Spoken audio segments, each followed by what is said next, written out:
少年，你可知我是何物？我了个刀！这年头，连花草也能幻化开口说话。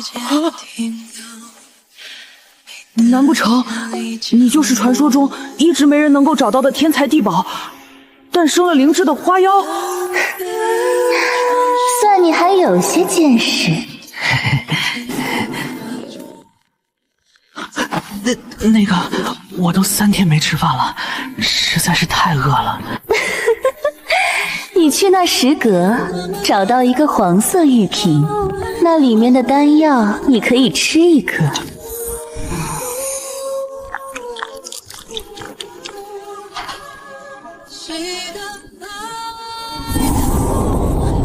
这是什么灵丹妙药，竟然这么神奇？这是辟谷丹，吃上一颗，你10天不吃东西都不会感觉到饥饿。那这些瓶子里装的又是什么？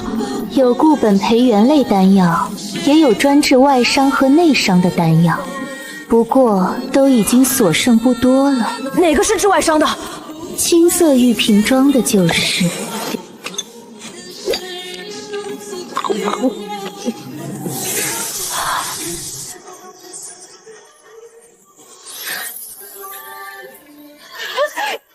神奇了，我的伤全好了！我生来命苦，父母过世的早，族兄杨武打着抚养我的幌子，霸占了我家的几亩薄田。他好吃懒做，动辄逼我干重活，每天只给我吃1顿剩饭。要不是我进山时总能找到一些野果勉强充饥，他早就饿死了。你既有缘闯入此洞府，那这些东西以后都是你的了。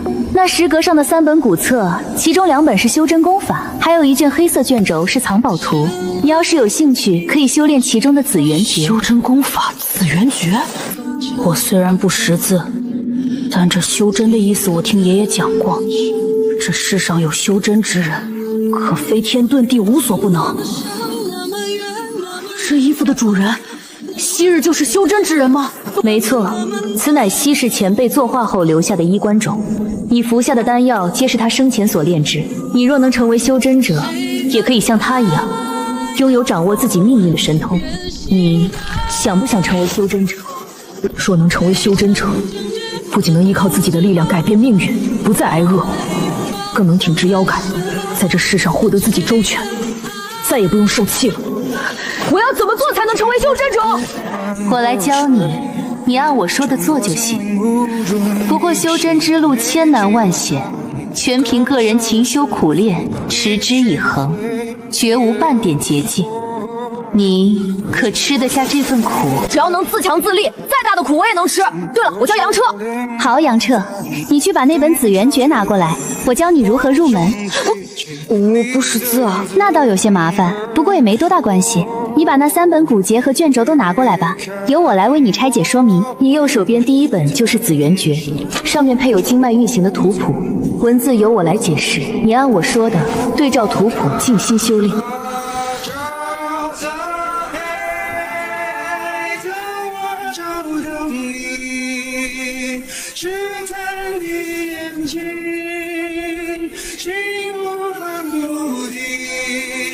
终于成了，只要我把杨彻吞了，我就能离开这鬼地方。我上不来气了，怎么谁都要欺负我，我不甘心！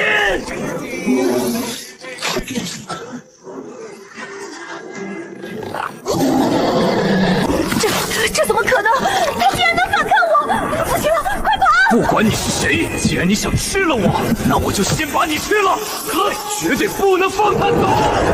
不管你是谁，既然你想吃了我，那我就先把你吃了，绝对不能放他走。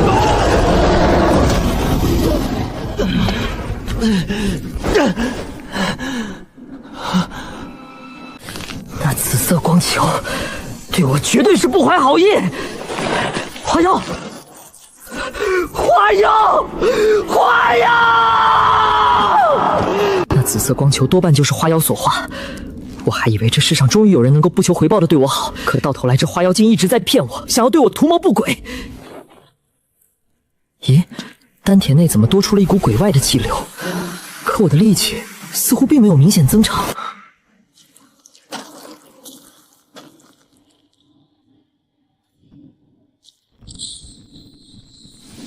咦，这银针一看就不是凡物，先收起来，说不定以后能防身。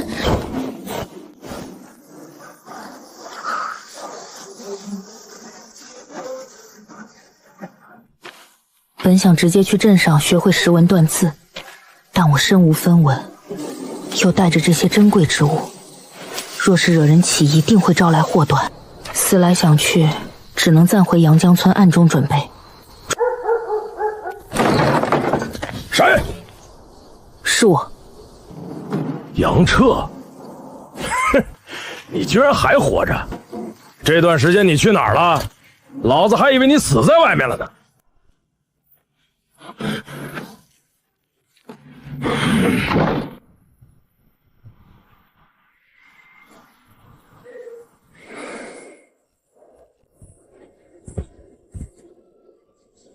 如今天地广阔，我要外出历练，靠自己的双手闯出一片天。总有一天，我会光明正大的回来，拿回属于我的一切。这里竟然有一处矿场，既然暂时没地方去，不如在这里打工赚点钱，也能有个落脚之地。小子，你这瘦不拉几的，不会是想来当矿工的吧？掌柜的，别看我瘦，我从小在山里长大，干活踏实，有的是力气。哼，这样吧，看见那块大石头了吗？你要是能把搬起来，我就要你。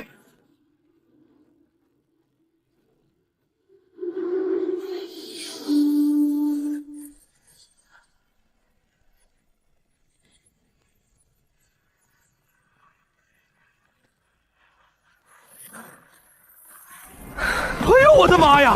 看不出来啊，你这小身板还真有把子蛮劲儿。哎，那来吧，把这份契约签了，1个月2两银子，最少干满3年。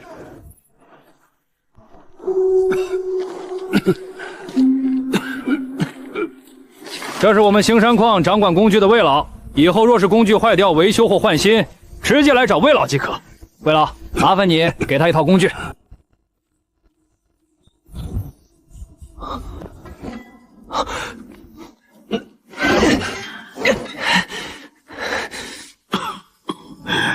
小子，你叫什么名字？我叫杨彻。我老胳膊老腿了，身体也不太好，正缺一个帮手。这叫杨彻的少年就留下来帮我吧。这小子拿工具的样子丝毫没有像旁人那般费力，一定是个练武的好底子。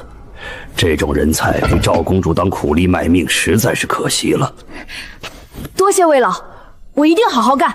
我这里的活儿也并不轻松，今天第一天你就先熟悉熟悉，这是关于兴山矿工具管理的一些规矩，你要牢牢记住了。魏老头，我人还在这儿呢，这算怎么回事？说吧，契约书拿来我看看。转让需要多少差价？你能把杨彻传给我？哼，魏永正，别人怕你，我赵民可不怕你。我那侄儿赵渠可是乌门内门的核心弟子，你只不过是被贬至这兴山矿曾犯过大错的一名外门长工而已，想强占我的人，门儿都没有。放肆！赵民，杨彻我留定了。你若不服，可以叫你那侄儿来找我要人就是。我倒要看看，我这曾犯过大错的外门老骨头，到底在乌门还有几斤几两？魏老，这样不会给您添麻烦吧？这赵民不过是仗着有个颇有天赋的侄儿罢了。我虽是受罚之人，但也不是随便一个管事就胆敢欺辱的。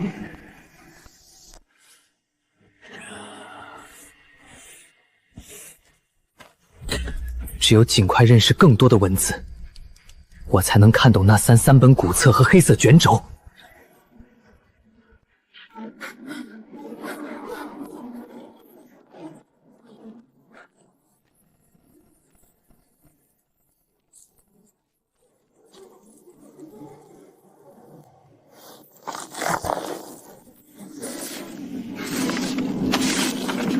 这本古方札记上详细记载着很多绝妙古方药丸的功效和无比制药的方法。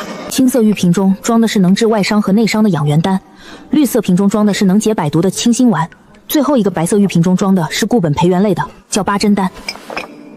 这些药源除了清心丸外都没剩几颗了，行走在外，我得省着点用。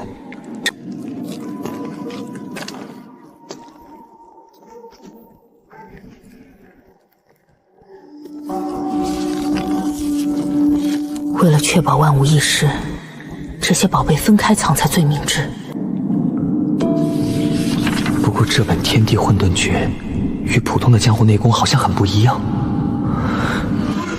这似乎是一门专门用来锤炼身体强度、激发肉身潜能的奇门功法。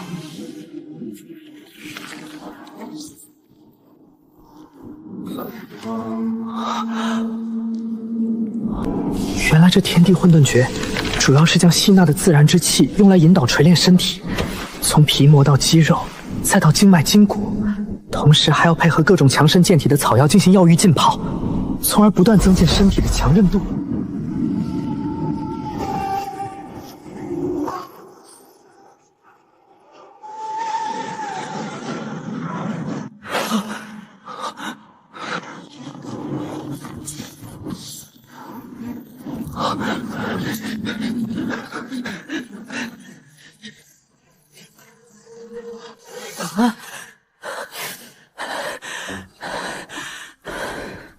这次出去的时间怎么这么长？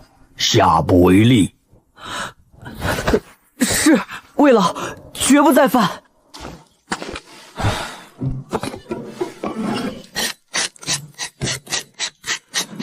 接下来的日子，我每天清晨照例绕着星山矿跑圈，期间刻意加快了奔跑速度，为的便是能省下时间，多研读一会儿古方札记和天地混沌诀。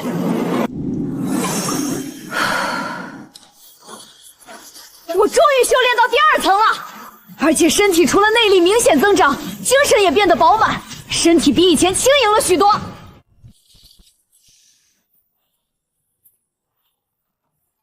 杨特，这半年你觉得我待你如何？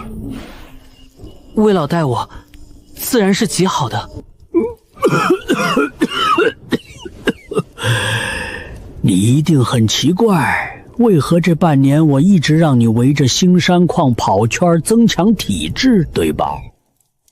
的确有几分疑惑。有话我就直说了，我让你花半年时间围绕星山矿跑圈来增强体质，都是为了让你能适应药行，成为我的试药助手。试药助手？不错，我本是无门外门药堂的主事，但因为此前研究出来的一味药方有缺陷，导致宗门出了一次意外，我才被降罪贬至此处受罚思过。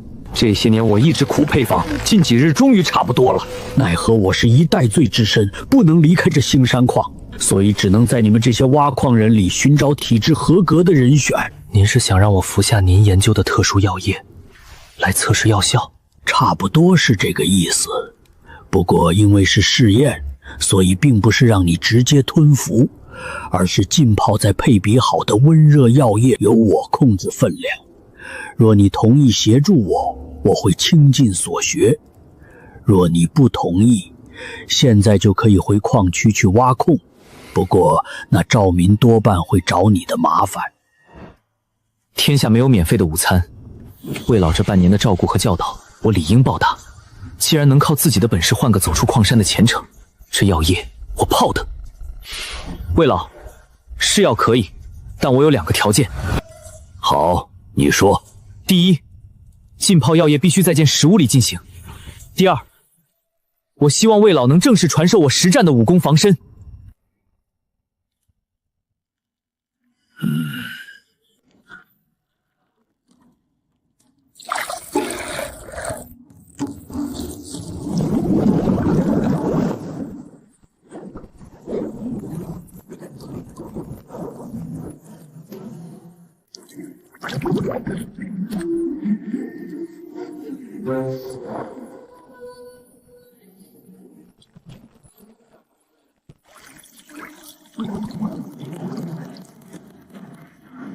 我的天，好疼啊！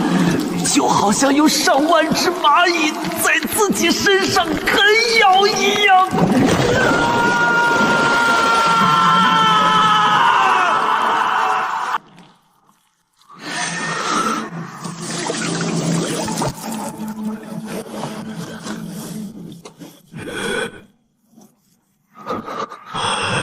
这是解毒丹，你快吞下。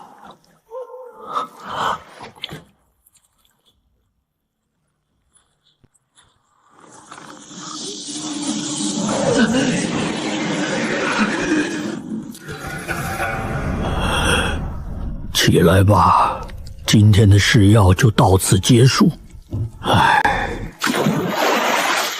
魏老，这毒液就交给我吧，一会儿我去找个废弃矿坑倒掉便是。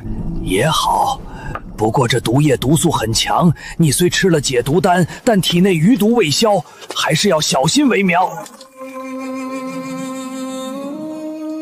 刚才浸泡在药汁中时，我清晰地感觉到这种强烈的药料对自己肌肤和气血产生了一种神奇的刺激，体内的天地混沌诀竟然开始自行运转。只不过刚才碍于魏老在场，我只能强行隐忍，而现在我终于可以放心一试。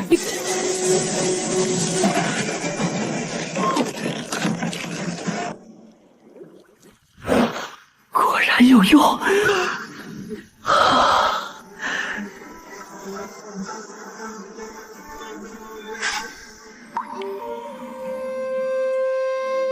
我能清晰地感觉到自己身体的皮膜与先前有了细微的变化，虽然表面上看起来越发光滑，但内里的强韧程度却有了成倍的提升。这本无名残卷真的很神奇，没想到这毒液还能用来强化身体，真是福祸相依啊！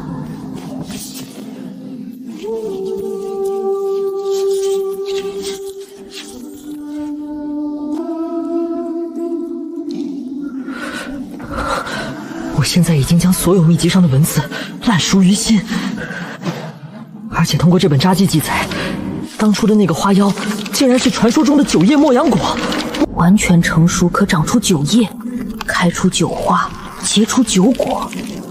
凡人服其叶，可洗精伐髓；修士服之，更能暴长修为，强化肉身。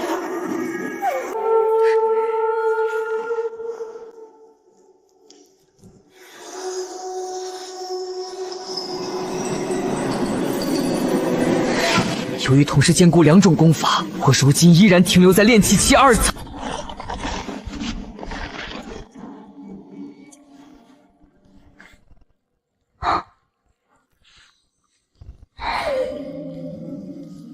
若魏老肯教我安气手法就好了。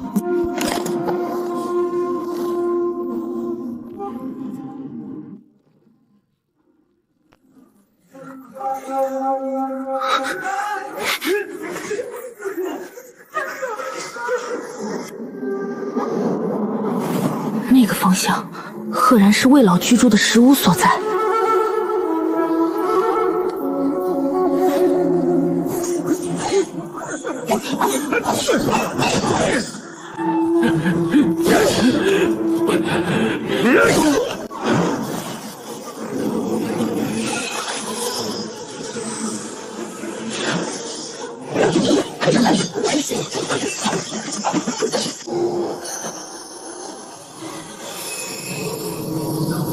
冯旭真是好胆，竟敢潜到我乌门势力范围，今夜定叫你死无葬身之地！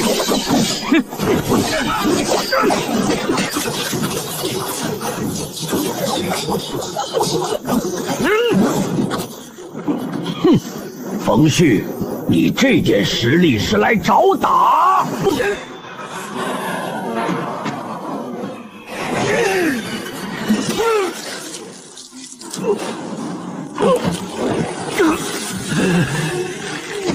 有毒！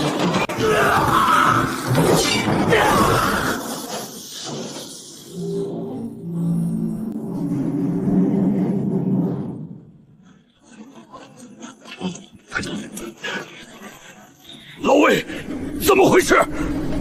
是翡翠楼的冯旭，竟避过你等耳目潜入到了这里。我刚才已经伤了他，他中了我的毒，跑不远的。老贾，你们还是赶紧进山搜一搜，不要留活口。走。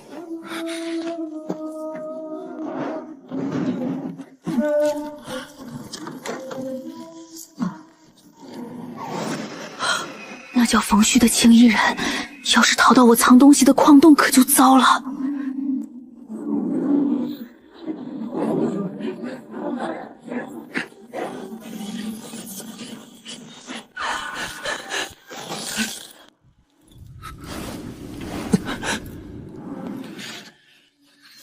冯旭，你真是越来越废物，连一个快入土的老东西都杀不了，还敢在翡翠楼胯下开口！这声音竟然是刚刚才和魏老分别说要去搜山的外门长老老贾。贾云志，你还有脸说我？你不是说魏永贞身有余毒，功力早已大不如前了吗？哼，魏永贞身中余毒，整个乌门谁不知晓？他害得大小姐毁了容，羞愧之下便亲自服毒，想要研究出完善的解毒良方。但他刚才的出手根本没有功力大减的样子，若不是我一直有防备，此刻怕已经是个死人了。放心，不是给你解毒药了吗？不出1日，你身上的毒就能尽消。那事前说好的酬劳，哼，只要你能3日内杀了魏永贞，酬劳双倍。什么？3日内？这时间也太紧了，不能再拖了。数月前，魏永贞不知从哪儿找到一个矿奴小子，做了他的试药童子。听说他已经完善出了解毒良方。这要是传回乌门，让门主知晓，魏永贞必有东山再起的可能。若他东山再起，外门毒堂就要重回他的掌控。所以最多再给你3日时间，若你不行，会有别人替代你。我们走。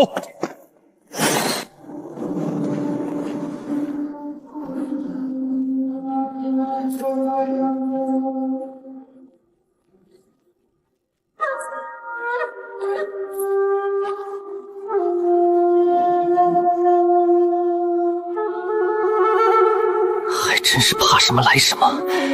这个该死的刺客冯旭，竟然偏偏真的留在了我藏匿所有修仙身家性命的废弃矿洞里。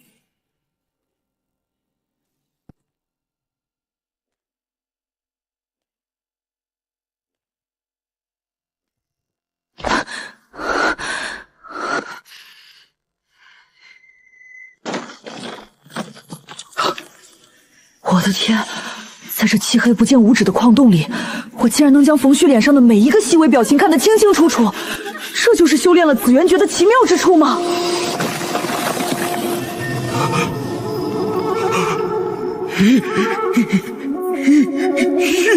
姐！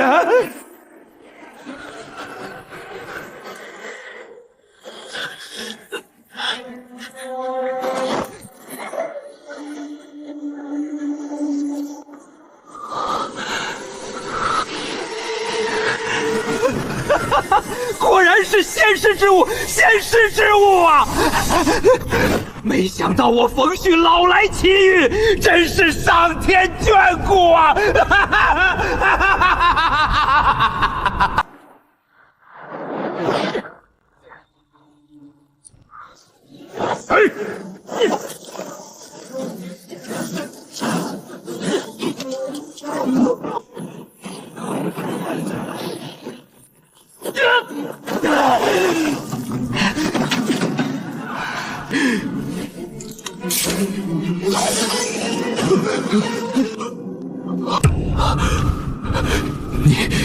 你竟然用暗器！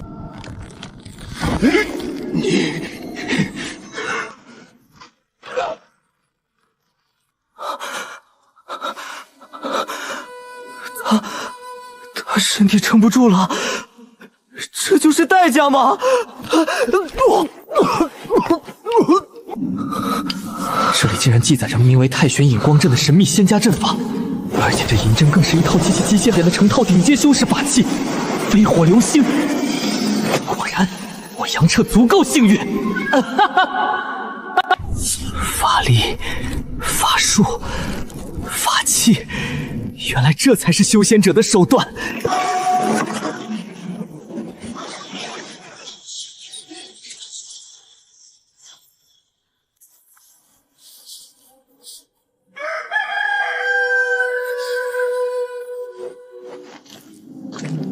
贾云志，魏老，这矿场待不了多久了。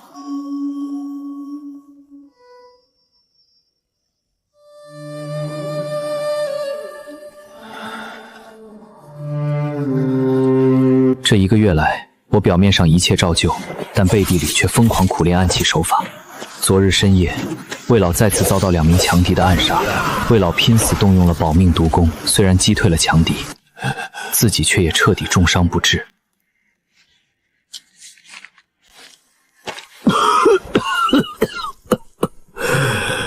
你这孩子好爱常看你，小小年纪也不知跟谁学的这么有城府。杨策，我答应过你，你为我试毒，我可保你进入乌门内门。你拿着这2封信去乌门找大小姐乌清玄，她看了信后会收你进乌门内门的。魏老，既有所托就明言吧，若我能办到，自不推辞，也算还了你的所有恩情。杨彻，这2封信，一封是我保你进乌门的信，一封是一份解毒丹方。你先将我保你的信交给大小姐，若是万一乌门没有收你入门，这附有解毒丹方的信你就不用给了。你天资不错，若我没中毒也没被人暗杀重伤，我是有打算想收你为徒的。奈何我早就料到了有这么一天自己的下场，我一生对毒的研究都在这本经书里了。你若有兴趣可跳下来学，若无兴趣帮我找个传人传于他吧。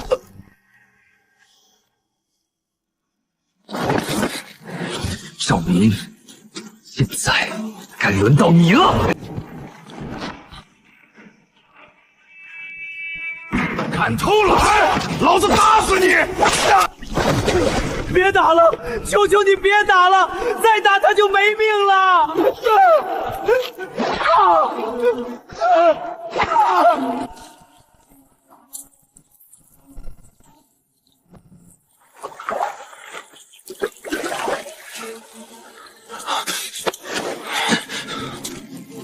杨彻，你来这儿干什么？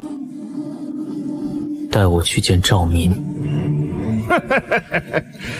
见赵头？赵头岂是你想见就能见的？你可别忘了，你也是矿场的人。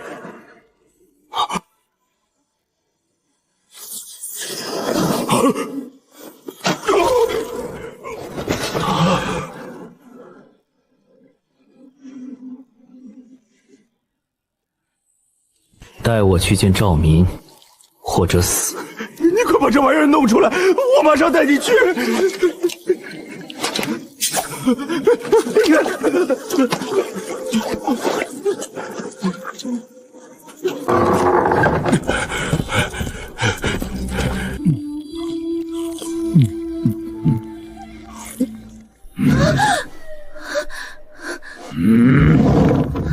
你们好大的胆子！李瘸子，你搞什么鬼？没看到老子正在吃饭吗？哼，是你？你来干什么？当初与你签的契约书，还给我吧。还给你？凭什么？你自己签的约，就连那魏永贞都没能从老子手上拿走，你一个毛都没长齐的小子，又凭什么？那就不要了。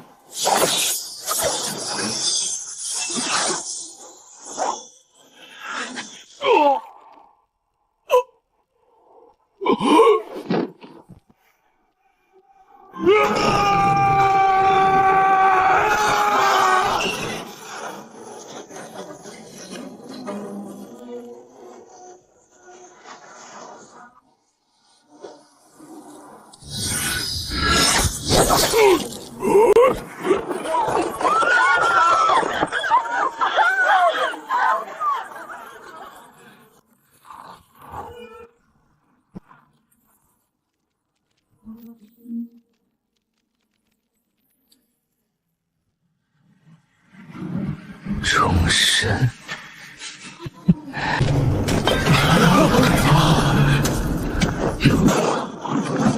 谁识字？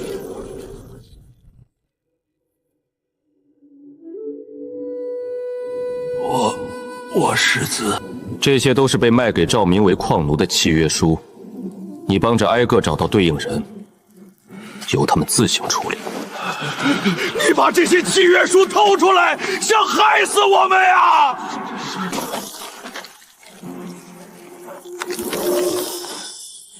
赵明已死。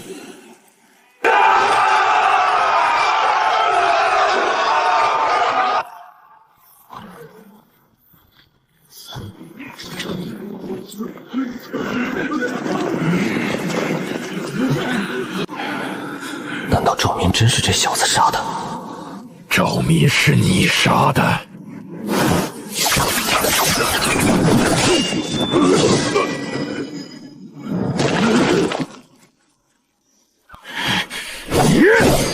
大胆魏永贞，竟私自将内门暗器手法传给了你，真是该死！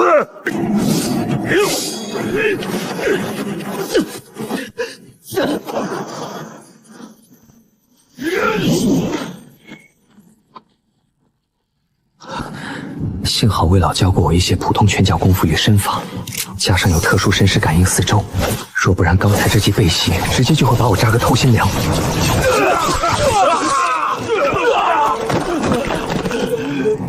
这小子平时看起来人畜无害的，竟能与这些凶名在外的乌门外门高手交战，且不落下风。这小子的暗器诡异至极，速度实在太快了。他一个10多岁的少年，体内的真气怎么可能充沛到如此地步？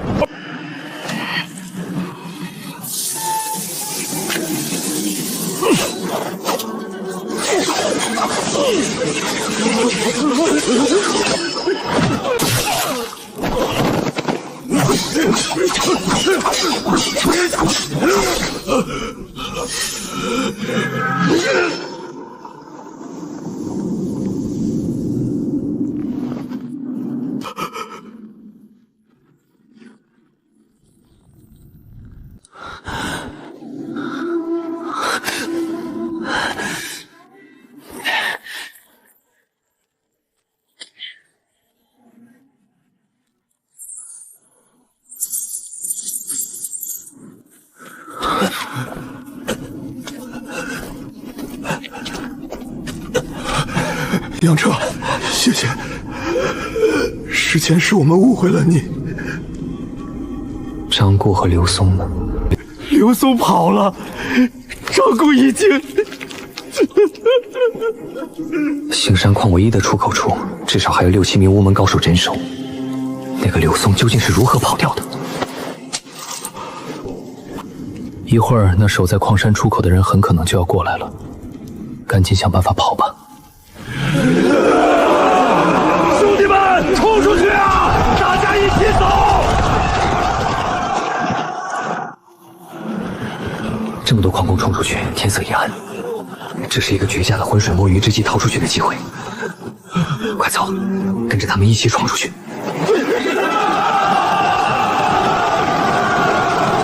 站住干什么？你们要干什么？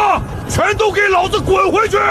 冲出去啊！大家一起走！全部退后！老子可不会手软！他一个人杀不了我们，全部冲出去！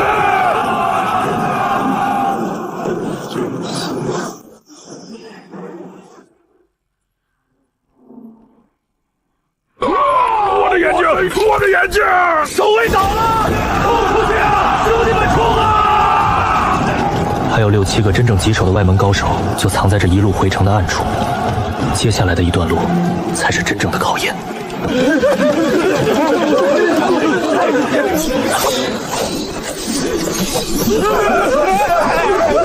是回旋镖，快逃啊！别退我！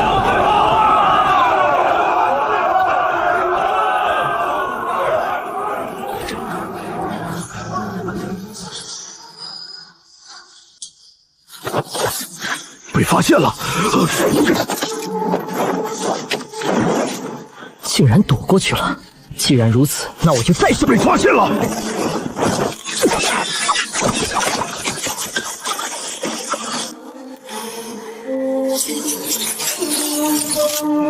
快跑！有埋伏！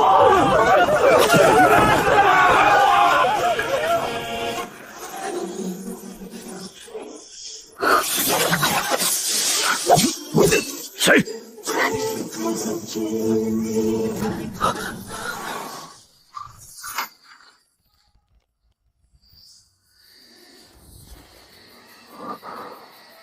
魏老说过的暗器飞黄石。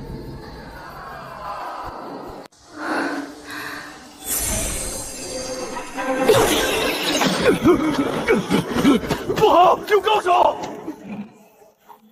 看来我的功夫还是没练到家啊，竟然让对方给跑了。不好！赶紧联手合围，迅速拿下！我的法力快耗光了，得快点想办法。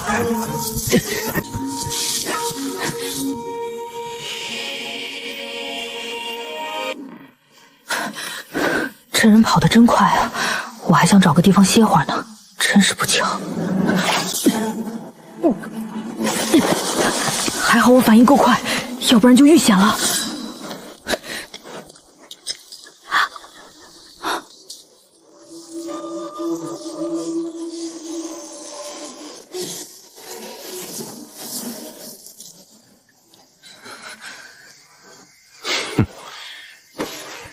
终究还是没耗过老子。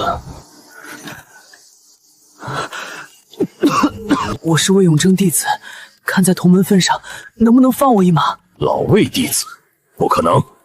若你真是老魏弟子，怎可能击退我们的人？我真是魏老弟子！你们知道魏老怎么死的吗？是那贾云志勾结翡翠楼的冯旭，想暗杀魏老。冯旭失败后，贾云志不知又从哪儿找了2个高手，联手暗中重创了魏老。魏老本就有毒在身，伤势过重才离世的。小子，且不论你说的到底有几分可信，你伤我们外门的人是事实。今日我定要制住你，将你带回乌门对质。冯旭失败后，贾云志不知又从哪儿找了2个高手，联手暗中重创了魏老。魏老本就有毒在身，伤势过重才离世的。小子，且不论你说的到底有几分可信，你伤我们外门的人是事实。今日我定要制住你，将你带回乌门对质。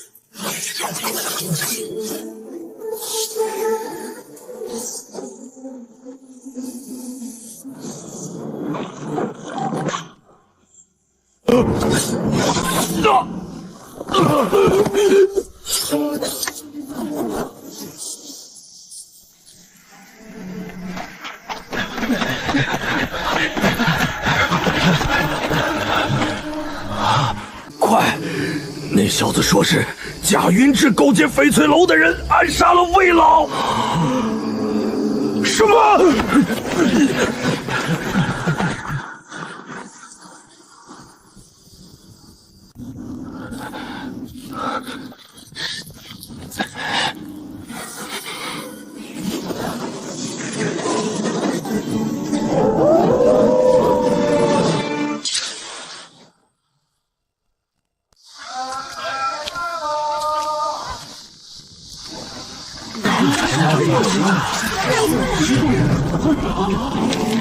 我去，我竟然才值200两白银！哼，这乌门看来也不是什么正道门派，居然是非不分。哼，我原本故意放过那个麻子，就是指望他把贾云志的阴谋带回门，洗清自己的嫌疑。谁曾想，还是被乌门给全程悬赏了。唉。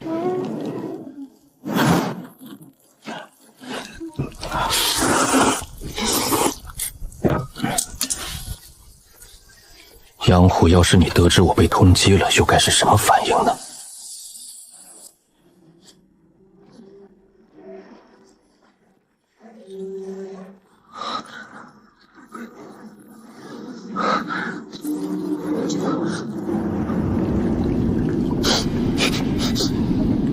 怎么有股子味道？当初石窟中有花妖在，普通的野兽根本不敢接近。现在花妖已死，难保不会有不知死活的野兽闯入。万一那9叶莫阳果的仙草根部被混坏，可就糟糕了。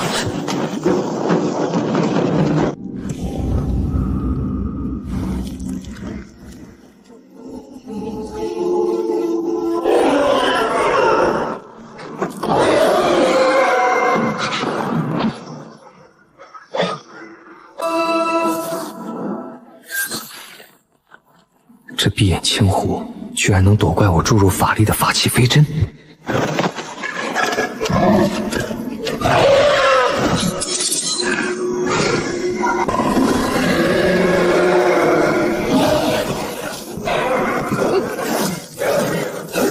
就这？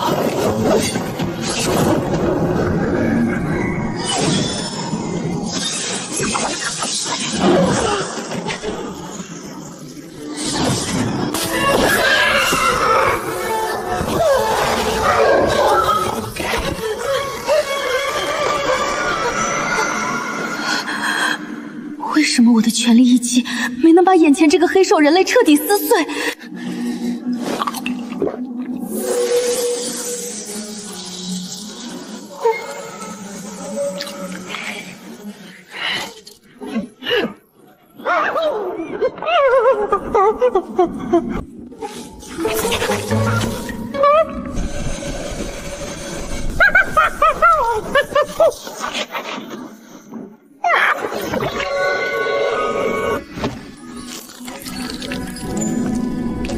是灵液，无论是普通药草还是罕见仙草，若能得到天地灵物凝聚出的稀少灵液培育，生长速度便会成倍加长。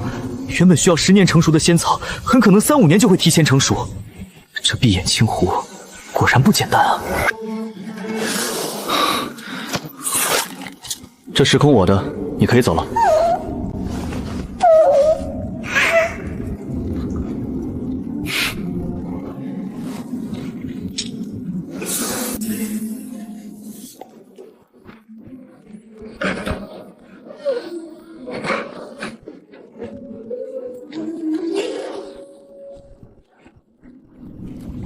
我此番重新回来，按照炼丹札记上的记载，在这里细心培育这株9叶墨阳果，一边在这里闭关潜心修炼，不达到紫元诀的炼气期3层，自己绝不罢休。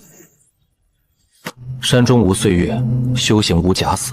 我隐居在石窟之中，不问世事，一心闭关。这期间，我完全停止了对天地混沌诀的炼体修行，而是将全部的时间和精力都砸在了紫元诀上。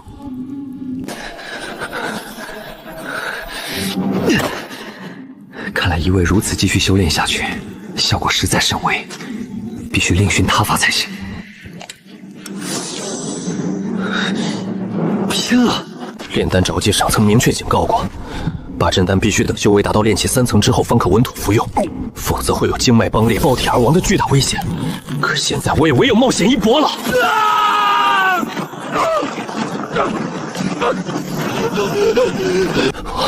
我好疼啊！这药效也太逆天了，体内的经络都要被彻底撑爆了。混沌诀，给我转！这霸道无比的天地混沌诀，竟然真的拉扯住了体内肆虐的灵气。它在钻入我的筋骨深处，疯狂淬炼着我的身体。体内的污垢杂质正在被强行排出。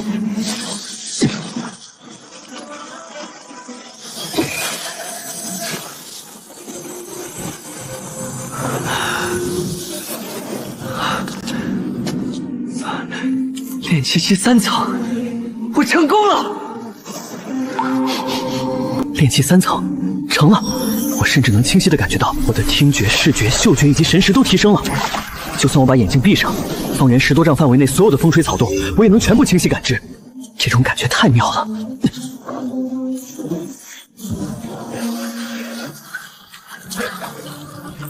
这种踏入炼气3层后所带来的明显变化，终于可以确定，我杨彻如今已经是一个真正的修仙者了。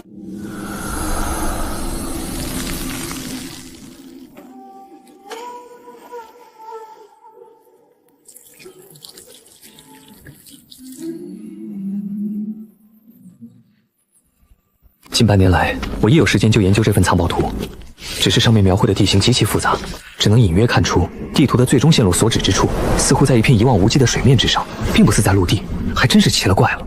这藏宝图的尽头到底会是什么宝物呢？紫元诀古册最后附带的几种法术，如今我已经通过识字彻底知晓了名字，分别是天眼术、炼气术、控物术、御风诀和冰剑术。法诀晦涩难懂，之前我一直专注于冰剑术，却毫无进展。我明白了，当时尝试修炼太玄影光阵为什么会失败？除了修为和神识偏弱，最关键的就是缺少了这门控物术作为基基。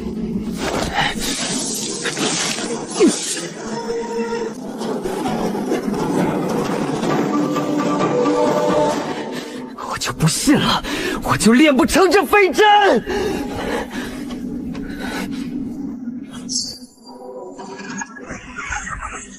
哈哈哈哈！成功了，控物术终于学成了。我果然是个天才。那接下来就趁热打铁，把天眼术和敛气术也一并修炼成功。按照我目前的修为，最多只能同时灵活操控12枚飞火阵。如果再强行增加，脑袋就会传来剧烈的昏胀感。而且随着我将越多的法力注入飞火阵，飞火阵的针身便会微微变粗一些，威力也成倍暴涨。冰剑术和御风诀，或许是因为修为依然太低的缘故，怎么修炼都无法成功，只能暂时放弃了。这一次重回石窟，我可是足足修炼了1年半的时间。如今虽然收获还不错，但疑问也越来越多。要是有个仙师解惑，修行不知能快上多少倍。是时候离开了。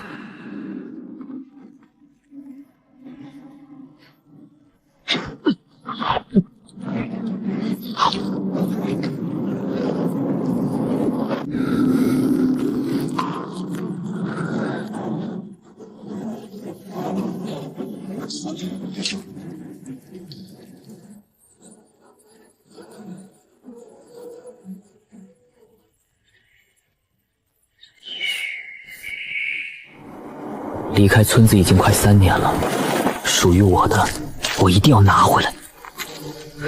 这不是为了恨，而是拿回爷爷给我的东西。炼气术，存在感仿佛与灵异为一体。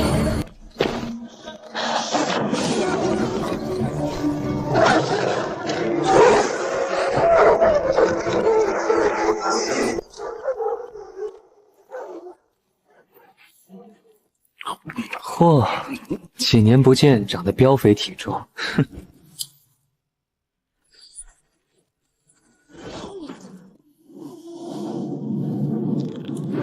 传。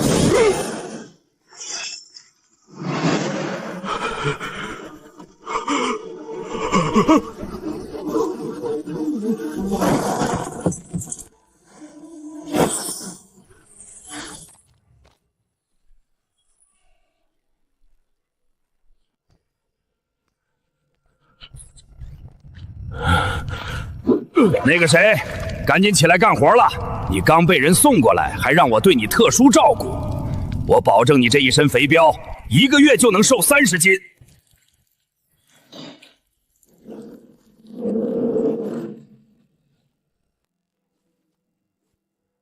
爷爷，我走了，但我一定还会回来。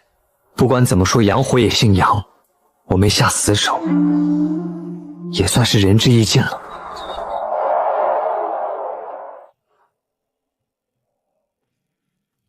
3载霜雪敛天真，一夕寒芒了旧恩。不染左血全道义，孤坟3寇别红尘。且随他去闯一闯这浩瀚苍穹。据魏老所言，乌门总部建在西边屏障乌干山脉附近一处诡异的黑潭旁。出了乌干山脉，再一路往西，便是万里黄沙的无尽沙漠。如今我已踏入炼气3层，学会控物术，早已今非昔比。慢走嘞，客官，下次再来啊！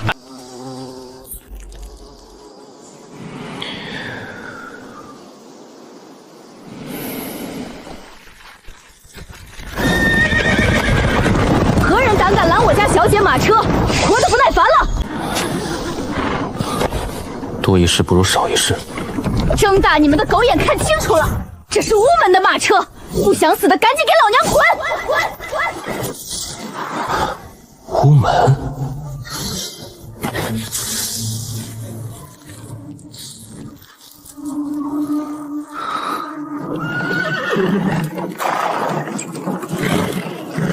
这帮人明显是受人指使，先看看再说。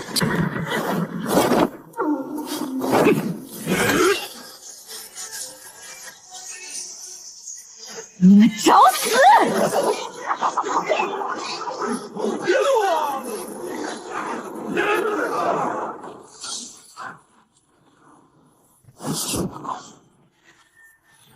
结合刚才那美妇人说的话，此女莫非真的就是魏老口中那位巫门的大小姐巫清玄不成？小姐，你没事吧？容姨，我没事。这些人武功都很高。容姨，那个刚才还拼死护主的紫裙美妇，竟然在最接近的距离下，毫无征兆地掏出匕首暗算巫清玄。幸亏巫清玄武功极高，反应够快，临门一脚硬生生躲闪了一下，否则刚才这一下卑鄙的偷袭，足以让他当场香消玉殒。不愧是我巫门的天之娇女，这般近距离都未能一击杀掉你。这男人的长相，怎么和被自己用飞针诛杀的星山教工头赵民如此相像？从那个克扣矿奴的赵民，偏执疯狂的魏老，阴险毒辣的贾云鹤，再到眼前这两个同门相残的家伙，这巫门中人个个攻于心计，冷血无情，实在是令人心底发寒。罢了，这巫门看来是个魔窟，还是不去为妙。反正紫元诀有整整12层功法够我修行，我一边隐姓埋名修炼，一边慢慢寻找正统的修仙宫门便是。赵渠，真是没想到！赵渠，真是没想到你连容易都能买通，厉害厉害！赵渠，这个为首的绿衣杀手，竟然就是那个死鬼赵民生前最引以为傲的侄儿，巫门内门的核心弟子赵渠。还真是应了魏老曾说的那句老话了，无巧不成书。这大千世界，未免也太巧了点儿。清玄，还是乖乖把乌龙令交给小渠，看在往日情分上，我们今天留你一命。容姨，我巫清玄自认这些年待你不薄，为何你要捆绑这赵渠凡来害我？清玄，不要怪异，有些事你不懂。有些事，我好像也不太懂。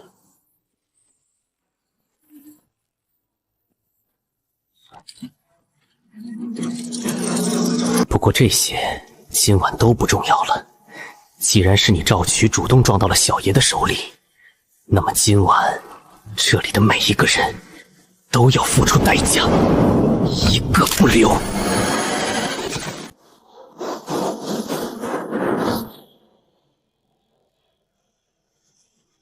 什么人？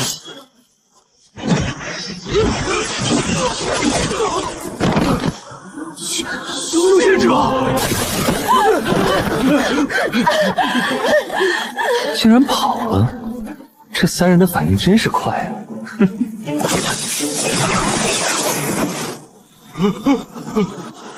剑师，你不能杀他，不能杀他！他是仙苗，是要送去无量谷的仙苗，你杀了他，无量谷仙师绝不会放过你。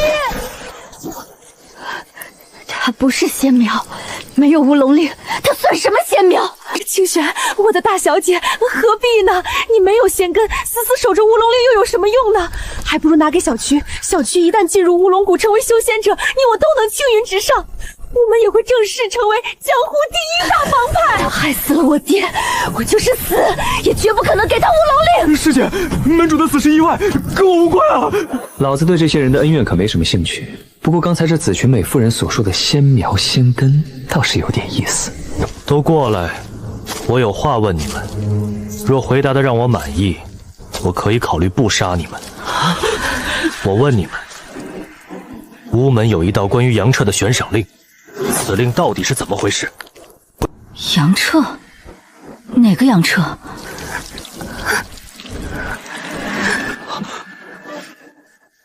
巫大小姐，说说吧。是巫门主下的令，我等皆不清楚。他说谎，就是他赵渠从中作梗，阻挠本门彻查有人勾结外敌，意图谋害本门长老一事。杨彻的悬赏令也是出自他赵渠师徒二人之手。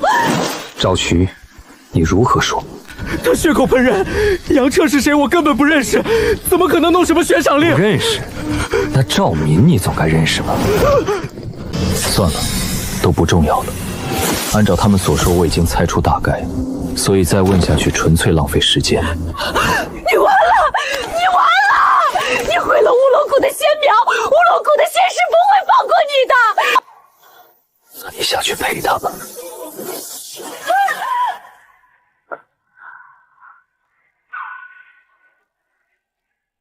我帮你灭了仇台，现在你一五一十把关于什么乌龙令、仙根、仙苗之事详细说与我听听吧。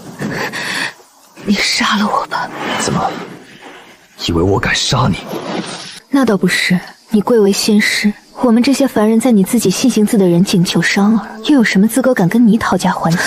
那把匕首竟还抹了毒药，我时日已不多，与其等死，还不如直接被你杀死来的痛快。知道吗？若不是那悬赏令，我可能早已是巫门弟子了。你看看吧，我巫门竟错过了一次称霸武林，甚至走上截然不同道路的机会。那赵渠师徒当真是利令失昏，坑苦了我巫门啊！此人说的虽然很是真诚，但也不能全信。毕竟这巫门中人的心机，我可没少领教。咱们就直接一点吧，你将乌龙令给我，详细告诉我有关仙根、仙苗和乌龙骨之事，我可以解你身上全部之毒，保你性命无忧。杨彻看样子不会骗我，为了活下去，我也必须将所有事告诉他。事情是这样的，原来如此。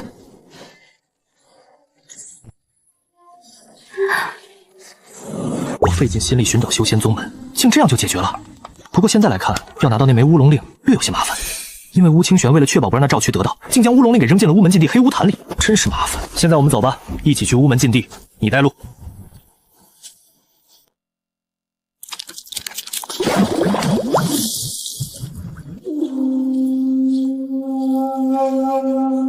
就是这里了。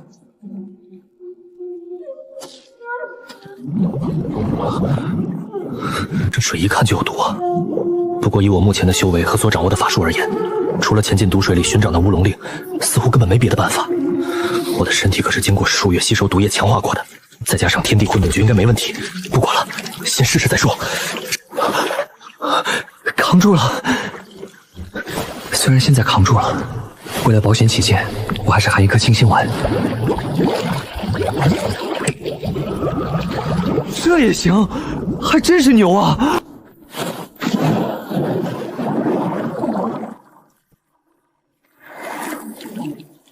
找到了，你还真是幸运。那咱们赶紧上岸吧，这里太危险了。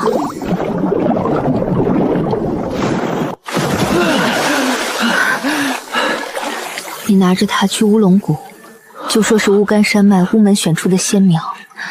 我本就没有仙根，所以这令牌对我也没什么用。到时我会给你证明信一封。不过话说，仙根这东西究竟是如何测出来的呢？那乌龙谷的仙师带有一个水晶一样的圆球，单手触摸其上就能判断有无仙根，同时还有仙根的属性。原来如此。等我进入乌龙谷后，怎么也要测一下自己的仙根。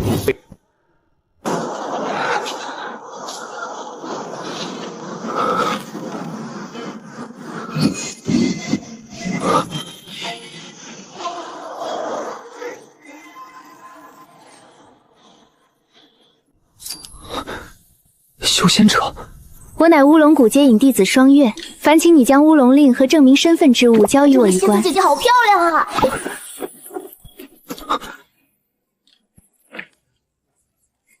此令和证明信都没问题。走，我带你去入籍。入籍之后，你就是我乌龙谷正式弟子了。有劳仙子了。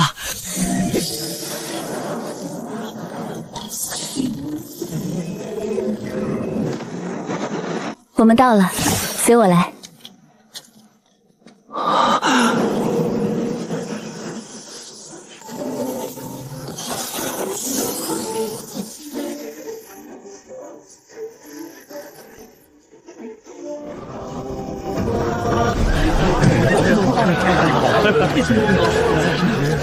小友，进去入籍并测试仙根吧。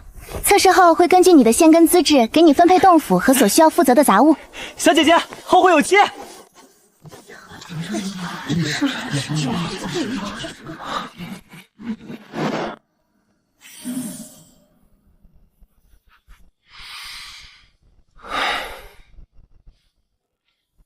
你叫什么名字？杨彻。哪个杨？哪个彻？木易杨，清澈的澈。把手放在测试水晶上吧。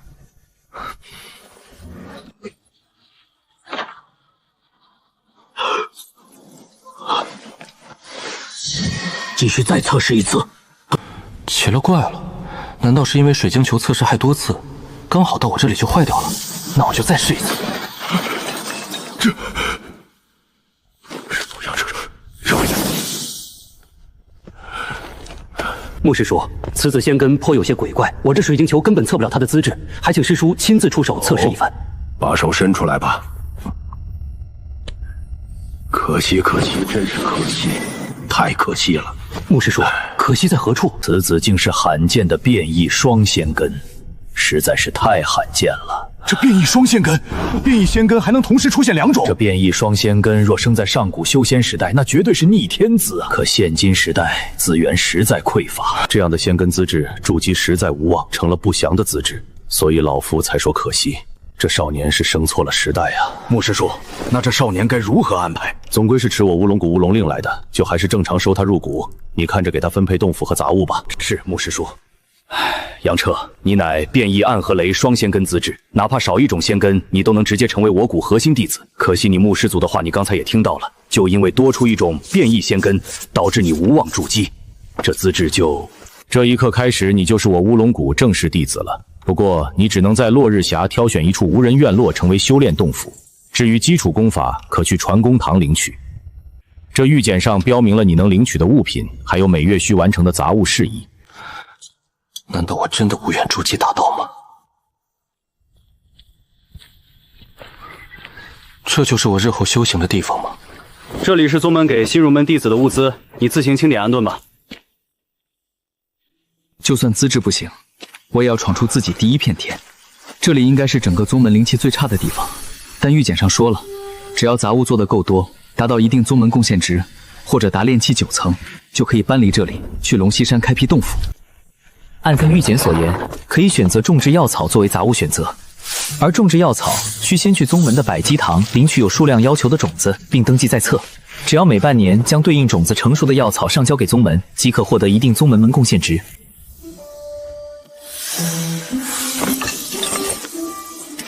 这些东西好似没什么用，还是应该先去宗门的藏书之地，看上它个10天半月再说。落日峡地处乌龙谷边缘，距离宗门中心大殿与藏书阁都十分遥远，灵气也相对稀薄，需借助飞行法器才能缩短路程。看来得先把飞行法器练好才行。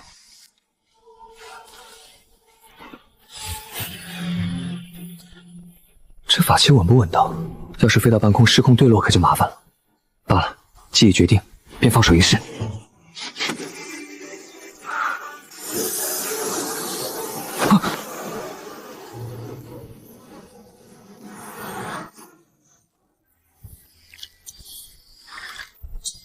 若是能有灵液、灵土培育，长势应该会更好。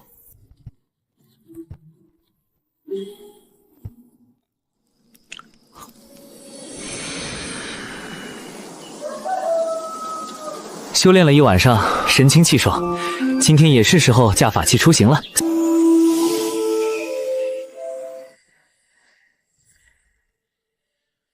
这是种常见的止血药草，培育门槛低，长势旺盛，种在9叶鸳鸯果旁边，刚好能起到遮掩效果，最契合我眼下的情况。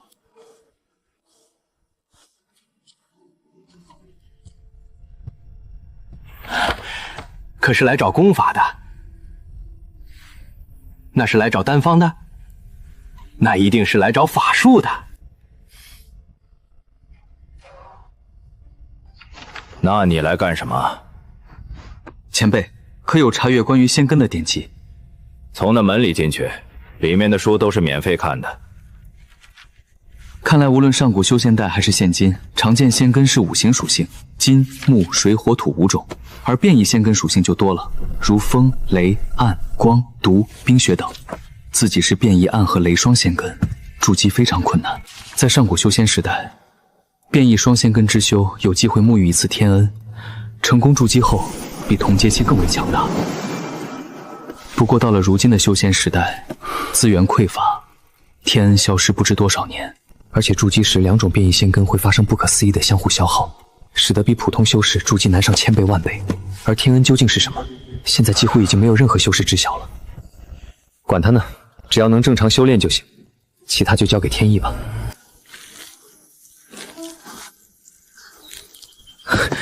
就不信不能达到筑基。先把八珍丹用光，提升到炼气4重。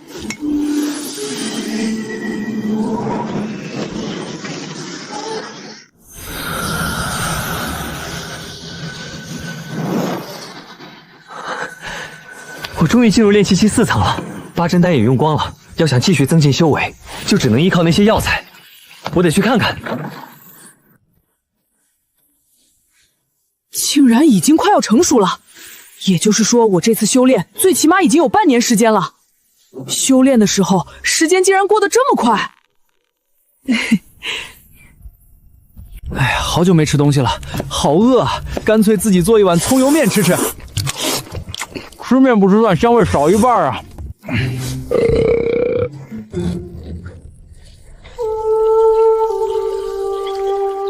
哎呀，吃饱的感觉真好啊！不过要是能冰剑术学会就更好了。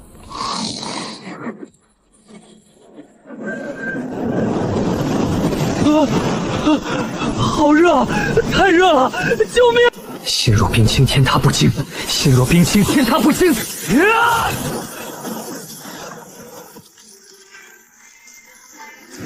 成了！冰剑术竟然就这样练成功！既然如此，那我就去试试这冰剑术的威力。施展这冰剑术消耗灵力竟然这么小，依口诀所说，对于火系法术有很强的克制作用。你要宗门贡献值还是灵石？还能兑换成灵石吗？不错，1点贡献值可兑换1块下品灵石。你这100株璞玉皇可积6点宗门贡献值。那就兑换成灵石吧。这就是灵石吗？其内灵气还真是精纯。唉，可惜现在八珍丹没了，我得去坊市看看，看能不能买到炼制八珍丹所需的药材。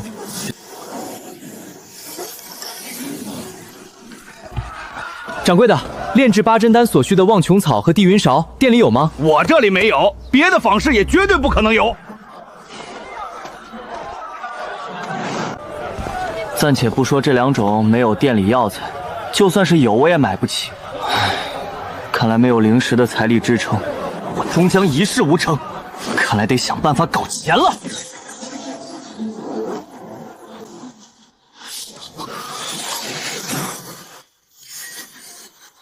小师弟莫怕。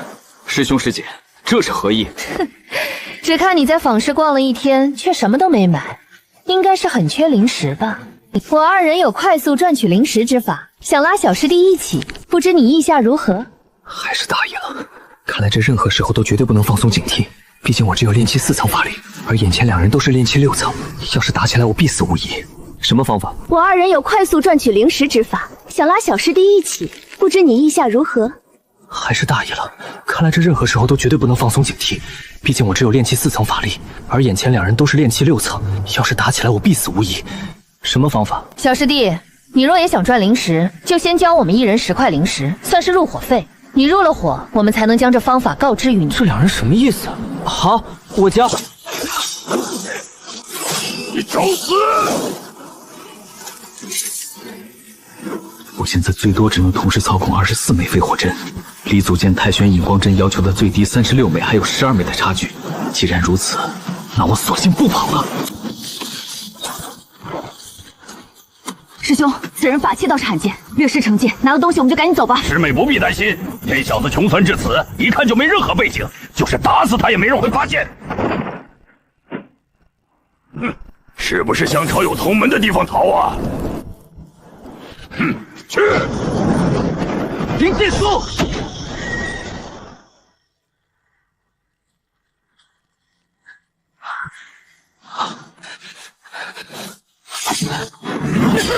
哈哈哈哈！跑啊！继续像条狗一样跑啊！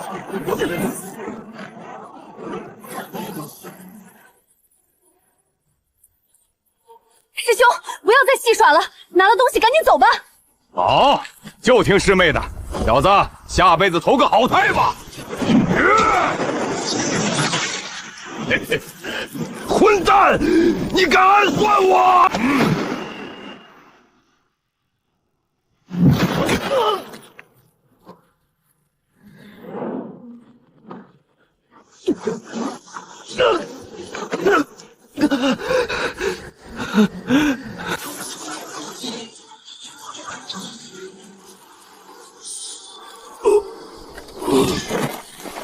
此人肉身竟如此恐怖，那一锤足以砸碎炼气5层，这少年居然扛住了！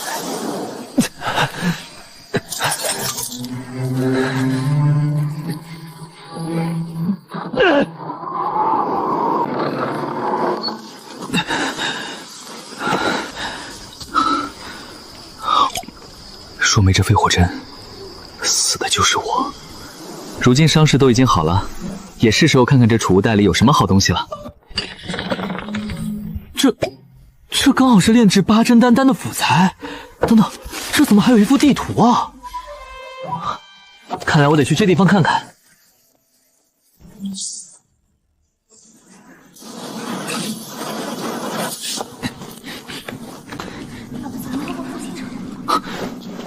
炼气术。月师妹，灵石还是不够吗？这石门十分古怪，总感觉似乎少了一样什么东西。仙瑶师姐，当时陈师兄还得到了一个金属样的圆盘，丢了。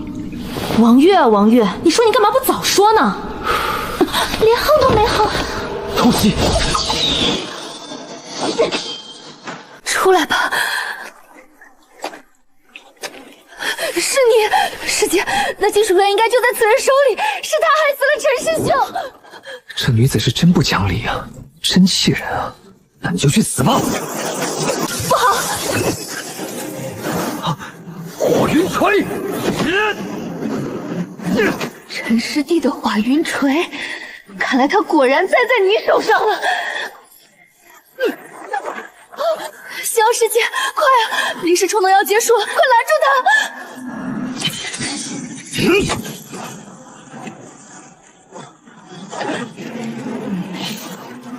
走，快进去！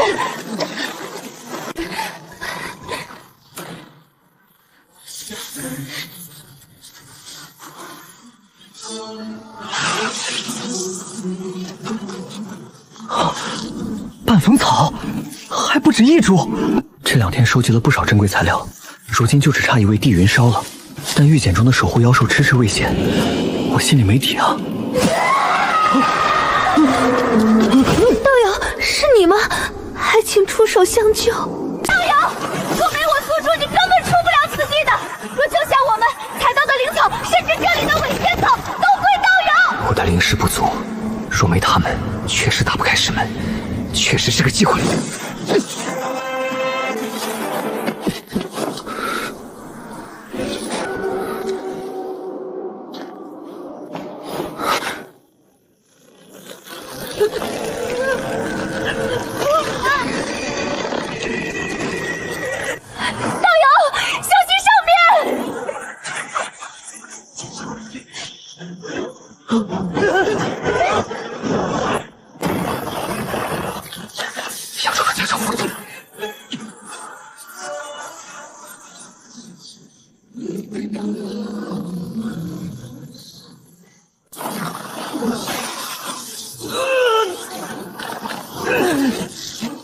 杨彻，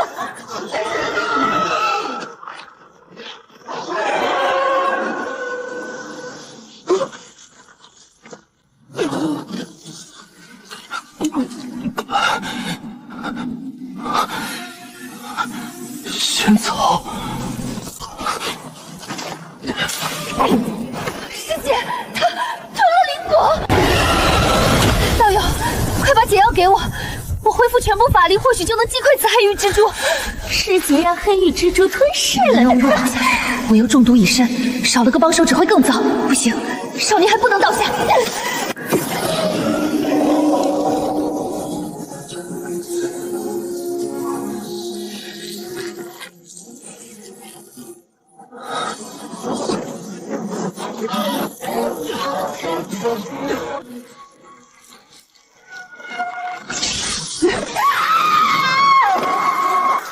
月师妹，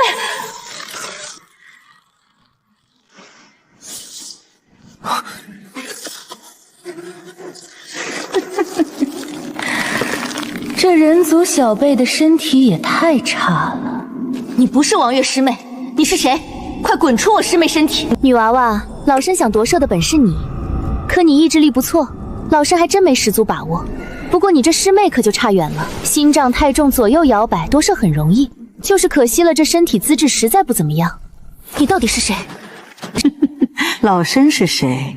老身也不记得了，实在太久太久，久到老身以为再也不会有机会重现这世间。小家伙，老身的东西可不是那么好拿的，怎么这就想溜了？道友，解毒丹。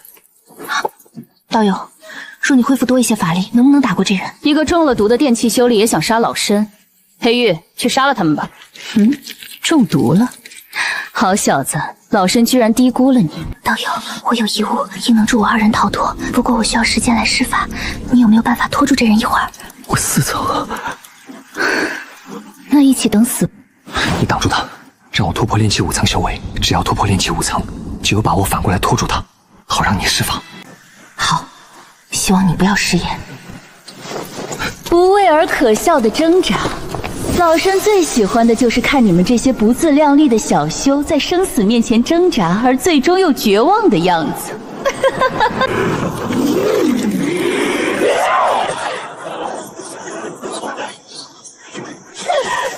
你倒是快点啊！我快撑不住了！女娃娃，那小子就算突破了炼气5层，你们也没有任何胜算。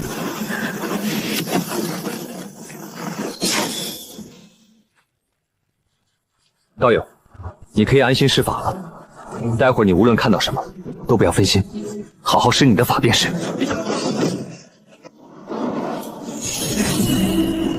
福宝，想过去，做梦！滚！一个炼气5层的蝼蚁小修也敢拦老身，给老身灰飞烟灭！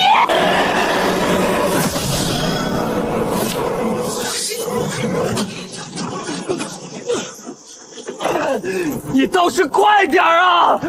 我快撑不住了！太玄引光阵！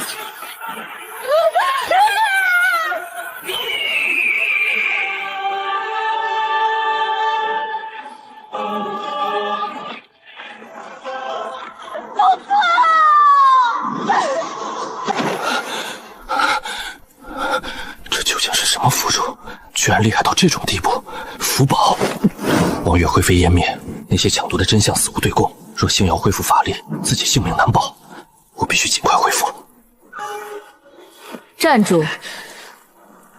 把那金属圆盘交出吧，这东西本就不属于你。道友，你什么意思？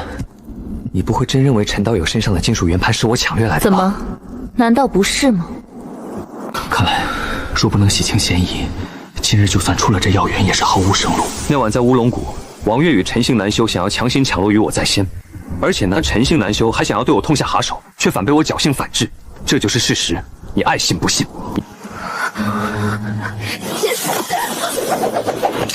你说的都是真的？我说了，你爱信不信？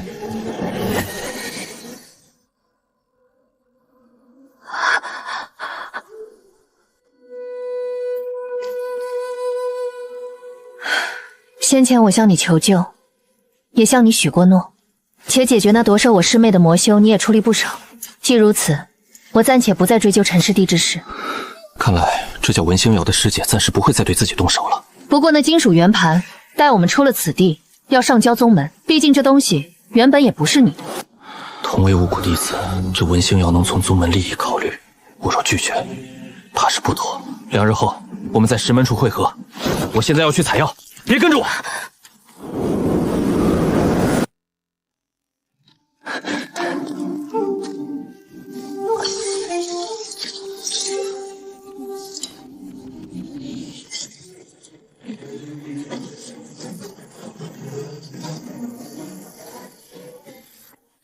你与我一同回宗门上报。文师姐，这金属圆盘我既然给了你，你就一人回去上报吧。不过还请师姐不要提及我，我也对这里发生的事保密。好。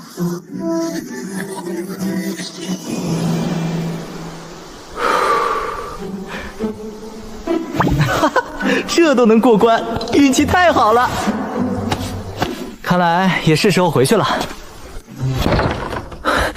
这灵土可是我这些天最大的收获了。据炼丹着记所说，灵土是自然诞生的灵物，极其稀少。灵土有品阶之分，由低到高，目前已知有黄、玄、地、天4阶。且可以通过灵肥和灵液滋养进阶。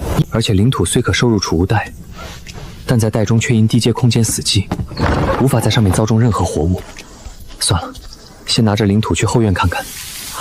太好了，这伪仙草枯萎后所化，竟然是菊家的灵肥啊！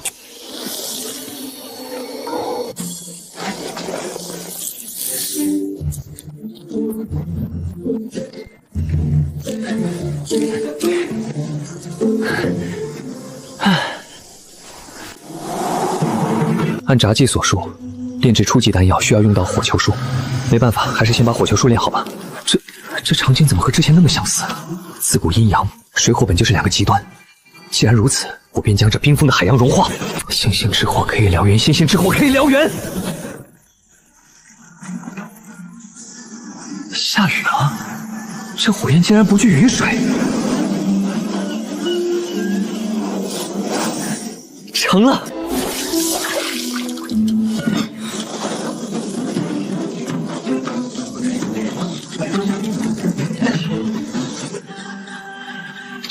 成功了，不过这还不够，我需要更多。有了这些八阵丹，修炼绝对事半功倍。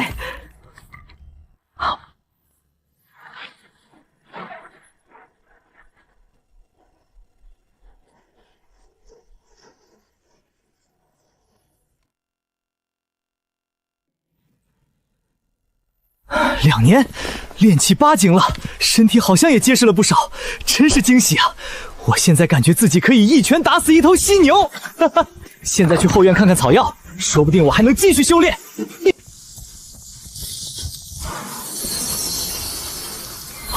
第8块叶子，照这般下去，差不多再有1年时间，9叶莫阳果的第1颗果实应该就能成熟了。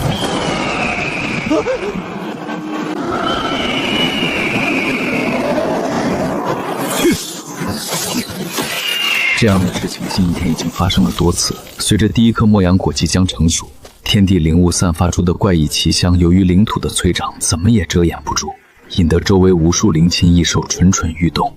这样下去肯定会惊动宗门高层，看来唯一的办法便是弄到遮挡类的阵法禁制。可宗民禁制非核心弟子不可学，仿师买阵旗又需要天价，说到底还是缺钱，还是缺灵石啊！对啊，赚灵石可以去接悬赏任务啊。虽说灵石确实要赚，但怎么就没有那种直接奖励法阵的任务呢？哎，等会儿，好像还真有。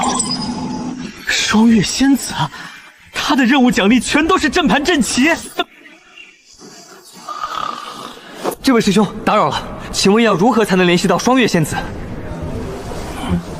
师弟，你刚才说什么？杨彻！想见双月仙子，双月仙子岂是谁想见就能见的？哼，不过嘛，你若是能完成双月仙子发布的任务，那你或许就可以见到她了。没别的办法吗？双月仙女行事颇为古怪，据说她在宗门内没有固定洞府，行踪更是飘忽无处。想要找到她，就只能完成她发布的悬赏任务。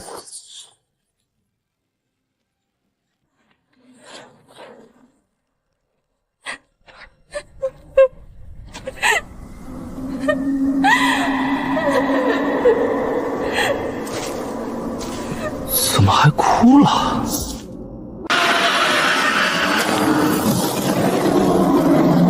你居然清醒着！是啊是啊，吓死本宝宝了。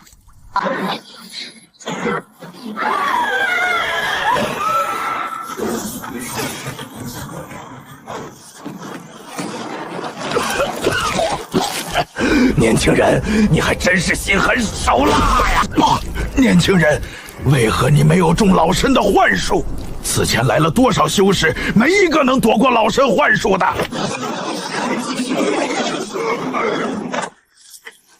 当当真是老了，又有谁能长生不死啊？长生不死吗？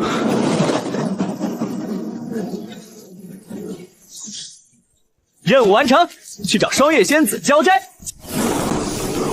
咦，看着有点眼熟啊！哦，我想起来了，你好像是我结引过的入门仙苗吧？仙子前辈竟还记得此事，晚辈深感荣幸。姐姐还是这么美啊！仙子前辈，晚辈已将任务完成，但有一事相求，这要猎肉的奖励物品可否换成有迷幻效果的阵旗呢？迷幻效果的阵旗可是价值更高呢，这样一换，我可是吃大亏了。不瞒仙子前辈，晚辈正着急使用此物，所以如果仙子前辈愿意，晚辈也愿补上一些灵石。算了，你我也算有缘，这迷幻阵旗你且收好了。我记得你当初好像是乌干山脉教那叫巫门的俗世门派送来的仙苗吧？巧了，前几日我回谷时，在入谷迷阵出边的岐黄山脚看到出巫人似乎想要求助于乌龙谷，不知道现在他们人走了没有？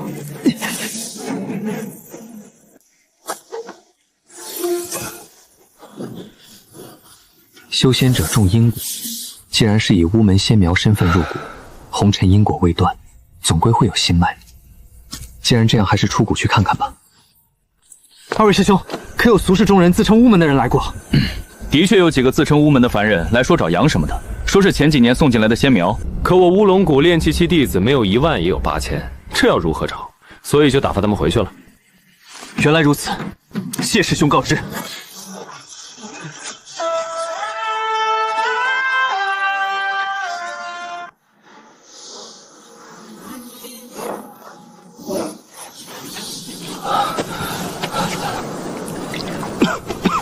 兄台，多谢相救。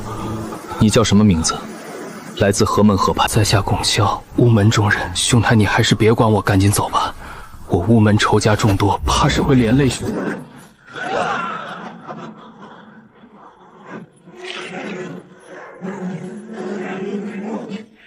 道友，你哪个修仙宗门的？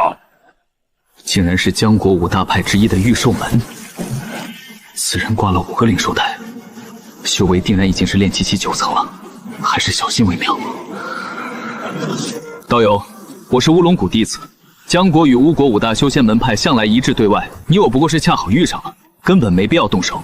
嘿嘿，怕了？不动手也行，你把储物袋交给我，我立刻放你走。怎么不想给？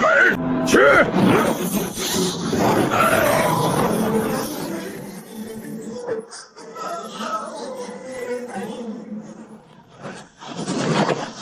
好小子，老夫倒是小瞧了你。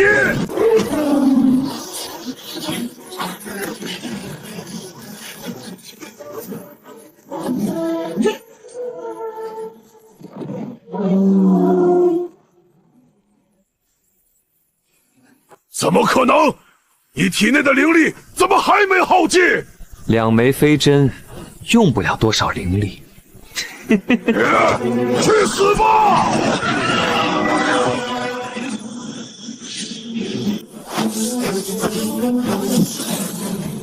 太玄引光阵，双阵冲出！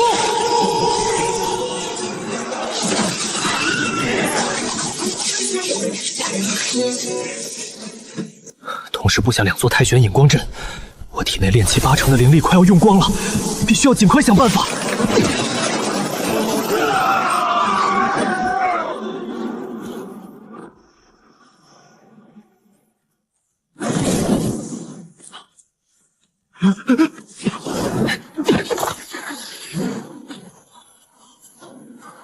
吴青青还好吧？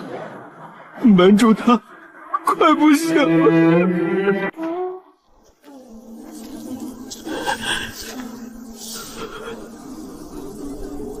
巫门残存弟子，回禀仙师，门主他一直在黑巫坛，也不许任何人靠近。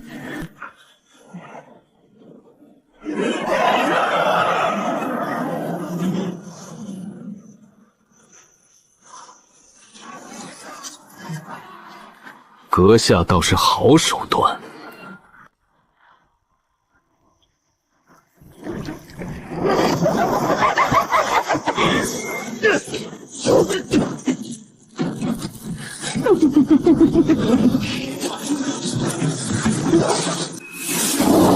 我有天地混沌诀，这晦气根本奈何不了我。给我滚出来！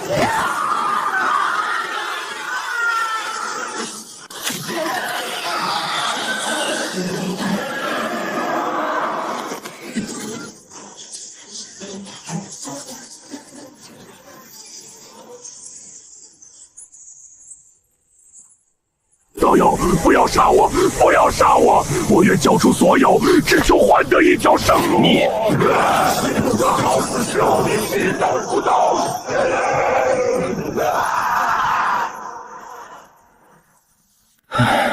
终于消停了。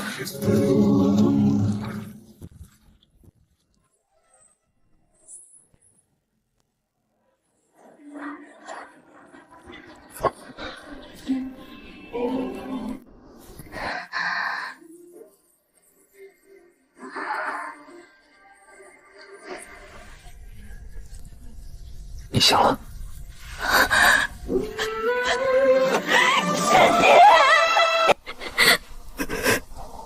当初因我没有灵根，无法成为修士，可成为修士是我一生的梦想，为此我用尽了办法都无济于事。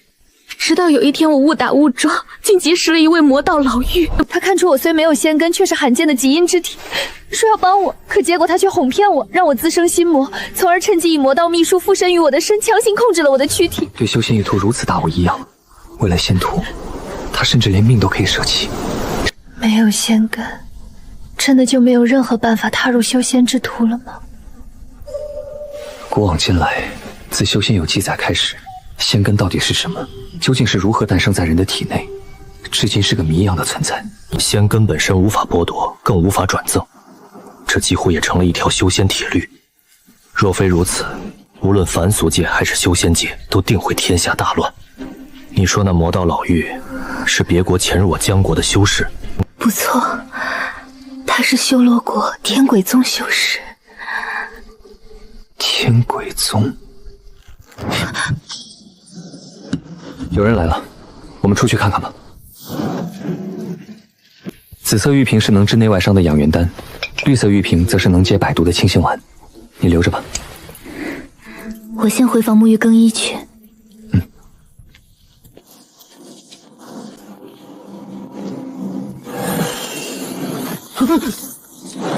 哇，这老者的战斗力高达好几百万！此人的修为我看不透，不过肯定是能把我打死就对了。小友，此地方才有阴晦之气出现，不过此刻已然消失，想必定是小友出手了。敢问小友出自何宗何派？在下乌龙谷弟子。原来是来自乌龙谷的小友。我乃路过此地的散修明普，感应到此地有鬼宗阴晦之气，是以特来查看。那阴晦之气现已彻底尽消，但我观小友出手印堂隐有黑纹，且非比寻常。请教明普前辈，我这印铺黑纹要如何去除？我可以观出，但无破解之法。要想去除你这印堂黑纹，小友可在1年之内去往我太炎门，我们自有高人可以帮你处置。多谢前辈，1年内我定去打扰。前辈，且慢！前辈可是太炎门之人？正是。前辈，我想入门，前辈能带我走吗？门主，极阴之体却无仙根，当真世所罕见。你叫什么名字？乌清玄。好，你可入我太炎门。妙翠，这一路你也不会孤独了。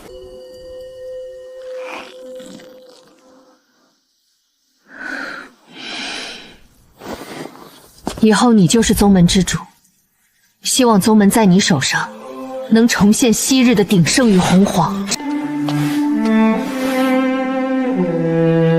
多谢。这女人还真是想一出是一出啊。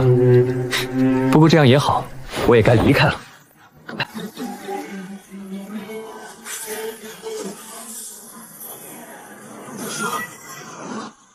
不对劲，有人来了。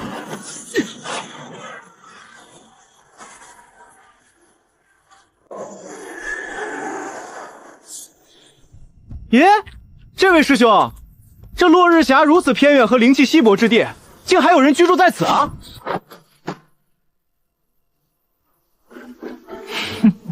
我乃百鸡堂执事，是专门过来检查药草种植事宜的。师弟莫要打扰，速速离去吧。不敢打扰，不敢打扰，师兄尽管忙你的就是。师弟，我只是好奇，我随便看看，马上就离开。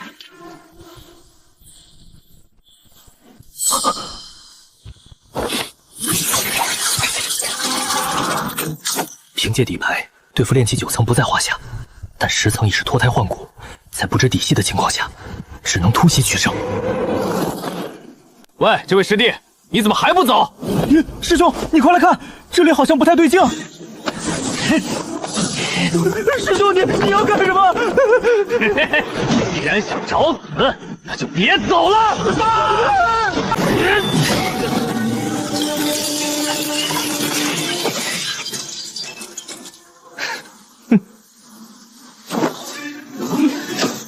好机会！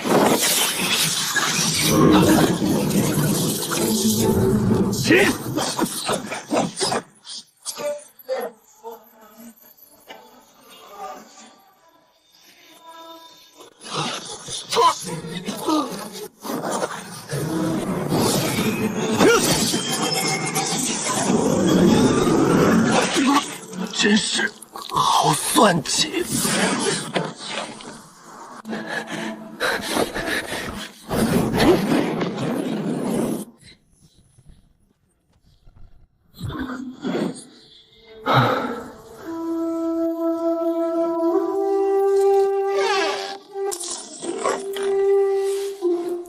咦，这是什么？加上这20多块灵石，手里差不多一共攒了70块下品灵石，但买本咒诀就要50块灵石，这我根本舍不得呀！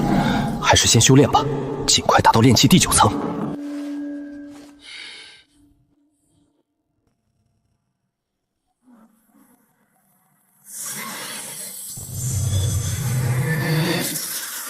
成了，炼气第9层。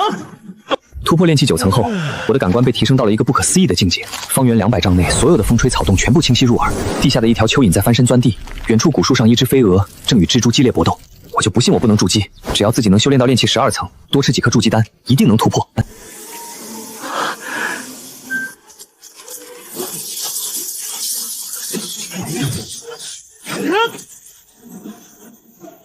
144枚飞火针已经可以完美分化成4个小型或2个中型太玄引光阵。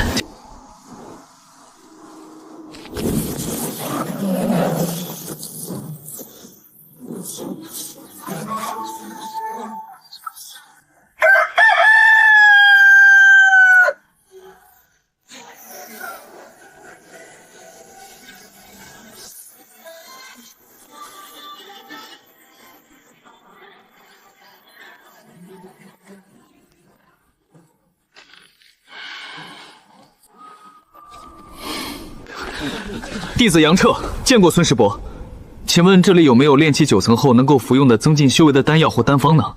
当然有了，可弟子并没有找到。哼，你当然找不到了，这种丹方怎么可能放在1楼？你去2楼、3楼仔细找找。不过我可丑话说在前头，不管最终找的能不能用，这该付的灵石1块不能少。知道了，孙师伯。那2楼和3楼的费用也是1块灵石1个时辰吧？嘿嘿，不，2楼1个时辰2块灵石，3楼1个时辰3块灵石。什么？小子，不如直接上最顶楼4楼。虽然1个时辰4块灵石，但我可以保证，若你运气不差，极有可能找到珍贵的古方。正当我没读过书要宰我是吧？孙伯伯，弟子囊中羞涩，所以还是算了吧。回来费用减半，无论你找到什么丹方想要复制，贡献值或灵石减3成，不也减1半？好，那就多谢师伯了。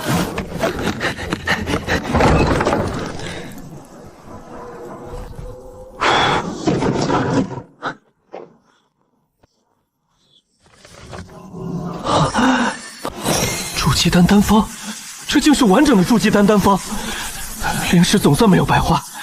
不仅可以大大增进修为，居然还是雷属性！既然如此，也是时候开始做筑基丹了。我要做筑基丹。筑基丹，你这速度可以啊！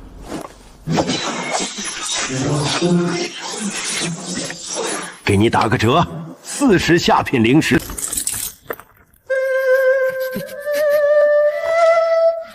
唉，我还是太穷了。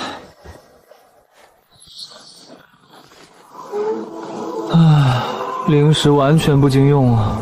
主要可以用替代品，但这8丹已经不属于初级丹药，甚至更有可能还在中级丹药之上，所以此前炼制初级丹药所用的特殊火炭已无法再使用。而是需要修饰真火或天地灵火进行淬炼。修饰真火需要筑基器才能诞生，自己又不可能去找宗门的筑基修士帮忙炼丹，而在乌龙谷唯一的办法就是借助地火殿的地废之火。可地火殿一天的租就费用就高达2块下品灵石，一炉好丹少说也要炼上10天半月。等等，对啊，我后院可是种了莫阳果。熟了，太好了！这果子果然神奇，体内紫元诀的运转速度居然直接大幅飙升了不少，离炼气时期已经越来越近了。我得再去看看第2颗什么时候能熟。虽然舍不得望西居，但为了9叶莫阳果的第1颗果实成熟后，越来越多的灵禽异兽频繁开始在周围出没，加上领土淬剑下的怪异香味，怎么也遮掩不住。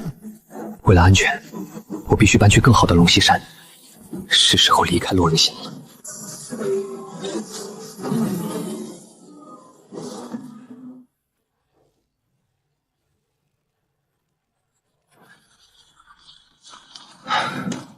为了安全，得做一个幻影阵。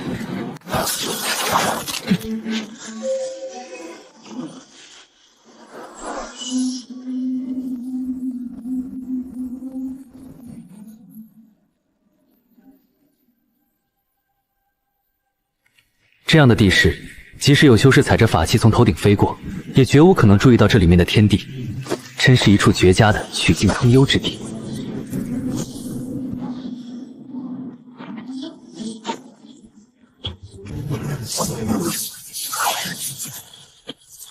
为了不暴露，我暂时不打算去百姬堂登记。接下来得再去接个悬赏任务，弄到新的一套阵旗，把这小楼廊和整个内洞府给彻底布阵遮挡住。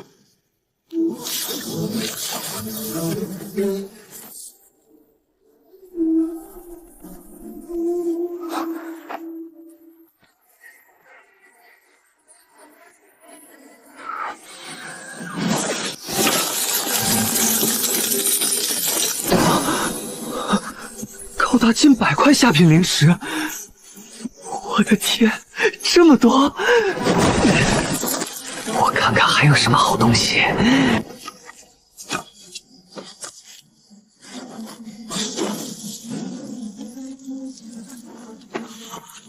这回我算是有点资本了，不过还是不够，我还得去接悬赏任务。里面还有一个黑色的斗笠，正好戴上能遮住脸。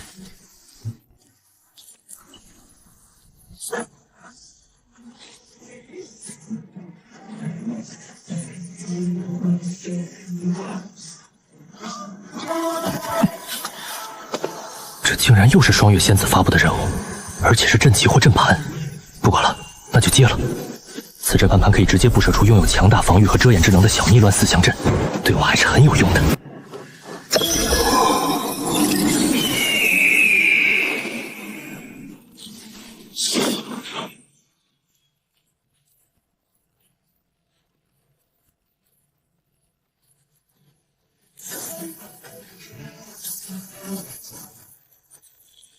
这里好像是黑雾山的地界，传闻此山常年被近乎黑色的浓雾笼罩，山中存在的妖兽黑风鹰，炼气期修士遇见的妖兽多半凶多吉少。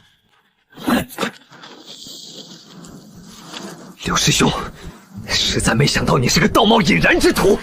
冷师弟，你我皆修仙之人，装什么清高？你敢说你没在背地里干过杀人夺宝之事？冷某确实干过，但那也是对极恶之人下手。像柳师兄这般暗地里阴同门的卑劣行径，冷某倒还真没干过。冷飞宇，别说的你好像多正派一样，我乌龙谷老祖都不敢说我们乌龙谷是绝对的正道修仙门派。修仙者人本就逆天行事，何况如今这修仙时代资源越来越少，谁不是拼命争夺？柳元，你实在太虚伪，亏我以前还真心与你相交，却没想到你这次明面上说是为了双月仙子，实则盯上了我的筑基丹，实在可恶！筑基丹，双月仙子。冷师弟，别挣扎了，赶紧乖乖交出筑基丹。看在同门一场，我会留你全尸就地掩埋。去死吧！冷凤仪，中了我的缠毒法力快速枯竭，我看你还能强撑到几时？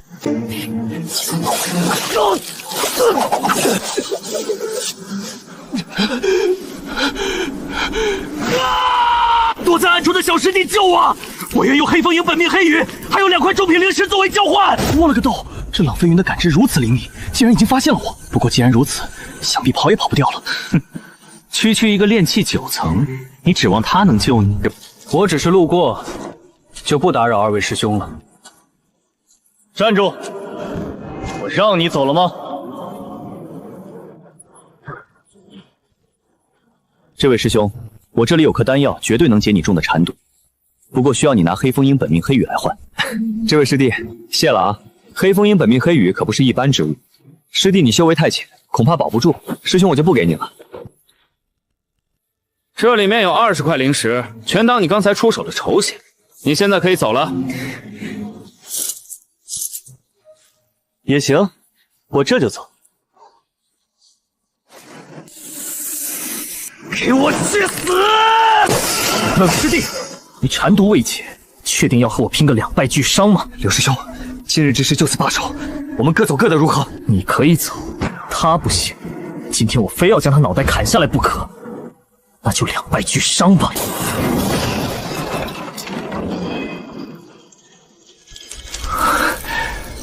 不好意思了，2位师兄，这下谁也别想走了。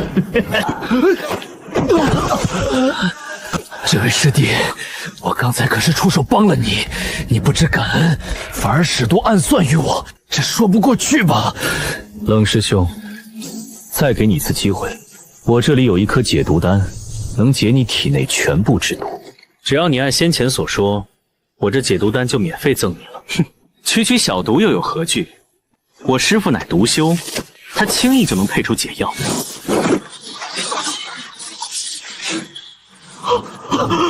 这位师弟，你先将解毒丹给我，我吃下后确实解了毒，2块中品灵石和黑风鹰本命黑羽，我立刻双手奉上。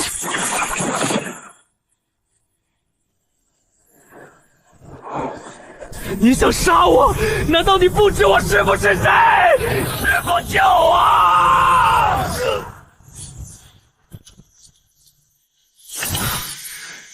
我的灵力几乎耗尽了，必须赶紧补充。师弟，这是2块中品灵石，还有黑风鹰本命黑羽，我师弟能只过一条生路。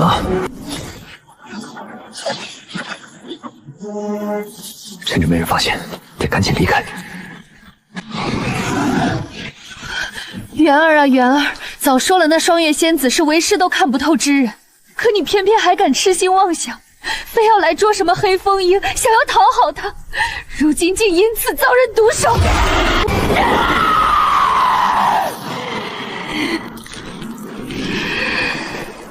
元儿，安心心转世吧，只要他敢取出这些东西，就绝逃不过为师的追踪。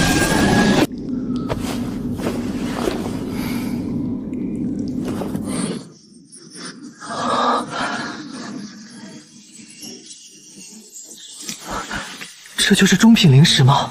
果真非同凡响。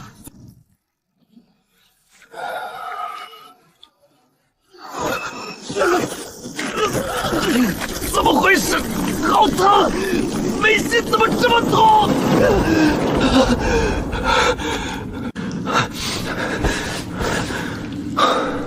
修炼后疼痛竟然消失了，不过刚刚是怎么了？怎么会突然感觉眉心那般疼痛？唉，先不管了，先去把夺过来的几样宝贝卖了再说。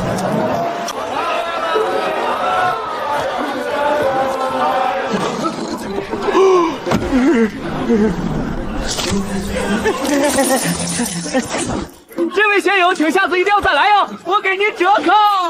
我看看，原来最快转灵石之法是杀人夺宝啊！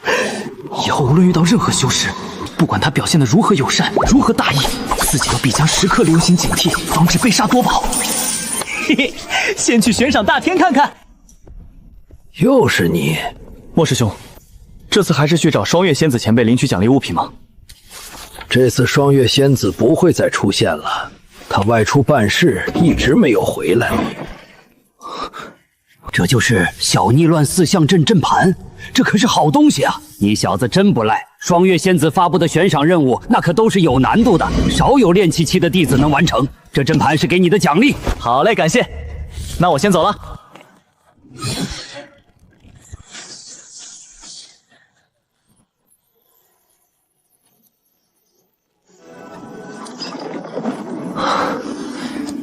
阵法一道，当真是神奇玄妙。要是能找到那些炼制尾巴丹所需灵药的幼苗或种子，栽种在领土上，再想办法弄到灵肥，施撒于领土催生，不就能得到足够药材了吗？不过好像不太行，因为进入玄铺药园需要极其繁琐且漫长的申请，且只能待1天，出来还要被查验。怎么眉心又开始疼了？难道那魔道老鱼的诅咒真起作用了？算算时间，还真差不多要到1年时间了。秦师叔，弟子想问一问，您老可知文心瑶师姐所居何处？文师妹早在2年前就已筑基成功，你不知道吗？你文师叔与宗门有功，所以筑基成功后，如今负责看守玄铺药园。你想找她，去玄铺药园即可。我这就去。感谢。师弟，准入令牌请出示一下。怎么拿不到准入令牌，想求文师叔进入玄铺药园？赶紧走，赶紧走！真是的，都到现在了，居然还想着浑水摸鱼。这位师兄，在下杨彻，真认识文师叔，还请通禀一声。刘师兄、蒋师兄，还请快过来！这里又来一个捣乱的，还赶不走？杨彻师弟是吧？没有准入令是无法进入玄铺药园的。而且你一个炼气9重弟子，怎么可能认识文师叔？文师叔早有交代，凡是没有准入令的，无论什么理由都不得入内。杨师弟，最后一次警告你，赶紧离开，否则我们可就不客气了。几位师兄，我真认识文师叔，你们通禀一声就说杨彻来找，是真是假马上不就知道了。哼，蒋师兄，我可不想再受罚了，管他说的是真是假，先赶走再说。就算他说的是真，但他没有准入令，我们赶他走也是职责所在。10几人联手，不能与他们硬碰，我必须要破门。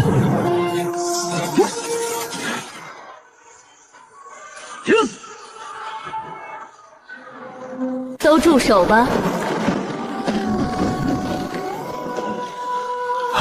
文师叔，星瑶师叔，申请入药园的弟子实在太多，而我有急事在身，实在等不了，所以就想到了你。若有思虑不周之处，还请师叔勿怪。随我来吧。既是你来采药，那便给你2日时间，其他需依旧遵照宗门规矩。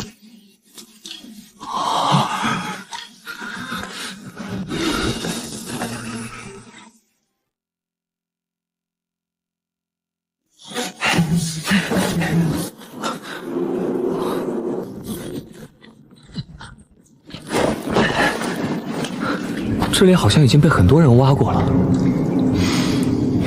我先用神识来看看。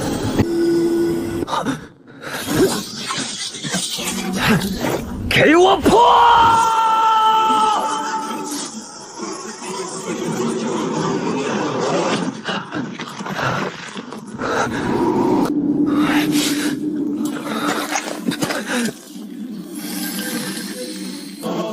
这是云野之术的幼苗。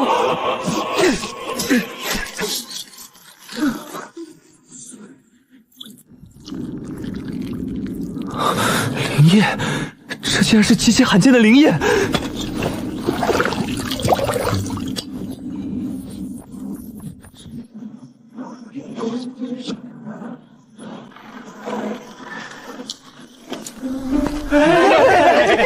诸位师兄，再不叫辨识成熟灵草的灵兽过来，我可直接走了。杨师弟自觉上交就是，哪还用得着灵兽过来检查？诸位师兄这番心意，师弟记下了。我还有急事，咱们改日再叙。告辞。杨师弟慢走。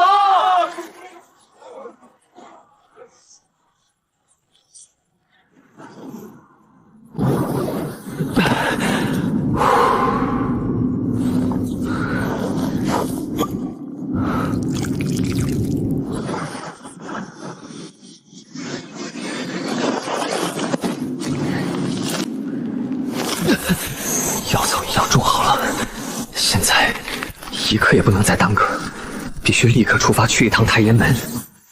那魔道老妪在1年前下的恶毒诅咒，还真得去找民仆高修给我看看。来人，请留步！擅闯者可是会触发我们大阵，弹指间性命不保。我自乌龙谷而来，有事面求明普大修，还请通禀一声。找明普师叔，你确定是找明普大修？有什么不对吗？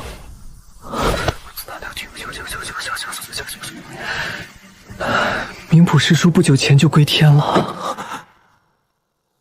什么？不会吧？当初明普前辈那威严和善，实力高深，怎么说归天就归天了？当初明普大修应该带了2个女子回太炎门，其中一名凡人女子叫吴清玄的，请问她是否还在门中呢？你真的是乌龙谷弟子？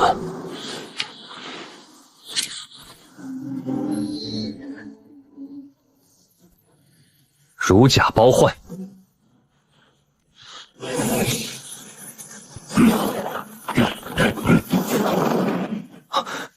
二位前辈，这是何意？你是乌清玄的什么人？二位前辈，我此来并不是找乌清玄，而是来找明普前辈有事相求。但明普大修已经归天，明普师兄之死，我们也一直未有定论。你既此前见过明普师兄，那跟我们走一趟吧。好汉不吃眼前亏，这个时候绝不能反抗。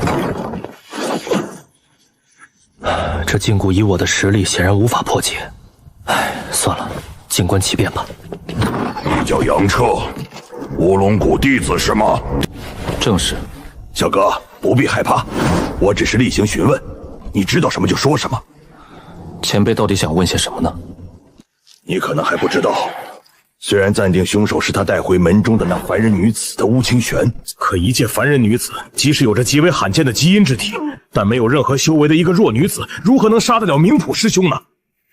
那不知前辈将我困在这里时，杨施主，你曾见过我明普师兄，又认识乌清玄，对不对？不错，我见过明普大修，也的确认识乌清玄。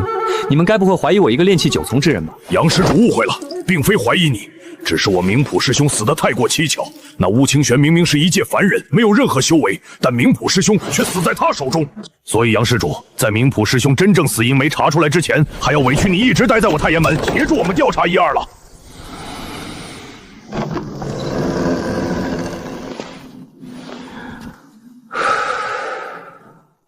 我名为眼空，杨小哥，可否告诉老朽，你来我太炎门究竟所谓何事？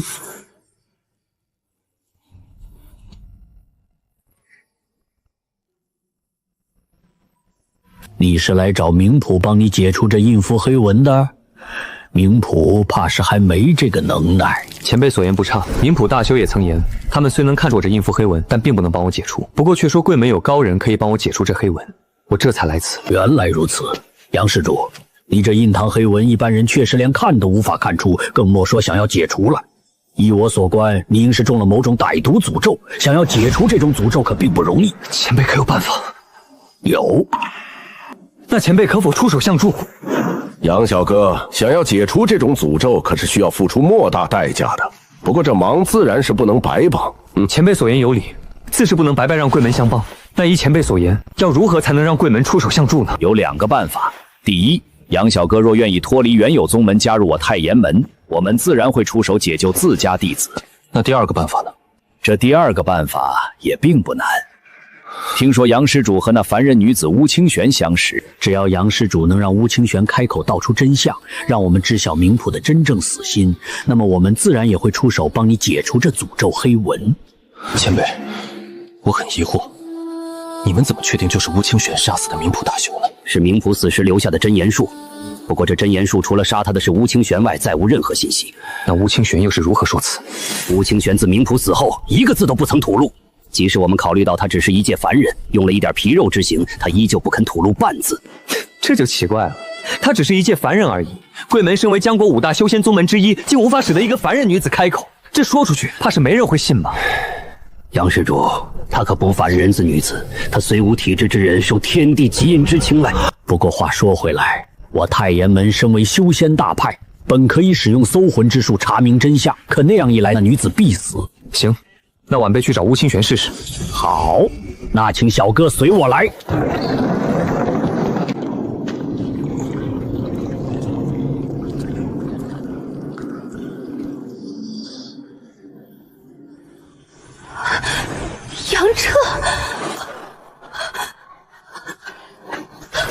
杨彻，赶紧离开这儿！这太爷门非常古怪，你千万不要相信这里的任何人。吴姑娘，明普大修的死和你有关，是真的吗？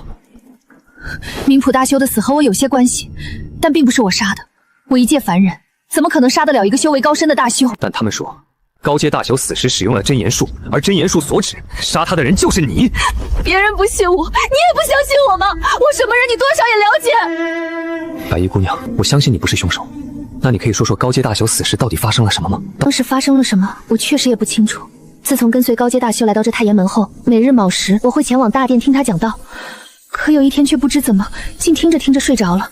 等我再次醒来，就发现高阶大修已经死了。那日大殿中只有你和高阶大修2人，没有别人了吗？有，还有明普大修带回来的妙翠姑娘。那这妙翠呢？我不知道，我醒来后她就不见了。那如此说来，这妙翠也有嫌疑啊！的确如此，可太爷门的人却说真言术绝不可能出错，所以认定我就是杀死明普大修的人。吴姑娘，你且放宽心，我让太爷门的人去寻一下这妙翠姑娘，或许就能真相大白。杨施主，怎么样？前辈，吴清玄说，当时有一个叫妙翠的人也在场，前辈可知这妙翠人在何处？此女已疯，一整天都是胡话连篇。其巅峰修为，以修为而论，他同样没有可能杀死明普。前辈，能带我去见见这妙翠吗？没问题，请随我来。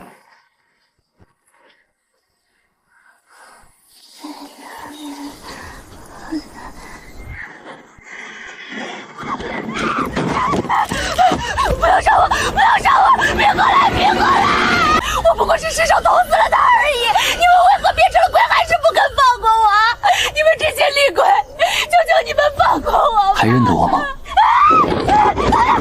妙翠的。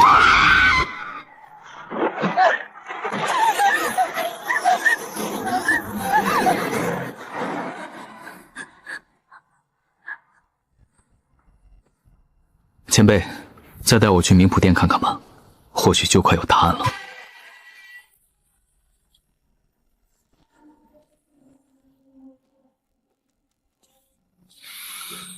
前辈，有没有一种可能，凡人被魔道之人附身，却无法被发现？绝无可能。但若凡人被附身，那绝无所遁形，一眼就能看穿。前辈，这次恐怕你们真的看走眼了。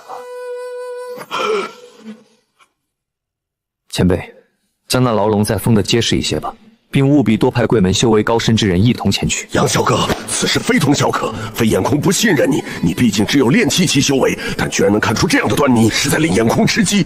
你如实告诉眼空，到底有几分把握？7、8成吧。杨小哥，可否能再提升些把握？毕竟这超出了我的认知，且事关重大。为真知确认前，我也不好贸然打扰门中那些正参禅的长老们。那走吧，去朝阴峰再行最后的确认。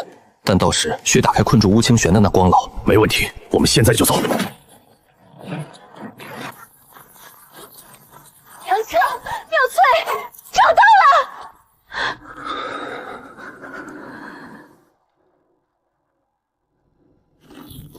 现在眼空前辈就放你出来。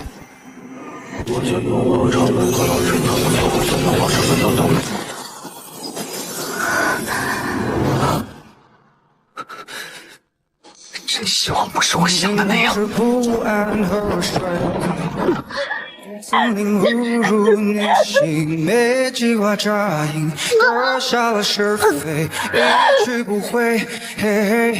吴姑娘，既然可以修行了，为何还要杀明普前辈呢？杨彻，我小看了你，也错看了你。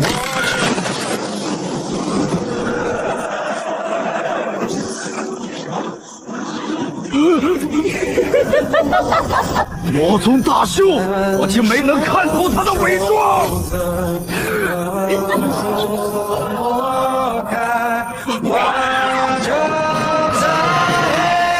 这太爷大方向快拦住他，不要让他入场。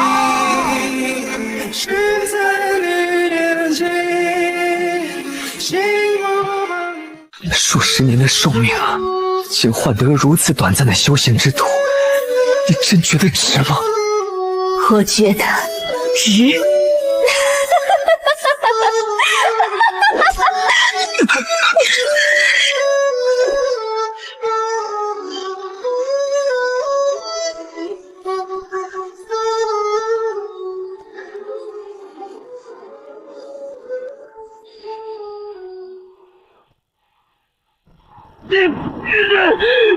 放开我！我叫杨彻，虽天生双灵根，却注定无法筑基成为真正的修仙之人。本以为这世上只有我一人如此薄命，直到巫姑娘的出现，她与我同病相怜，却为修仙牵连无辜，堕入魔道，遭遇正派追杀。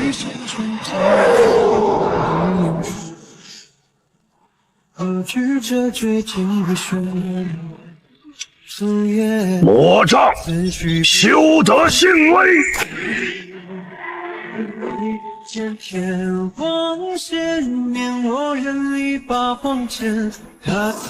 杨彻，今日我无论生死，皆是命数，我无怨无悔。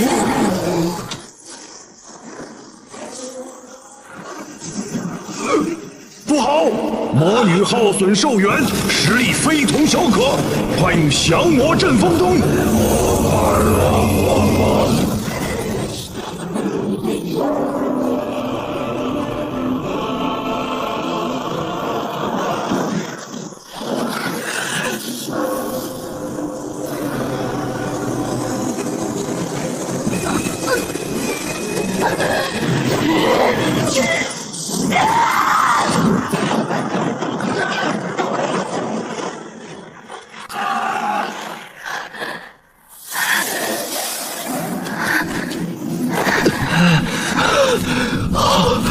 好热啊！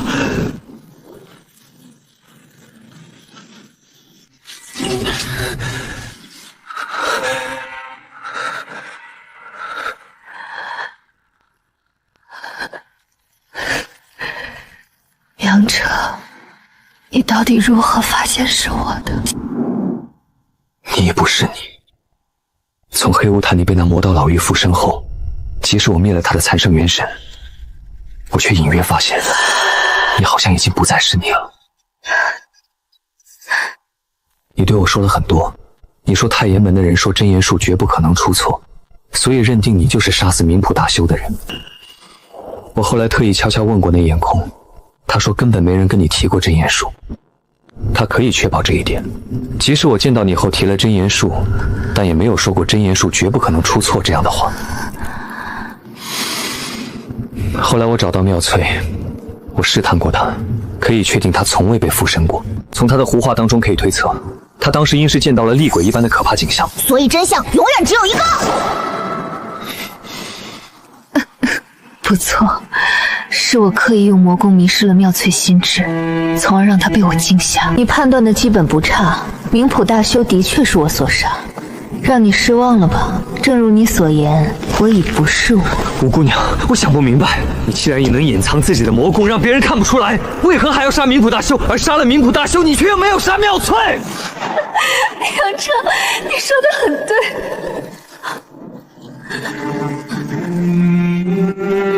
刚开始我很害怕，一会儿我忘了。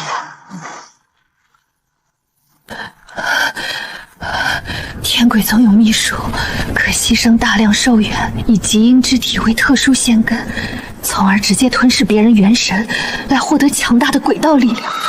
但这样做我遭到了极大反噬，不仅寿元所剩无几，每隔一段时间我还要杀一名修行者，吞噬其元神来维持。冥普大修是好人，我从没想过杀他，但恰恰那日听经之时，我遭到了反噬，引起了冥普大修怀疑，我没有选择，只能痛下杀手。那妙翠呢？妙翠，她也是个可怜人，比我还要可怜的可怜。我从小到大没有朋友，没有知己，而妙翠，她算我乌清轩唯一一个知心的人。吴姑娘，值得吗？数十年的寿命啊，竟换得如此短暂的修仙之途，你真觉得值吗？我觉得值。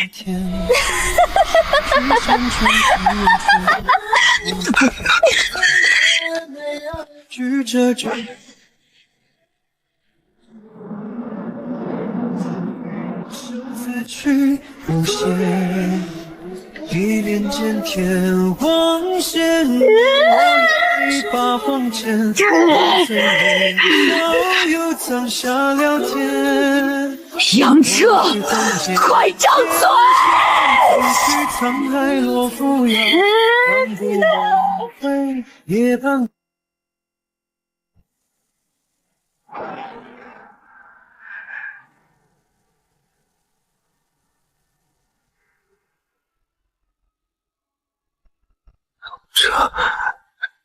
这难道是九心雷焰？吴姑娘，你怎么样？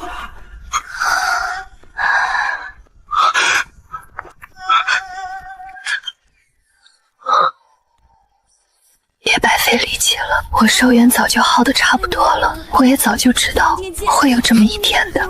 选择魔道功法，我并不后悔，相反，我庆幸自己有极阴之体，帮我圆了修行之梦。杨彻，也谢谢你，是你让我再次感受到了温暖，能死在你怀里，也算是我的幸运了。请带上我一份夙愿，一定要走到那仙之尽头。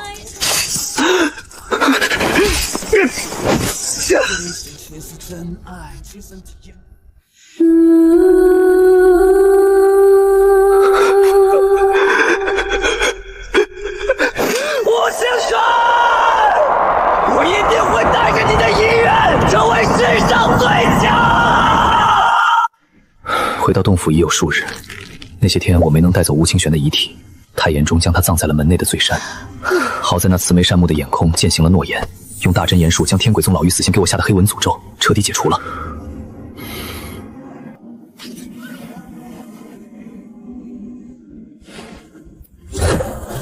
什么？修罗国的魔道四宗竟然密谋，要在7年之内大举入侵江国等附近10几个国家所有修仙宗门。这重大消息若是贸然向上禀报，势必会惹来无尽的重大麻烦。他们尚需7年光阴筹备，此事暂且搁下，来日方长。眼下潜心修行方为正途。毕竟我曾与吴清玄约定，要走到修行的最高处。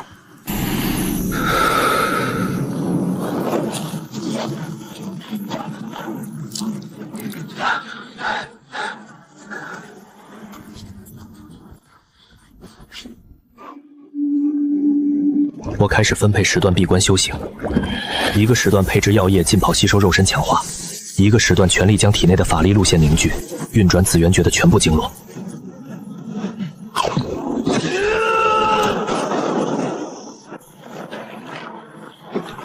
这种感觉是要突破了吗？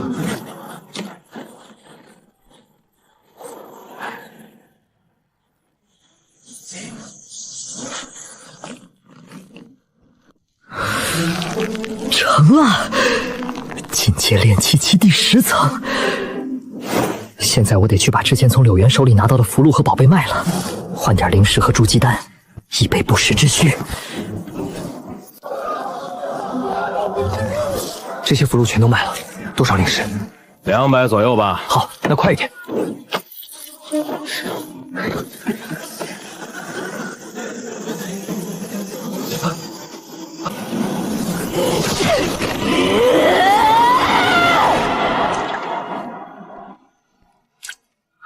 该死，是黑雾山那个女毒枭，她在那些灵符和法器上果然设下了隐藏的追踪印记。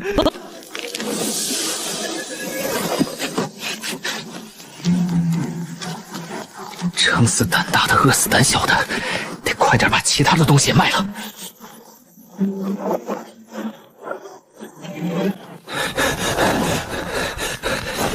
这火速将流云底和归明甲值多少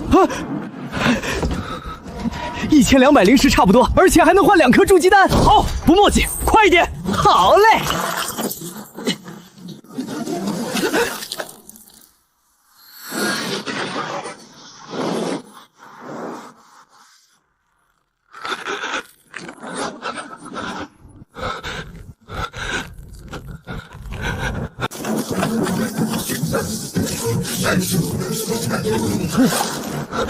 有泥巴太好了，就在这里先苟着，等到安全了再说。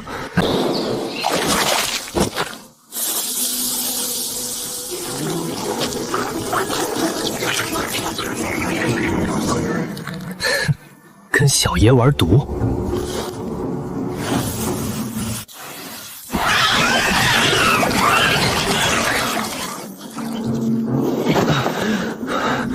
好险！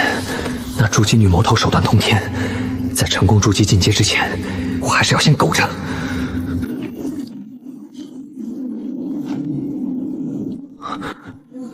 仙果已经彻底长熟了。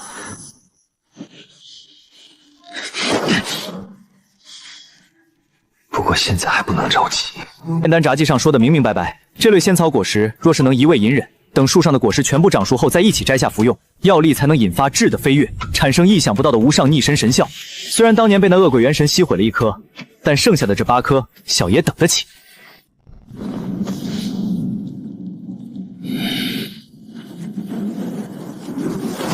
出来吧，九心雷炎！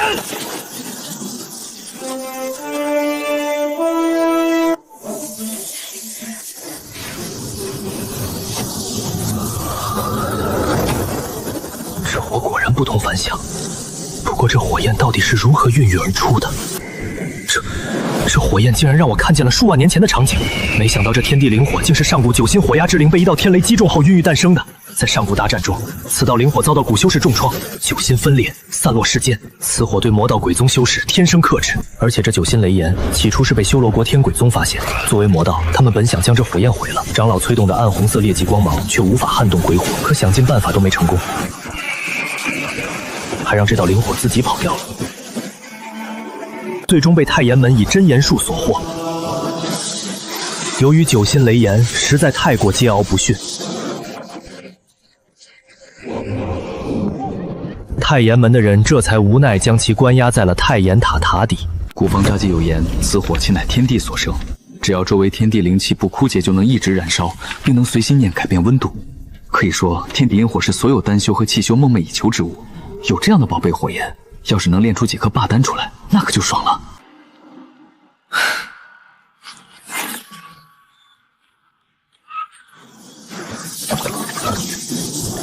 上天保佑，尽量少费几炉啊！难道第1炉就能成？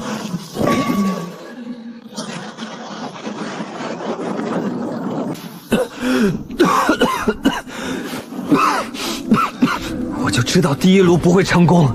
哼，再来！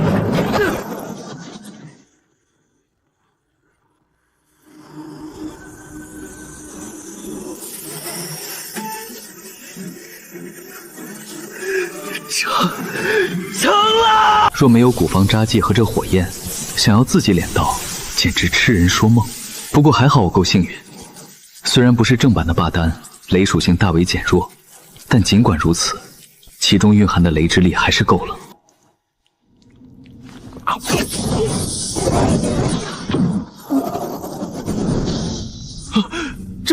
这火焰怎么还和我抢起丹药来了？我就只剩1颗了，你可别抢了啊！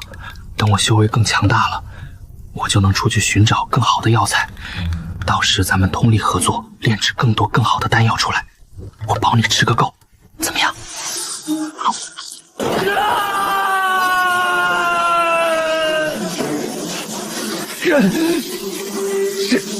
这也太疼了吧！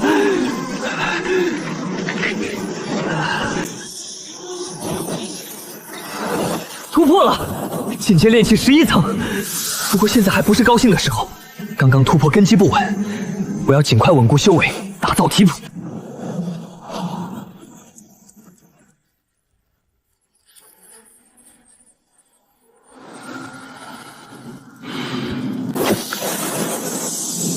炼气11层，不知我的飞火针是不是也增加了？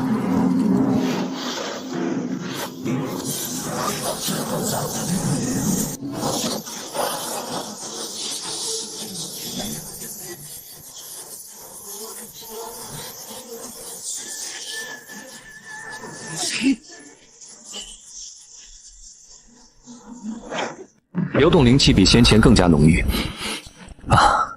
灵眼之术长大了点儿，这灵眼之术只是幼苗，成熟的灵眼之术若没有通天法力，是万万没可能将其轻易挖走的。而且玉兽经上所说，灵兽虫卵是以控神术，若放于灵物上滋养，不仅能加速孵化，更有一定几率使其得到进化。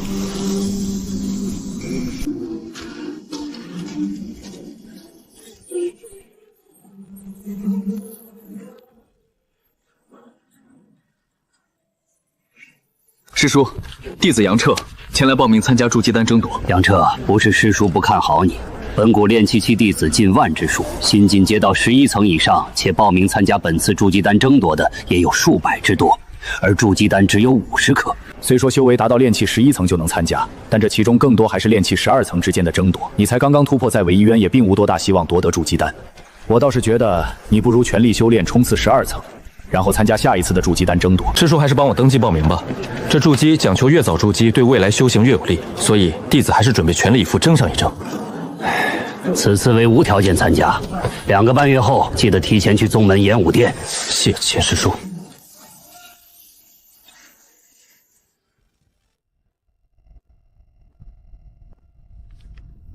2颗淡淡荧光的下品灵石。啊，可以随意进入。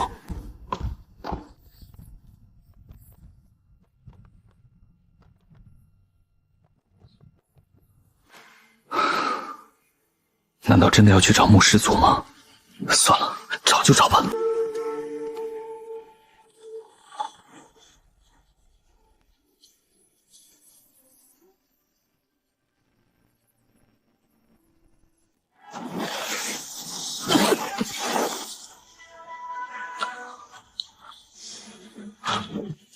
弟子见过师叔，不知师叔拦住弟子所为何事？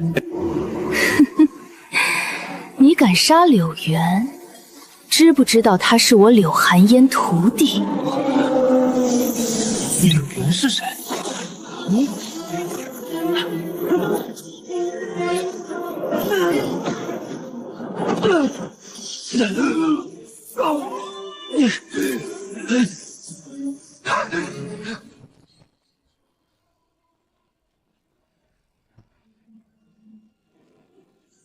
急！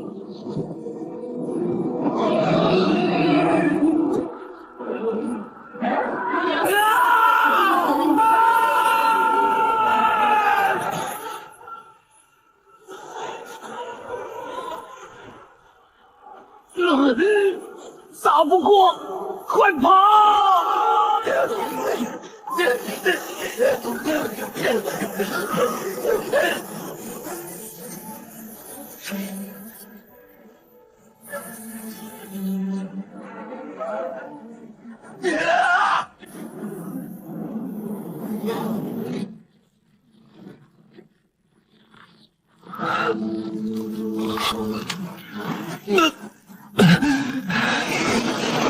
怎么回事？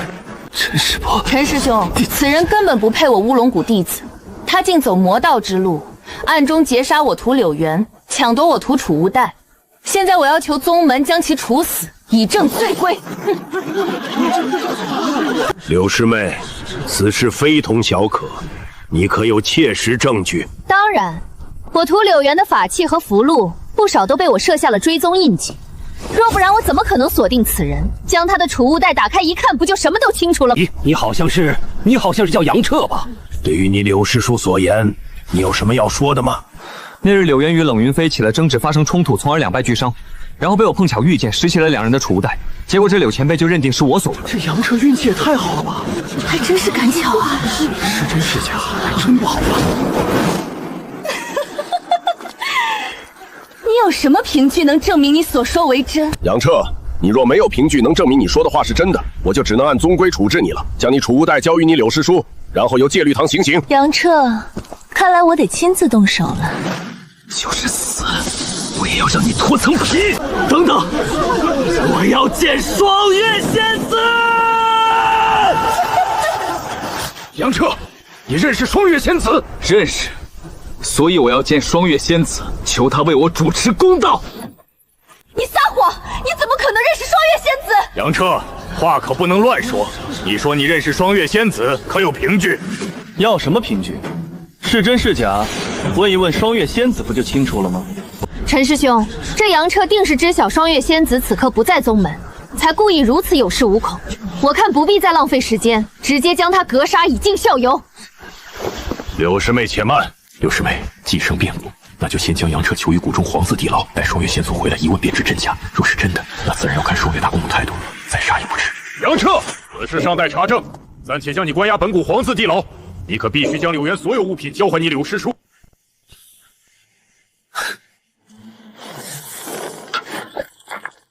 好吧，现在也只有如此了。什么人？宗门地牢不可擅闯！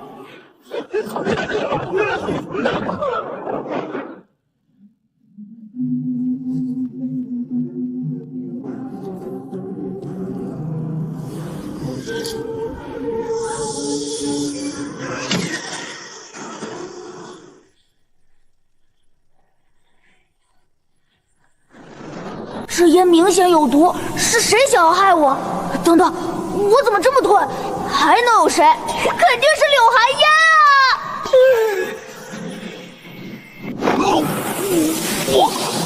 我中毒了！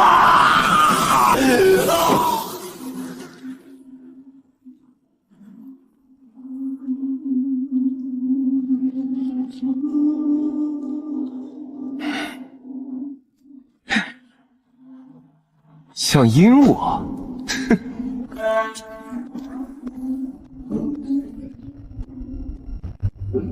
我还得谢谢柳寒烟，这不就从牢里出来了吗？你说他是不是傻？都不看看我烟气没？嘿嘿。不过现在来看，宗门是不能回了。宗门既然不能回了，那我就去极东之地闯一闯。只是可惜了我洞府里的那些宝贝。唉，留得青山在，不怕没柴烧。眼下还是先保命吧。只要自己不死，一切便还有希望。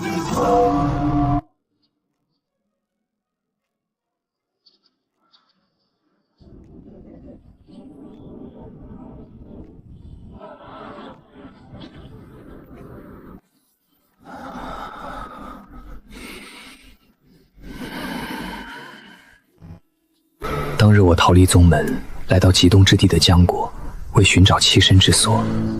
我来到了青剑宗，并且打点了一名青剑宗的师兄，成为了这里的一名杂役弟子。本想做一个杂役弟子，平时就是打扫打扫卫生，然后有大把的时间用功。可哪能想到这青剑宗的杂役弟子还有一个别称，叫魔宫。每天只有3个时辰的睡觉、吃饭时间，其余所有时间都必须用来淬矿和洗剑，我真是无语了。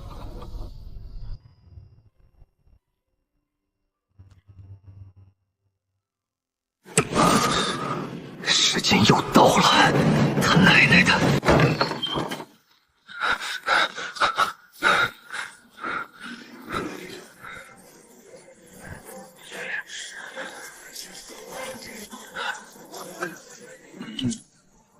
杨师弟，你想换岗位的事儿，我帮你问过了，有点难办啊。那边的活啊，必须达到炼气3层，你这修为还差一点。许师兄，不对啊，我看不少炼气2层的师兄师姐，也一样转去了洗剑啊。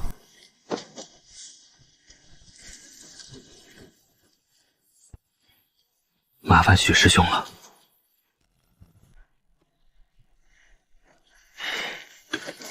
再加5块，我帮你去打点一下。那行，明天我给你消息。这许庸果然是见钱眼开的主，不过这样才好，能用灵石解决的事就是小事。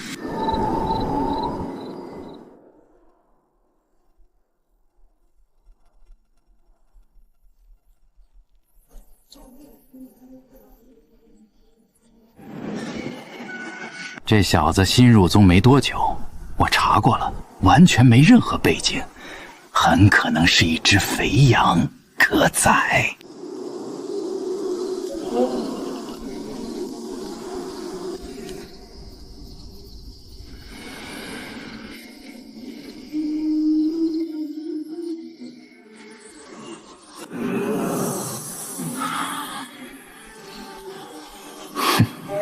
这是想要阴我？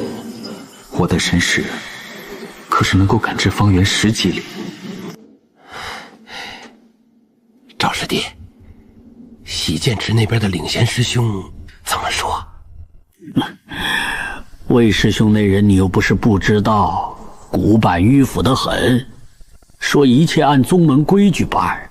哼，宗门规矩，用10块灵石就能转去洗剑池，这心照不宣的破规矩都多少年了？这魏宇航脑子到底是不是有问题？白给他银子他都不要。师兄，我早就说了，根本不用去找高层，我们直接收了那笔灵石，然后给洗剑池那边10块，不就结了？你懂什么？我们是准备向杨彻收取至少50块灵石。杨彻不声张也就罢了，可万一他知道了，再告诉魏宇航，那我俩可就要倒霉了。所以能拉魏宇航参与进来，是最好的。以后这可是一条大财路。是，许师兄所言极是，是我想的太简单了。可魏师兄不愿意掺和，那这事儿……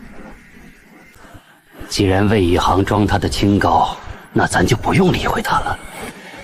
倒是收了杨彻的灵石，我们干脆……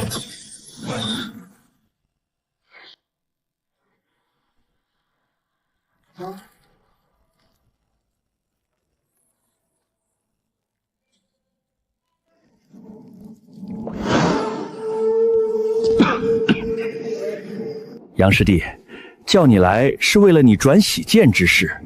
我可是费了好大一番功夫，打点了洗剑池那边不少人，才勉强帮你争取到了一丝希望。嘿嘿，不急，先跟他们耍耍。实在是太劳烦许师兄了，没想到给许师兄添这么大麻烦，我看不如就算了吧。杨师弟啊，我这好不容易都打点的差不多了，人家那边也给了希望。只要你能拿出80块灵石上交那边，这事儿就成了。10块灵石？怎么，杨师弟，你不会拿不出这80块灵石吧？不，许师兄，我是没想到，区80块灵石就能办成啊！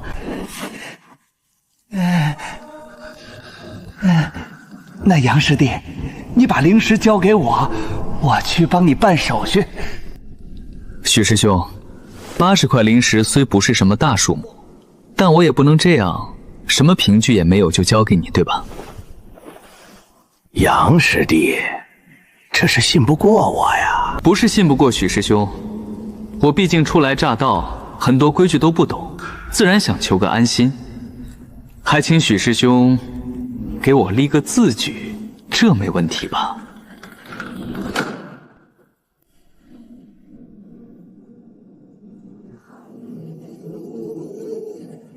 行，那就给你立个字据。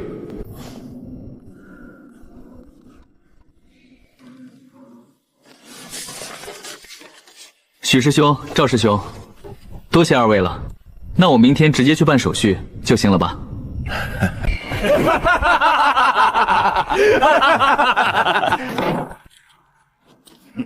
二位师兄，这是何意？没什么，杨师弟，师兄请你在这里睡一觉而已。眼里有东西。许师兄真是高啊，师弟我佩服至极。这杨彻中了望尘香，待一觉醒来，他就什么都不记得了。哼，这小子真是一愣头青一惊一乍的，还差点把我给唬住了。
听说了吧？是的，刚刚听说，许师兄和赵师兄两人到底有什么深仇大恨啊？谁知道呢？他二人表面上关系不错，私底下说不准有什么不为人知的过节呢。还真有这种可能，不然他二人也不会落得那么惨。是啊，听说现场凌乱得很，几乎都分不出谁是谁了。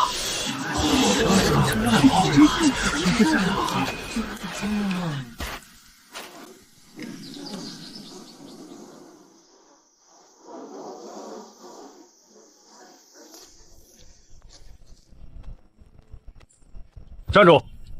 可有出封令？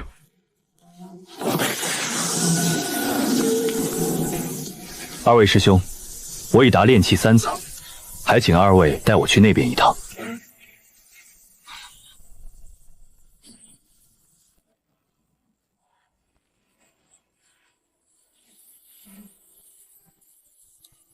跟我走吧。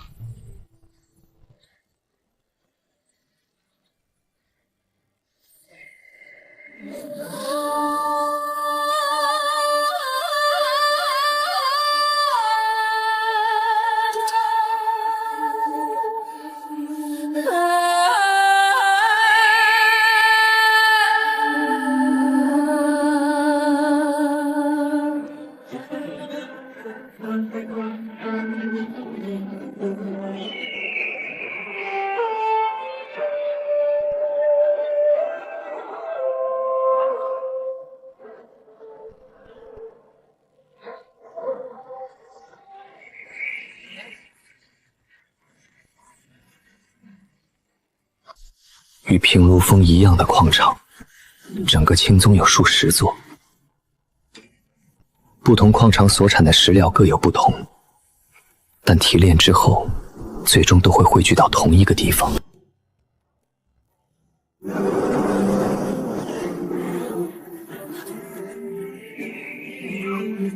那个地方。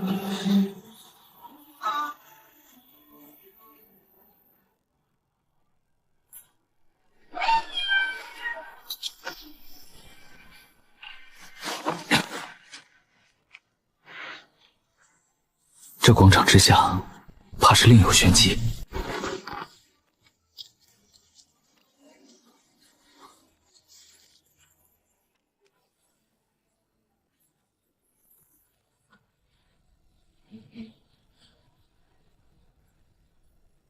杨师弟，你跟着2位师兄进去吧。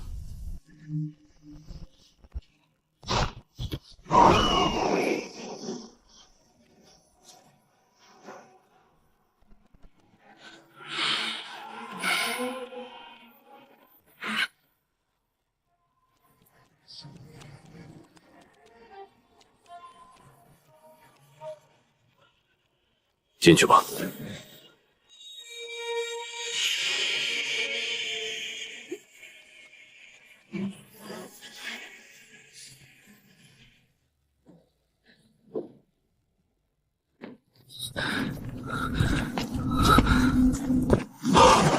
我的天，这场面可不是每天都能看到的。那些气质超凡的老者，便是青宗宗真正的铸剑师了。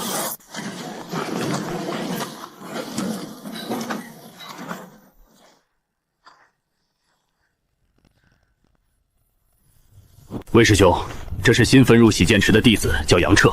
在青剑宗，外封弟子若无特殊天赋或背景，炼气4层及以下皆为杂役弟子，炼气5层至8层为普通弟子，炼气9层至11层为执事弟子，而炼气12层便是领事弟子了。眼前这位魏师兄等级可不低啊！你刚来此地，先去分矿吧。是，魏师兄。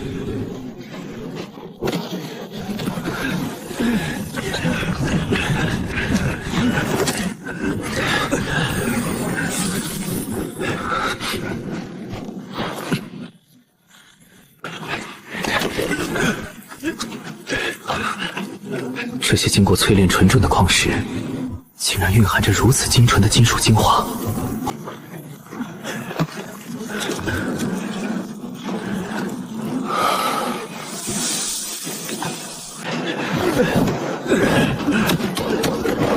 仅仅1个月，我的肉体强度便明显提升了一大截。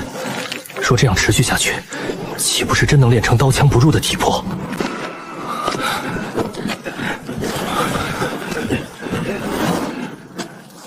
杨彻，你去椒江区搞剑形模具。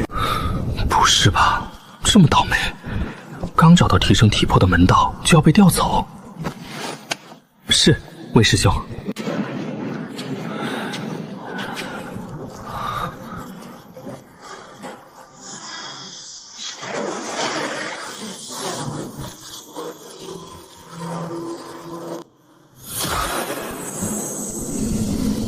哇，这看着还挺有意思的。这些天来，那群铸剑师的每道工序、每个手势，早已被我死死印在脑海。反复揣摩下，其中的门道我已尽数掌握。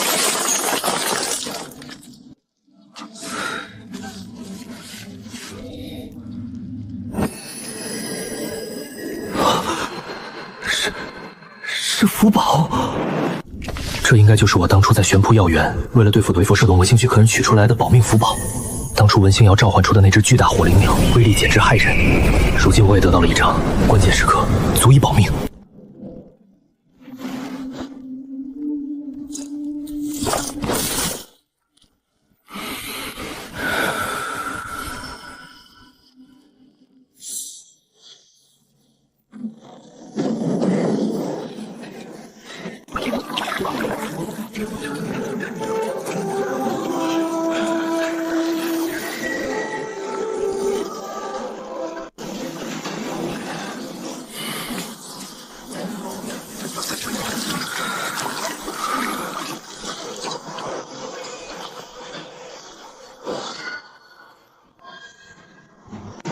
咦，杨师弟，你的实力好像并没有看上去那样弱。原来每日操之活技，法力也在不知不觉间精进了。这位魏师兄当真好敏锐的感知。魏师兄说笑了，我这点微末修为和您相比，那不是小巫见大巫吗？杨师弟谦虚了。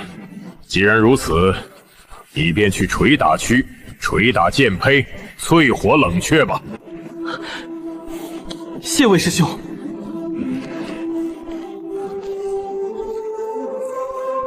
这魏宇航虽然平日里看起来高冷刻板，可为人处事倒是公正，而且捶打剑胚的工序明显比分矿和官香要高出一个档次啊！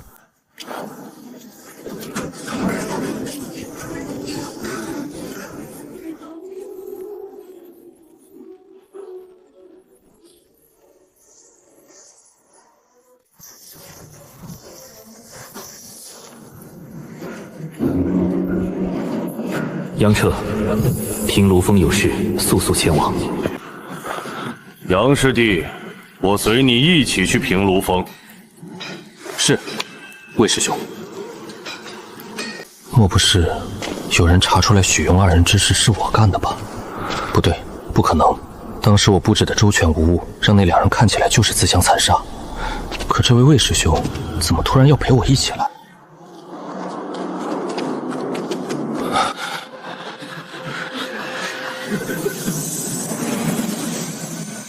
八风的人还真是怕什么来什么。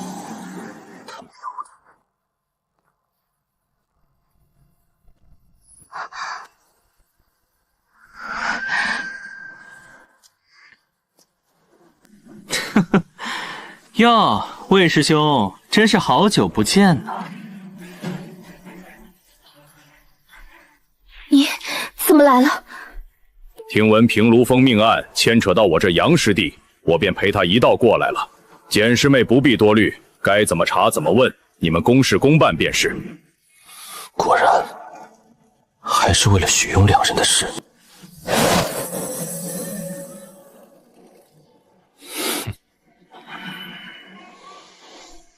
你就是杨彻师弟。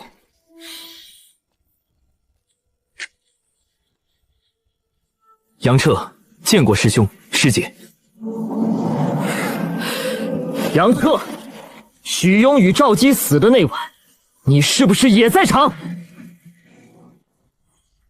那日我的确被许师兄叫到这石屋来过，不过很快我就离开了。至于其他的事，我并不知道。简师妹，他已经承认了，擒住他，带回第八峰。这男青年莫非脑子有病不成？这就叫承认了？我承认什么了我？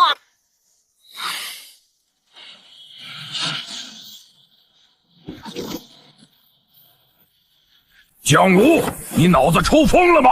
他承认什么了？这位魏师兄，平日里看起来高冷刻板，竟然还有如此彪悍护短的一面。魏宇航，这里有你什么事？我八峰弟子在此办事，什么时候轮到你来指手画脚？你八峰弟子办事不假，可杨彻也是我洗剑池弟子，我身为洗剑池理事，自然不能看着他蒙受冤冤。冤屈？什么冤屈？他刚才不是已经承认许攸和赵熙死的那晚他在场吗？江无师兄，敢问我承认什么了？那晚我被许寒师兄叫到这儿来，谈完事情我便走了，而且我走的时候赵战师兄也根本没在场，所以他二人之后发生了什么我并不清楚。这样说，江无师兄应该能听明白吧？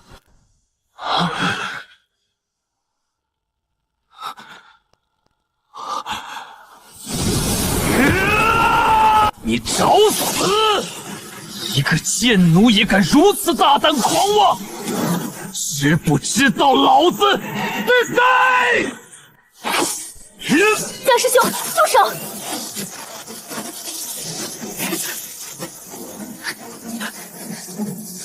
江师兄，我二人还只是八峰准弟子而已。八峰大师兄让我们来查这桩已过数月的悬案，本就是一种考核，务必求得真相。你认为，就凭杨彻炼气4层的法力，能同时杀得了炼气9层的许庸和炼气8层的赵教两位师弟？简离师妹，我要纠正你一点，杨师弟是半个多月前才突破的炼气4层，也就是说，案发当晚，他不过只有区炼气3层的法力。八峰给了考核，本想让杨彻这小子当替国羊，不过现在看来，只能再找机会了。好，杨彻，我会盯着你的，最好不要露出马脚。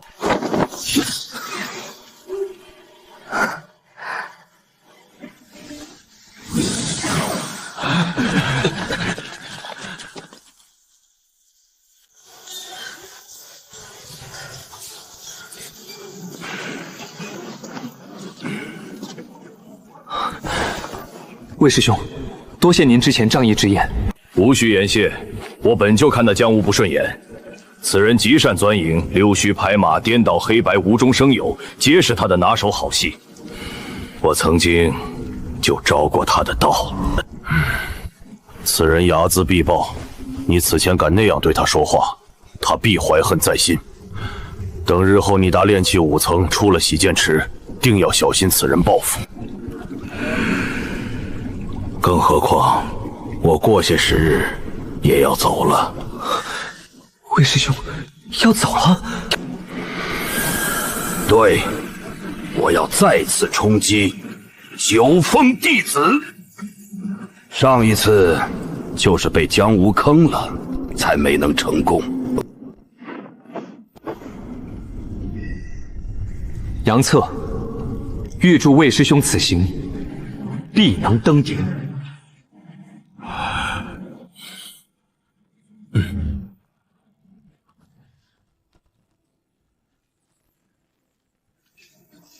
魏师兄一走，江无必会肆无忌惮地对付我。现在情况对我极其不妙，必须尽快提升修为自保。今晚我得炼几颗尾巴丹，抓紧提升修为。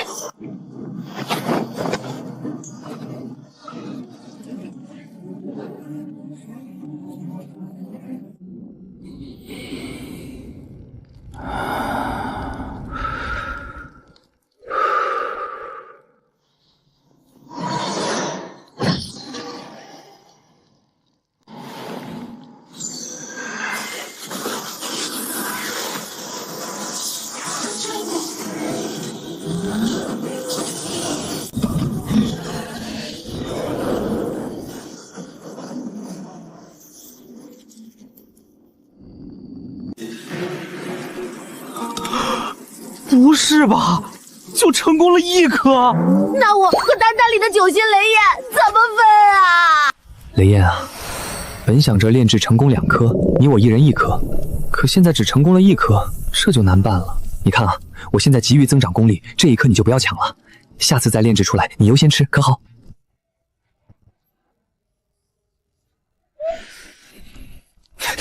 大哥，你倒是给点反应啊，大哥！唉，算了，那就1人1半吧。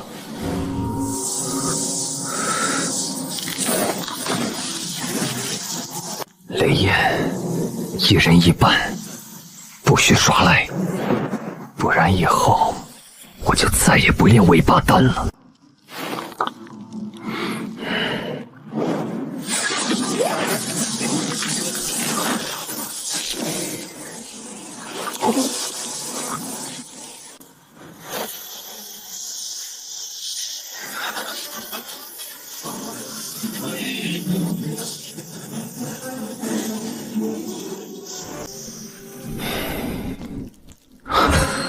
实力终于提升了，虽然还未突破到下一层，但申请离开洗剑池，前往玄清山脉出9峰外的任何地方，应该是没问题了。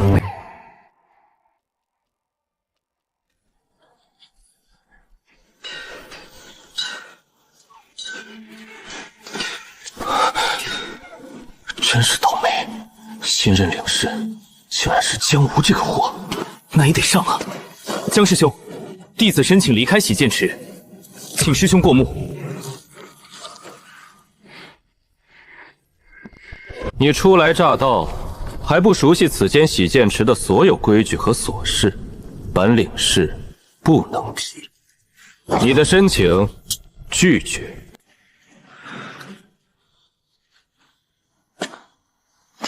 弟子知道了，果然如此，早料到了。拒绝。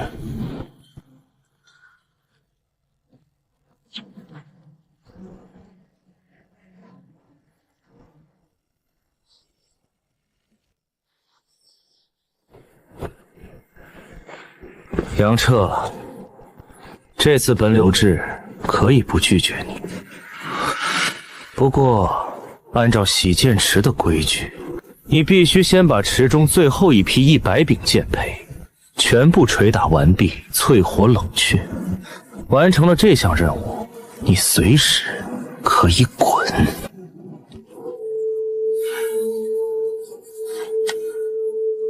好，弟子答应。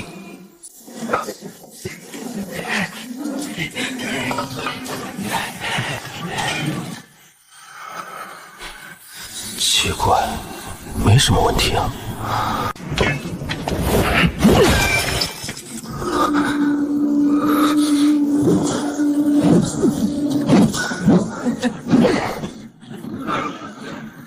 哈哈哈哈哈！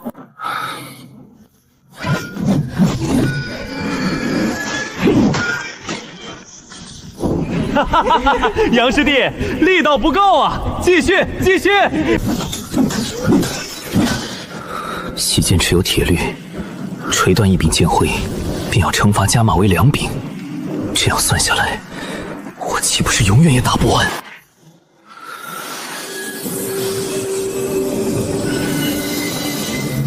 材质明明没问题啊，怎么就总是断呢？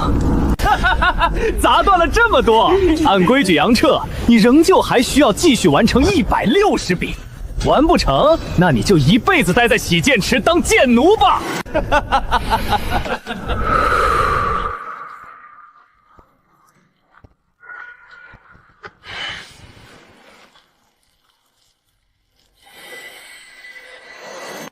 不对，这些剑胚的材质明明完好，可为何一锤便断？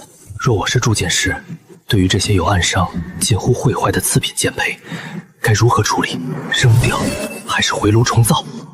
对，一定是回炉重造。这些剑灰根本不是普通的合壳品，而是有暗伤的次品。江无这是故意拿废品来刁难我。哼！既然如此，我何不利用雷焰，直接在锤下完成重造？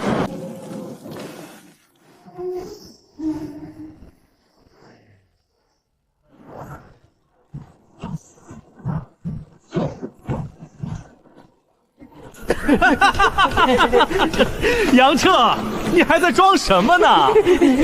再砸再砸，老子今天就在这看着你砸。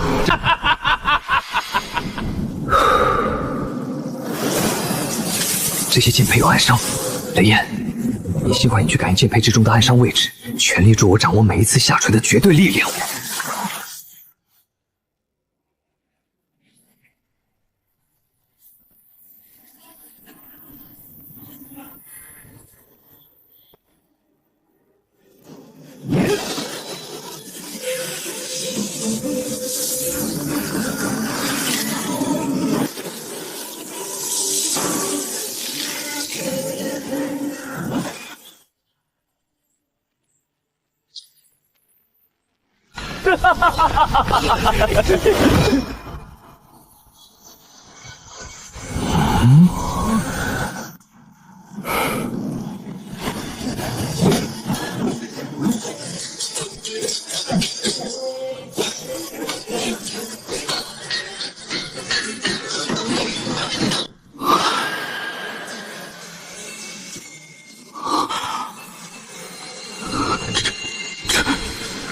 这杨彻到底是用什么妖法？怎么做到的？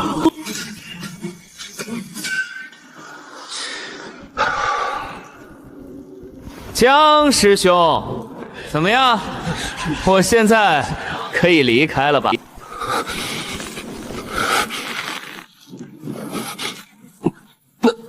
那个，怎么，江师兄还有什么理由？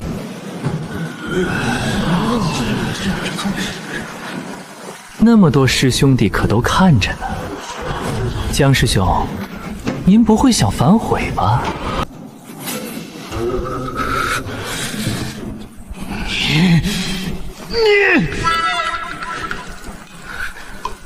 你走吧。多谢江师兄。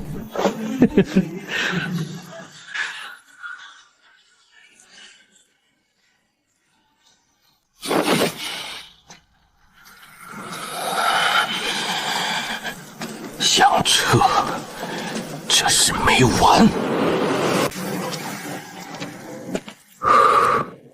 终于离开这里了。现在我得先去玄青山脉的偏远密林看看，听说那里有不少机缘等着我。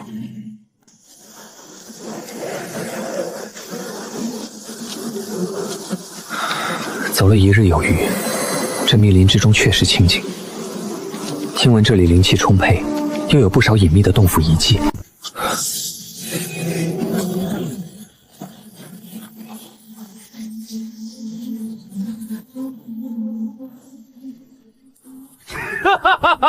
杨彻，老子终于找到你了！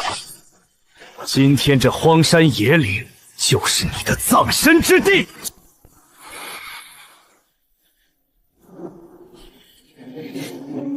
江师兄，我要是死了，整个宗门都会怀疑是你杀了我。那又如何？老子今天就让你死无对证！好啊，那就让你看看什么叫真正的死无对证。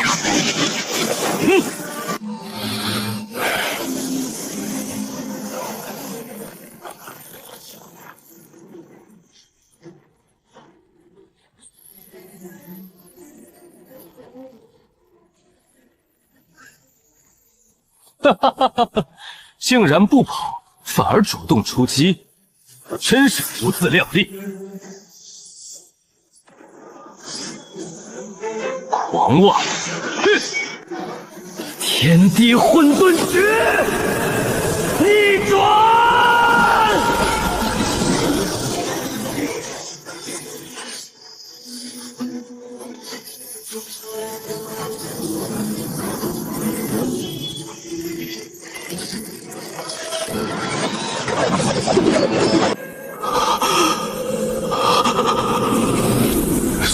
什么？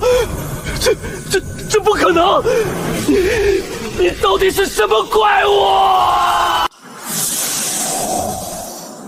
我的天！我现在的肉身强度，竟堪比上阶法器。果然，那几个月的矿石没白捡啊！这小子越是表现得诡异不凡，便越证明我之前的怀疑是对的，可是现在的问题是，我好像打不过这小子。江无，今天死的人好像不是我。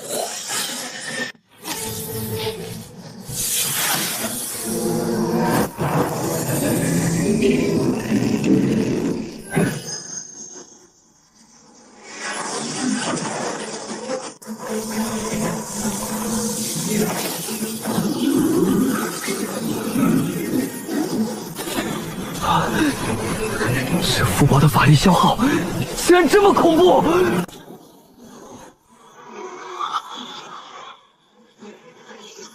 符宝，你身上怎么会有这种东西？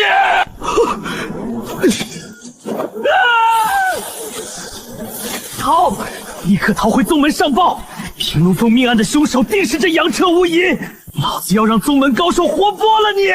太玄引光阵，起！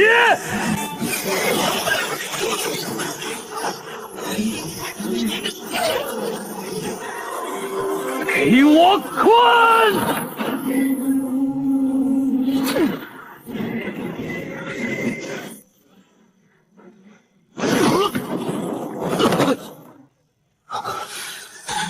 被拖在此地越久，便越没有活路，必须破阵！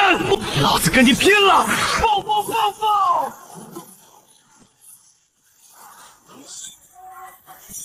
怎么可能？这到底是什么飞阵阵法？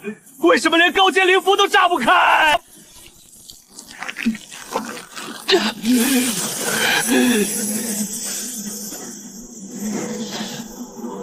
别以为只有你能拿出灵符！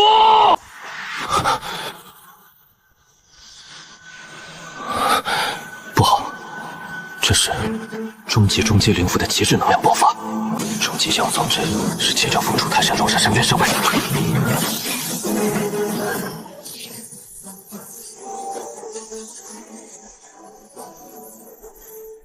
216颗飞火阵组成的太玄引光阵，肯定无法抵挡灵符的自毁一击。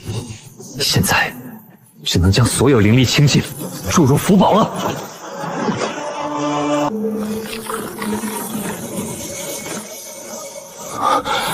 这枚符宝的真实名字，乃是古修大宝之缩影。山海印。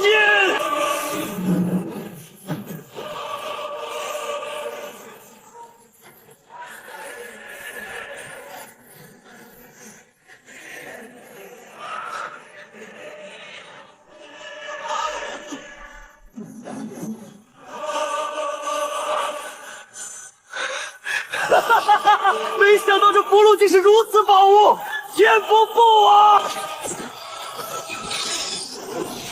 哈哈哈，老子破开了！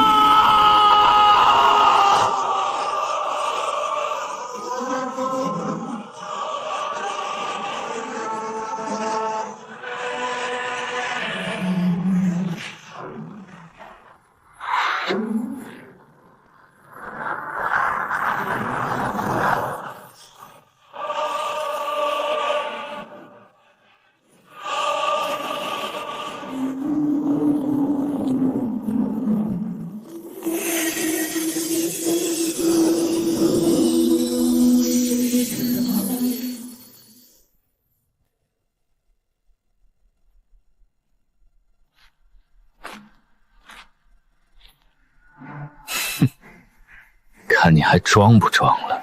死了吧！该。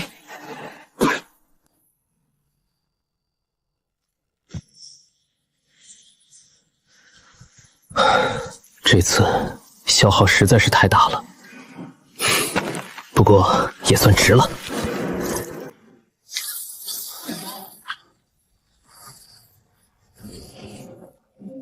真男人从不回头看爆炸。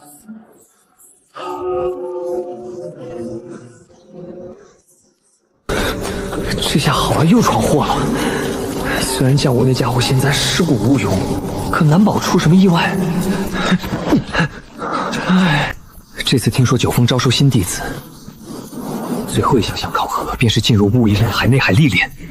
无论如何，我都要成功晋级。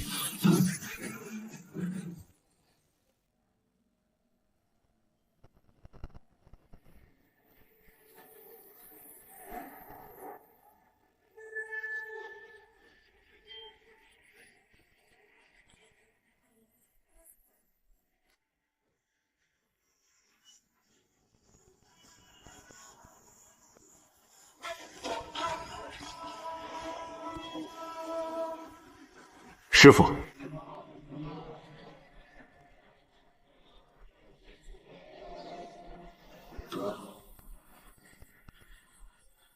正阳，何事？弟子今日接待了一名前来申请雾隐海内海历练名额的弟子。此等小事，你做主便是。师傅，此弟子情况特殊。哦。此人名为杨彻，只是炼气期，但他声说能得到一个考核名额，便愿内海为剑门殿采得5株千年灵药。此等小事，你做主便是。师傅，此弟子情况特殊。哦，此人名为杨彻，只是炼气期，但他声称若能得到一个考核名额，便愿在内海为剑门殿采得5株千年灵药。你确信只是一个炼气期的普通弟子？回师傅，没错。一口眼夸夸下口采的5株千年灵杖，这小子是疯了，还是说有什么倚仗？师傅，此子还有一桩异处，他乃是变异暗雷双仙根。变异双仙根，变异暗和雷双仙根确实是可惜。师傅，变异双仙根确实很罕见，虽然如今的修仙界都在秘传，这样的仙根资质根本无法筑基，但是弟子想到了张师祖，他老人家也是双仙根，所以您看，那就送他去四峰张师叔那里吧。一个变异双仙根资质的人能入我青剑宗，也算得上特殊的缘分。若他能入得了张师叔的眼，那此次雾隐海内海之行便算他一个名额。弟子明白，这就去办。张师叔多少年了，希望这孩子能成为改变你的契机吧。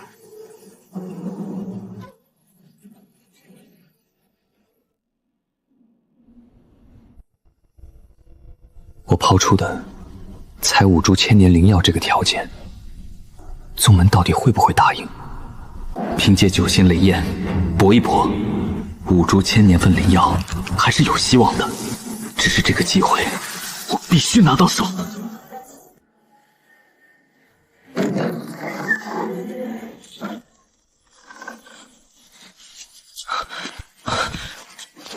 郑师叔，怎么样？店主说了，鉴于你情况特殊，让我带你去第4峰。若你能入得第4峰峰主的眼，你便有资格得到一个入雾隐海内海历练的名额。第4峰，传闻那位张师祖脾气极为古怪，已经上百年没收过弟子了。不错，想必你也听说过这第4峰了，9峰之中最特殊的一峰。若你怕了，大可以选择放弃。还请师叔带弟子前去。好，跟我来。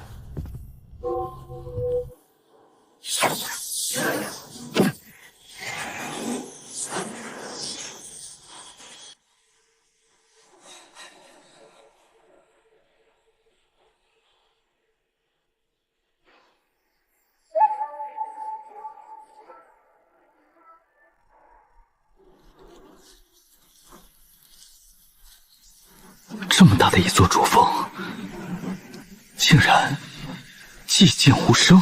弟子剑门殿老五正阳，特来求见张师祖。小正阳，若说不出一个来此地的合适理由，老夫可是要踹你下山的。哇，看，好强大的气场！这老头子脾气还真大。能被张师祖踹下山，那也是弟子的荣耀了。张师祖，您看弟子身边这人如何？不怎么样，都20多岁了，才电气11层。千万不要说想拜入老夫峰下，这样的人还入不得老夫之眼。若是准备拜入我第4峰，那就莫要白费力气了。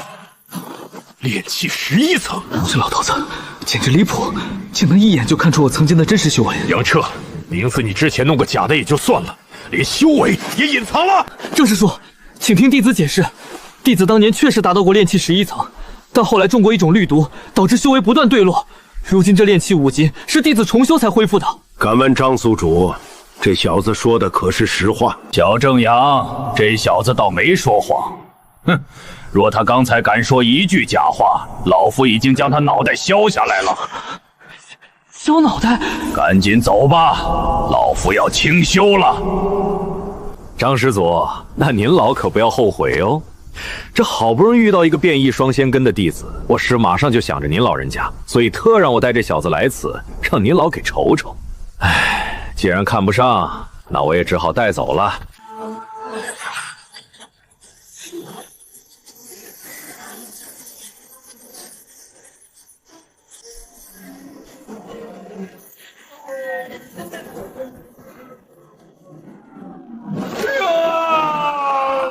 张师祖，这杨彻小友就拜托您啦！我的天，这老头子是真踹啊！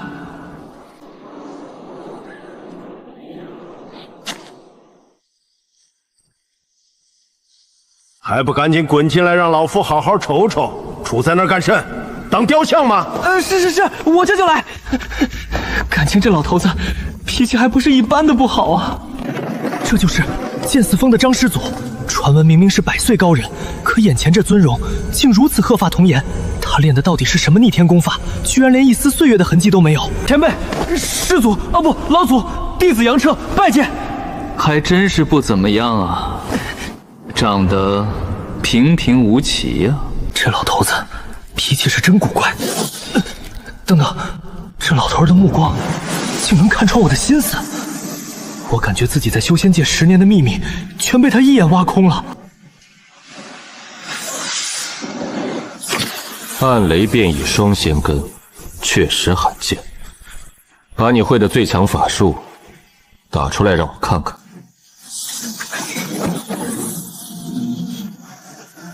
尽全力往这光幕上打，不要有一丝保留。冰剑术，这就来真的，那就让老祖看看我的本事！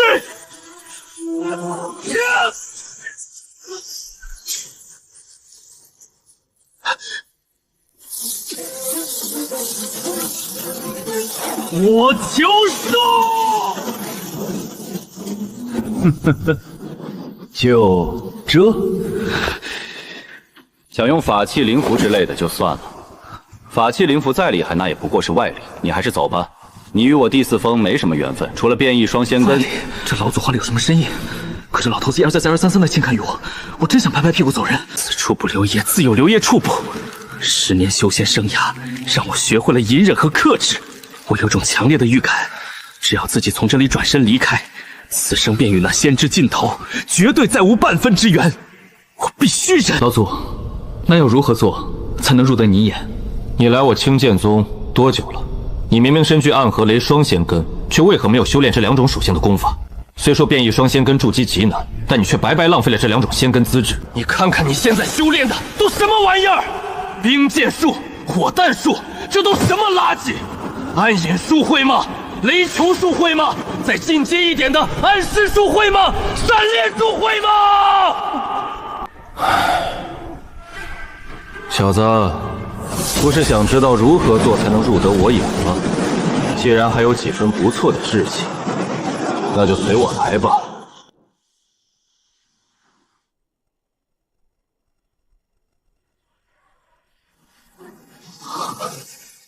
这里是剑四峰峰间。咦，九星雷炎怎么？这峰间之上到底有什么东西？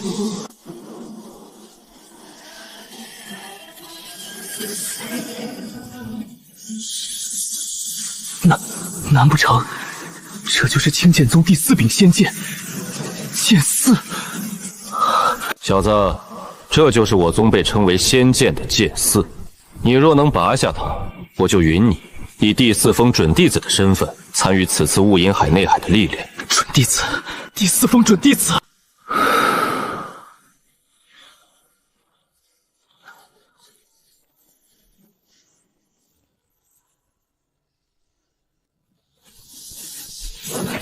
仙剑啊仙剑，我的前程全陷你身，你多少给点薄面，让我拔下就行。小子以后若得道飞升，定带你一起。罢了。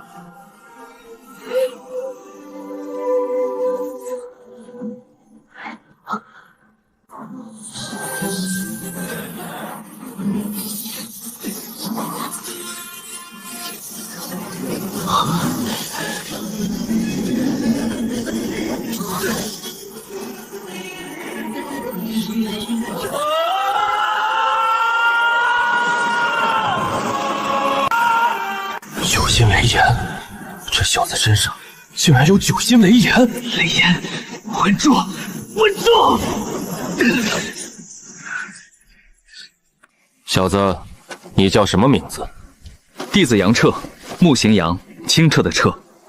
杨彻，你既已拔起剑嗣，那自然已有资格接受历练考核。不过，老夫接下来所说，你还是得有个心理准备。心理准备？老祖接下来到底要说些什么？竟还要让我做好心理准备？我第四峰已上百年没再收过弟子了。这100年来，你有可能会成为第一个。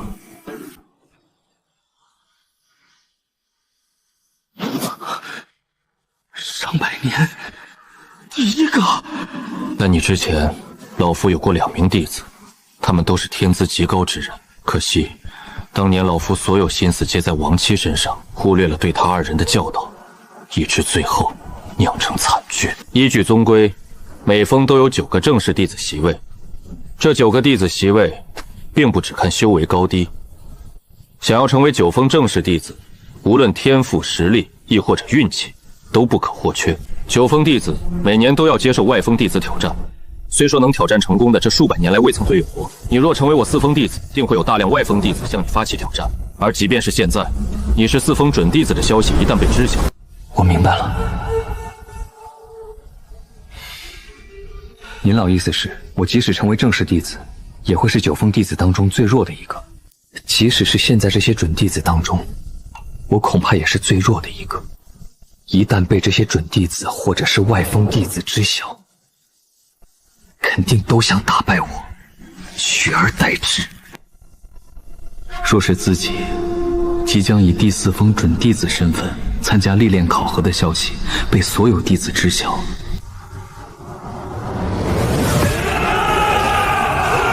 还真是有手持禁符的麻烦。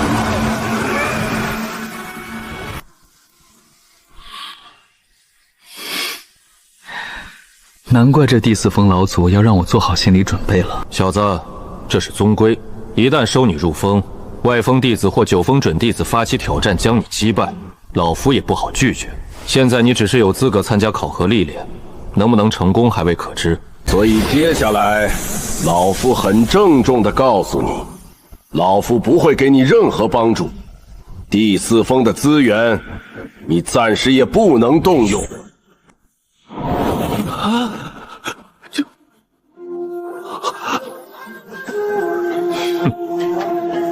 什么？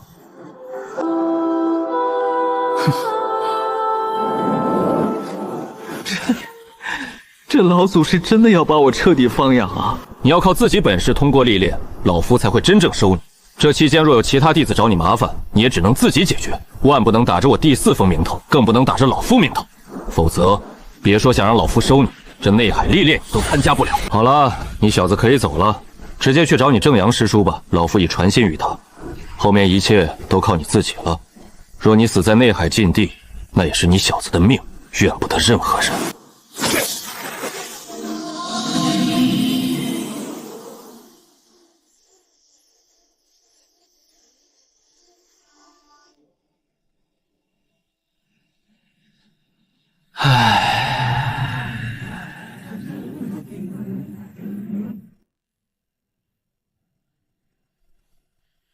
我别的倒没过多奢望，也没想过动用第4峰什么资源，就是对老祖刚才所说的暗影术、雷球术，还有暗视术和闪炼术什么的，心痒难耐啊！本想好好表现一番，说些好听之言，求这老者把这几种法术交给我呢。看来也是没什么指望了。无论如何，都一定要通过这次内海历练。当然，更重要的还是那宝藏。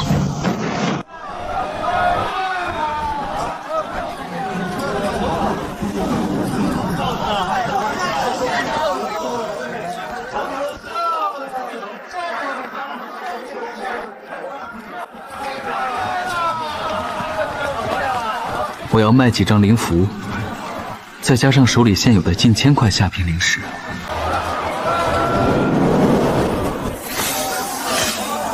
买一件顶阶防御法器，再采购些炼制尾巴丹的药材，好赶在1月后的雾隐海之行前，将修为再提高一些。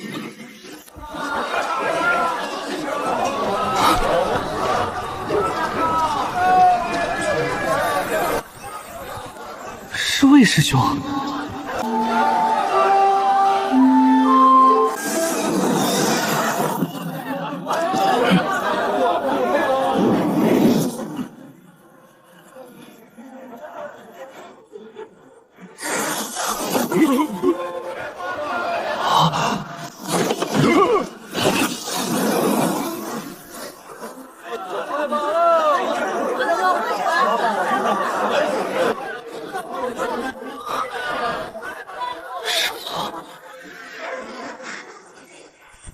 魏师兄可是炼气12层顶峰修为，却如此轻易就被那2个神秘人制住。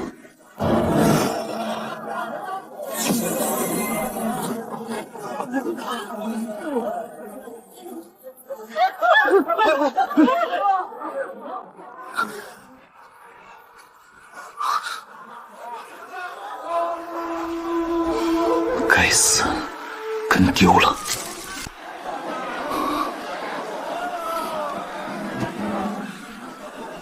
要不要继续追？不，魏师兄可是炼气12层顶峰修为，却如此轻易就被那2个神秘人制住。我若贸然跟上去，反而会使得自己很有可能也陷入未知的危险境地。尽管我很想帮一帮这位师兄，奈何自己有心无力，也只能无奈作罢。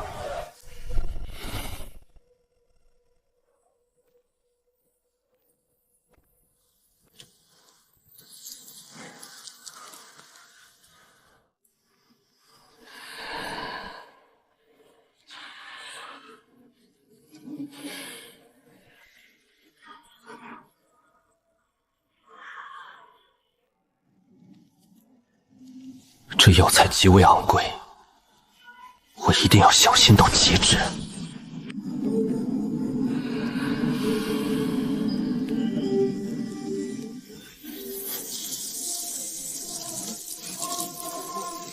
雷炎，这一次你一定要全力配合。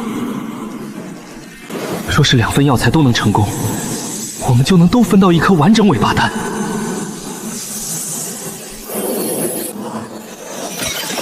但若是失败1次，或者全部失败，那可就十分不美妙了。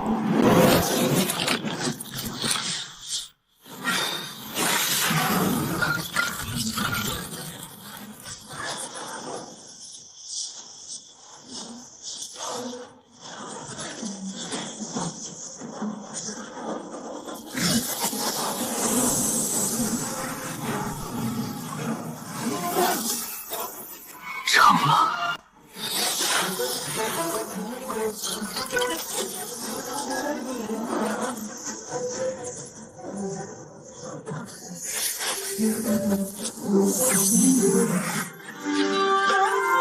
2份都成功了。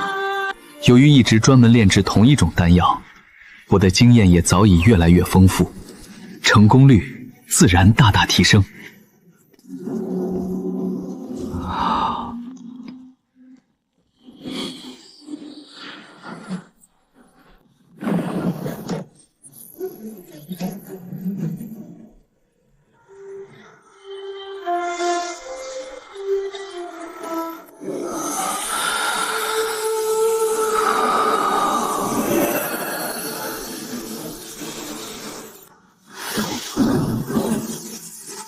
炼气8层。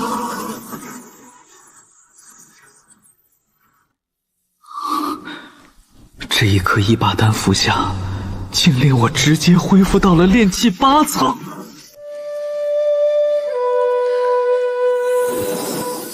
是因为这次丹药品质大大提升了。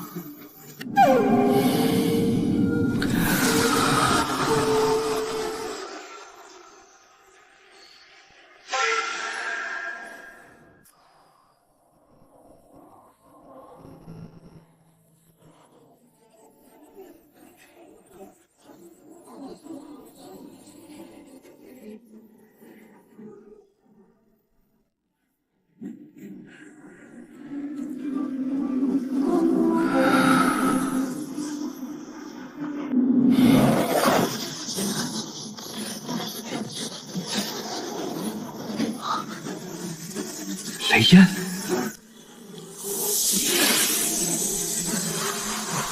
相处这么久，我还是多少了解这九星雷烟的脾性。雷烟，你想做什么，可以指引我，我们一同前去。什么？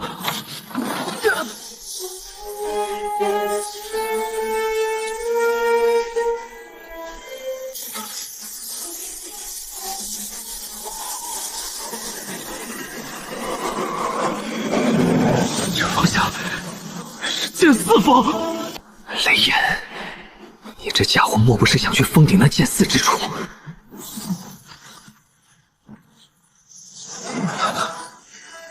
你疯了！剑四峰老祖要是发现，还不扒了我们的皮？我现在都不敢肯定，这四峰老祖到底发没发现你？等等！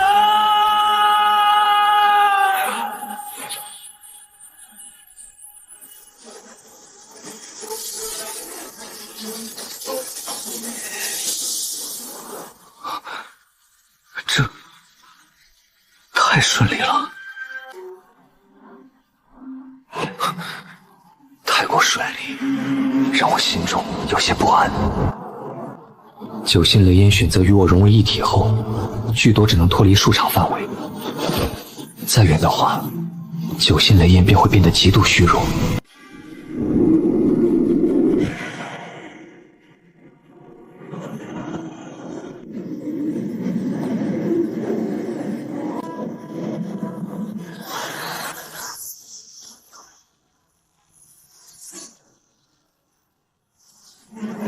哎呀！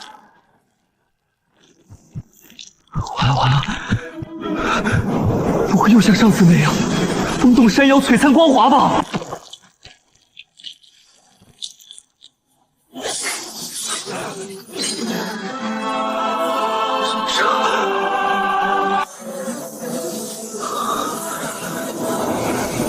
剑四自己飞到我手里了。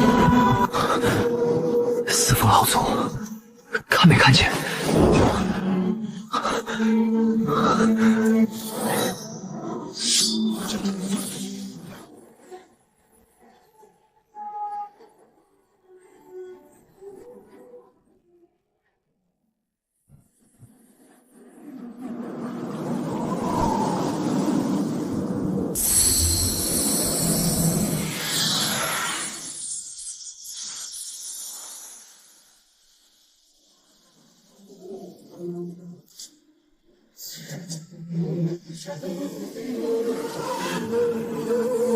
这小子，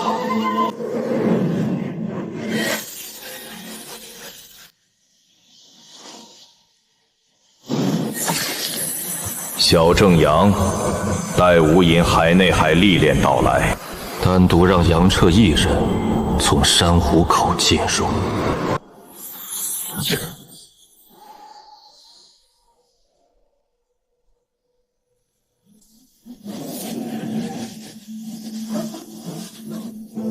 九星雷炎，剑四，变异双仙根，有意思，真有意思啊！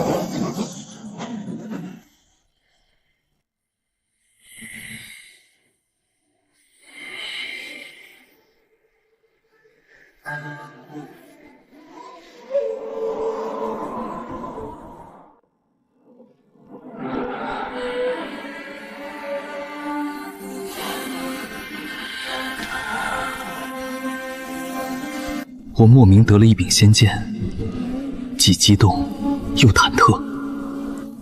可一晚上过去了，居然没有宗门之人过问，尤其是剑四峰老祖也没找我，这让我大感疑惑，同时也暗暗警惕。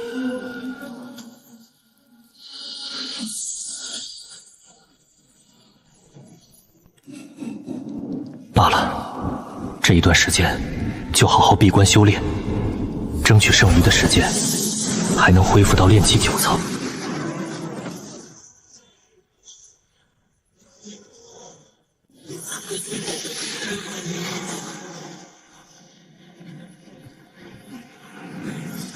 炼气9层，成！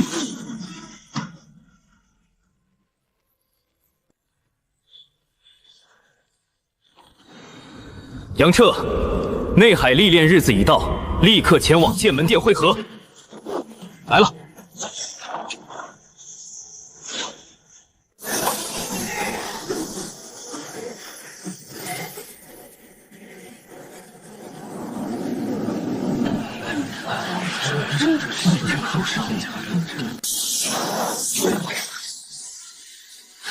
咦，并没有想象中的人山入他的场面，反而显得有些冷清。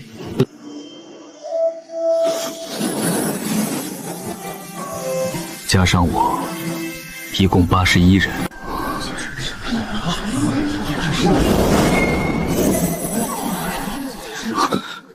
魏师兄，他不是被那2个神秘黑衣人带走了吗？怎么会出现在这里？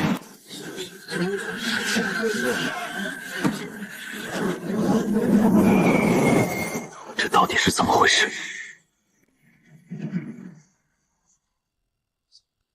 杨彻，这边来。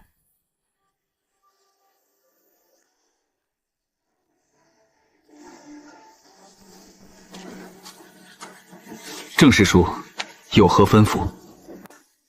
等会儿这些准弟子们都走了，你再走。郑师叔，为何我不跟他们一起出发？我也不清楚，你就不要多问了。总之，你肯定会进入雾隐海内海的。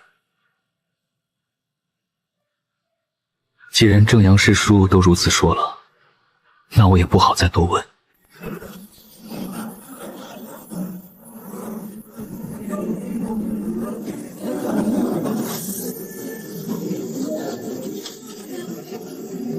清月神州。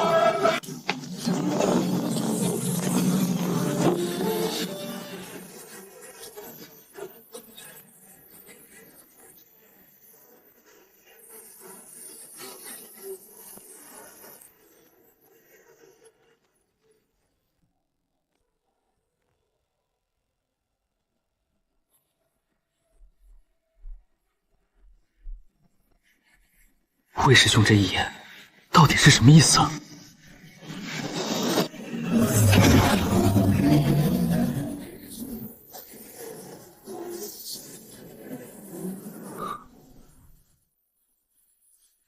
杨彻，过来。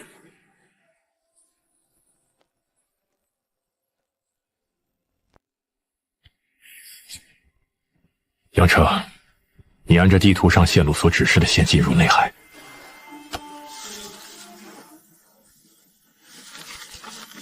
是，师叔。记住，剑四峰老祖让我带给你一句话。还请师叔明言。修行之道，自强不息，方能守信。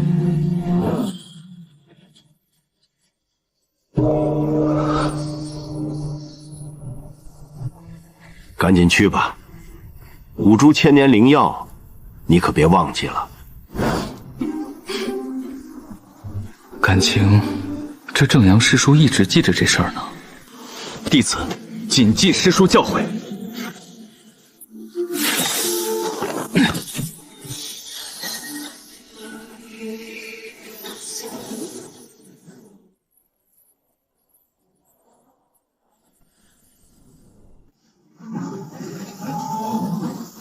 这便是大海吗？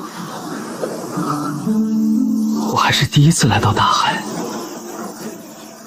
法力快要耗尽了。以炼气系弟子的法力，是根本没办法直接飞到雾隐海域的，必须找到那地图上所指的荒岩岛。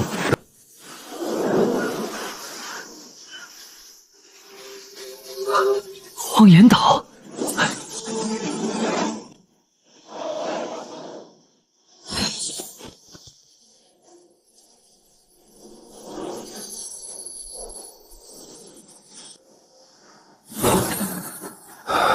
法力差不多恢复了，有人来了。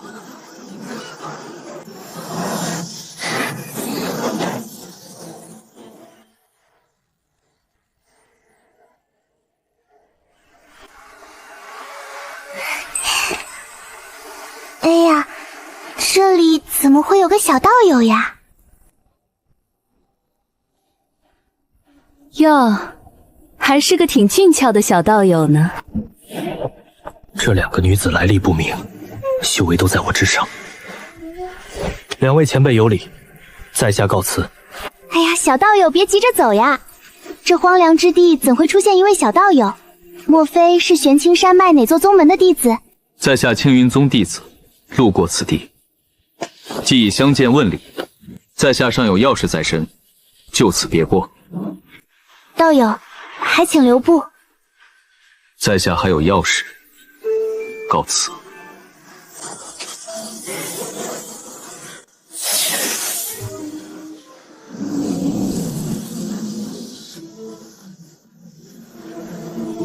这是何意？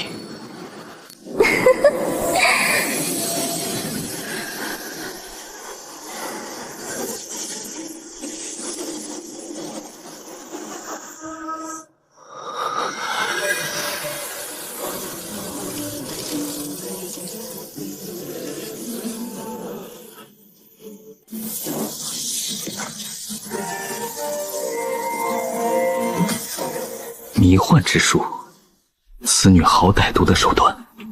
道友，只是想找你打听点消息罢了，你何必如此急着离开呢？若这女子还敢阻拦，那也说不得，只有出手了。道友，听说青剑宗又已打开雾隐海内海，而且下一次开启就是要等50年后了。此宗历练弟子都乘坐青月神舟飞往雾隐海域，难道你就不想去看看吗？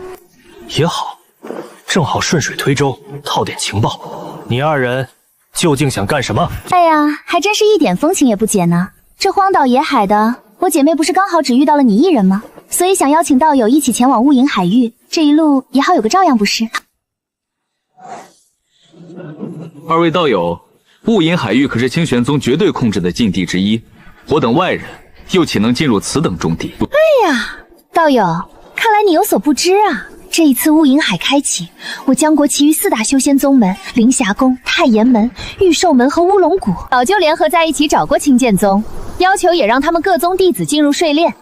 最后青剑宗无奈给了每一宗门20个进入的名额。还有这种事？可不是嘛！雾隐海域如此宝地，岂能只让5大修仙名盆独享？我和同为江国修士，此去碰碰运气，说不定就能觅得大机缘。他们见我独身一人，且修为只有炼气9层，自然把我排除在5大宗门之外，以散修对待。毕竟5大修仙宗门的人前往雾隐海域，那都是莫大声势与排场。要进入雾隐海内海寻宝，一个人才是最完美的。这二位道友所言不无道理。那好，杨某便与二位道友结伴同行。一旦接近雾隐海域，我就悄悄溜之大吉。我姓姚，姚恒。如月，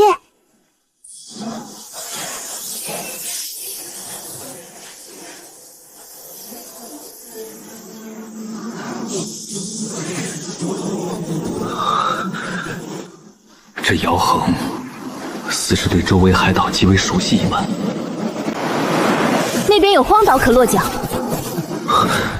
每每在我们3人法力快要耗尽之时，他总能精准找到一处荒岛落脚。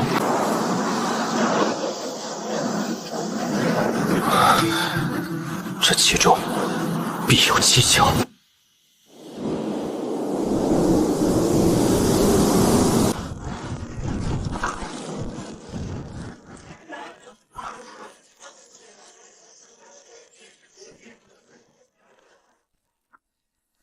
恒姐，我们3人道行尚浅，想要进入雾隐海域寻机缘，只怕难以如愿。越是接近雾隐海域，似乎越是邪门。我感觉到法力调动越来越生手迟滞，且肚子饥饿也越来越频繁。为了后面的安全着想，这些竹签之上，我抹了点东西。若这两女对我没有歹意，那也就罢了；若真有图谋，我便有办法让他们短时间内失去行动能力。两位道友，请。多谢杨道友，多谢杨道友。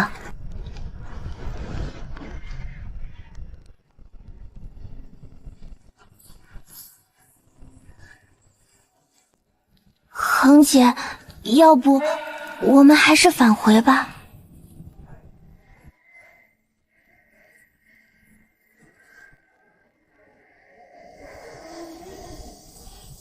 若是有可能，我宁愿找一处这样的荒无人烟之岛，没有任何人打扰，就晒晒太阳，吹吹海风，种种灵药灵草，养养灵禽，一直修那长生大道。可修行偏偏是相悖的，需要无数庞大的资源，而资源又是有限，甚至越来越少的。这些年我已然明白，不争不抢就想修长生大道，根本是不可能的。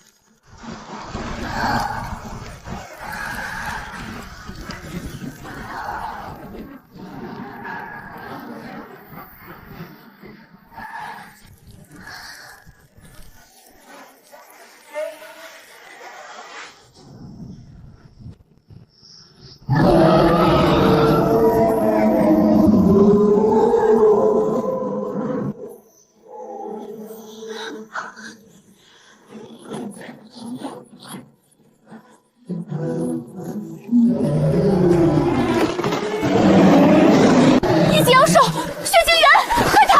一级妖兽非炼气巅峰实力不可敌，而妖兽肉身本身就是最好的防御法器。一级妖兽通常来说也要至少炼气巅峰修士才能斩杀。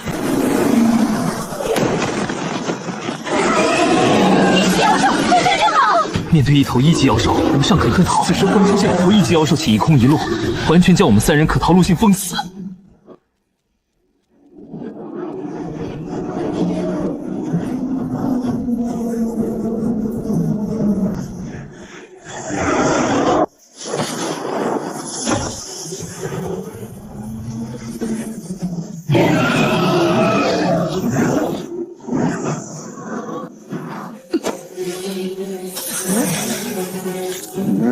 开！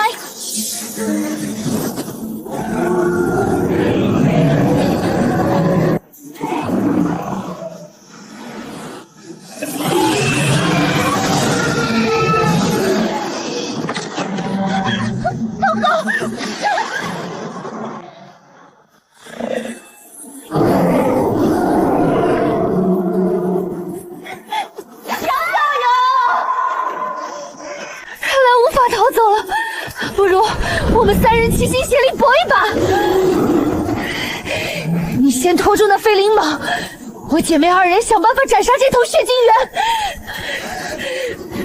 千万不能让杨彻一个人逃走，若是他逃了，我姐妹2人恐怕再无任何活下来的希望。好，姚导友，那就依你所言，我来全力拖住这飞灵蟒。即使我不答应，这飞灵蟒也似乎缠定我了。火球术，冰剑术。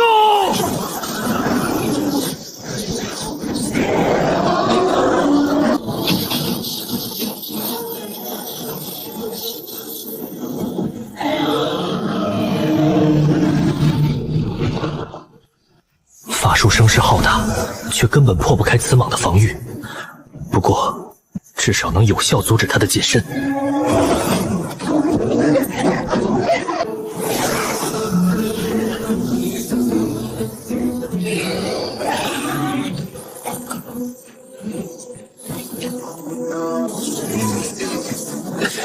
就是就是要把你引到这里。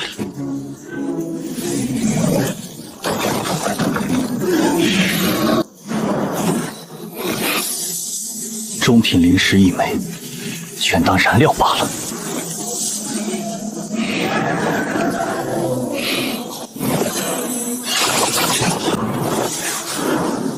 飞火阵！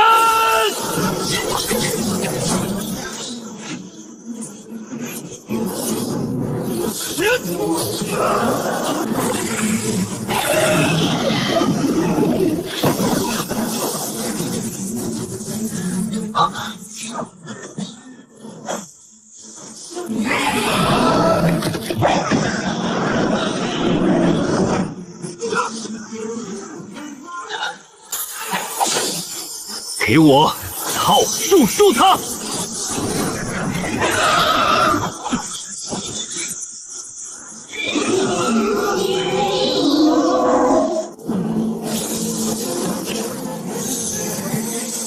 风枪符，化生！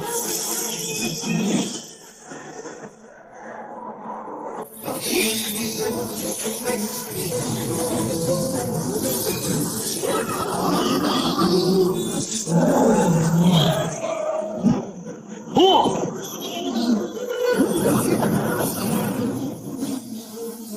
这还没死，看来大蛇真的要打7寸，没办法了。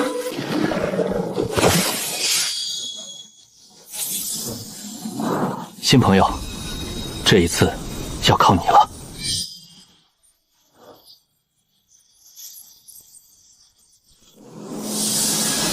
雷炎剑刺交给你了。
这就是仙剑之威，剑似恐怖如斯。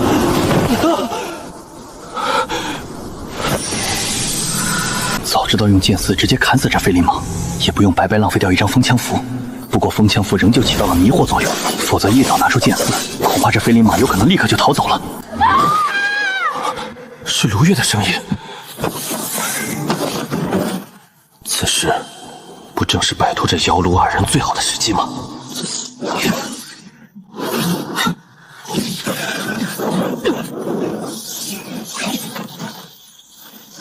小小炼气9层，居然能斩杀飞灵蟒，倒是小瞧了你。这股气息与当初在乌龙谷黑无潭剑洞里那天鬼宗老妪的气息极其相符。道之人，罗兄，一条杂鱼而已。既然已找到瑶衡，我们还是不要浪费时间，马上赶去珊瑚口吧。2人都是筑基期，他们在找瑶衡，而且还提到了珊瑚口，这一切到底有什么关联？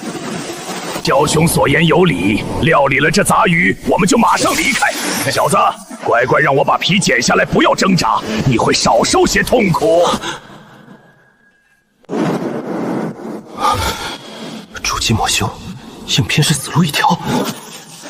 跑！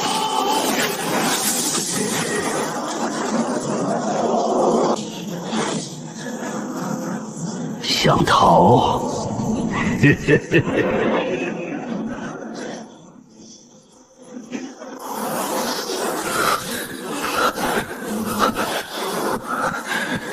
雷焰，身体交给你。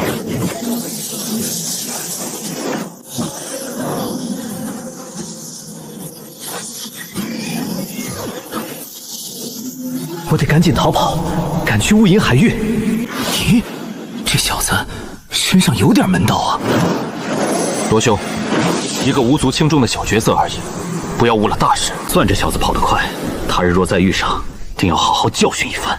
哼，小兄，我们四宗众人都在寻找这位姚导游，如今被我俩截住，这可是不小的机缘啊！看罗兄说的，功劳21天作5，一人一半就是。不愧是玉灵宗赫赫有名的萧一诺，小弟佩服。走，去看看姚恒。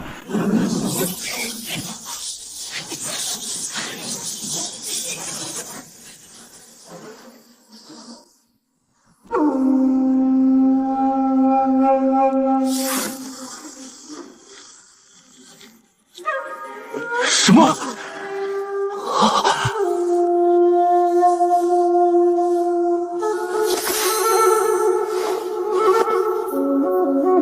好一个螳螂捕蝉，黄雀在后。能如此悄无声息的在我二人眼皮子底下将人顺走，定是那阴煞门的手段无疑了。哼，小熊，走去珊瑚口，到了自然就清楚了。到时我老罗定要和这人好好算一算账。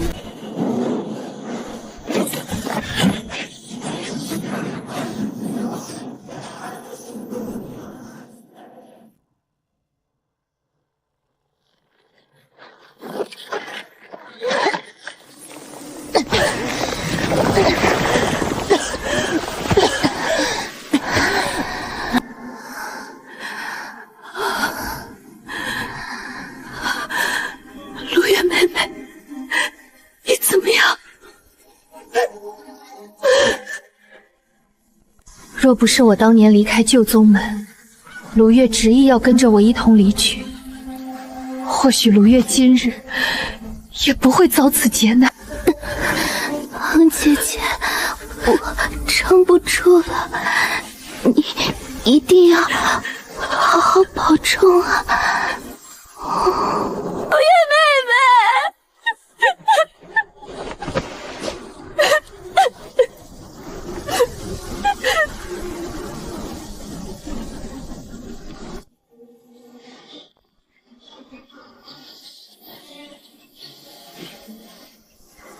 罗简，卢月妹妹之仇，我姚恒必报。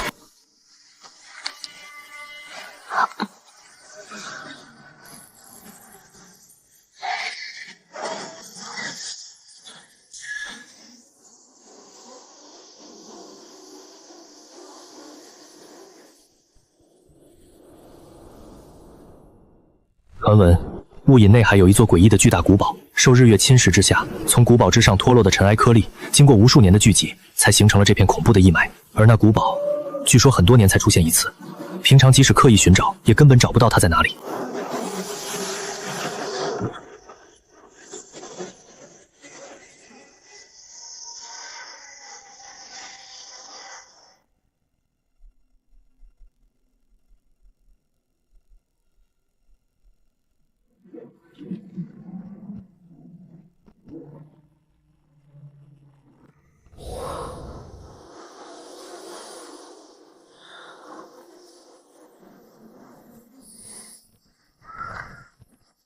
终于来到珊瑚口了。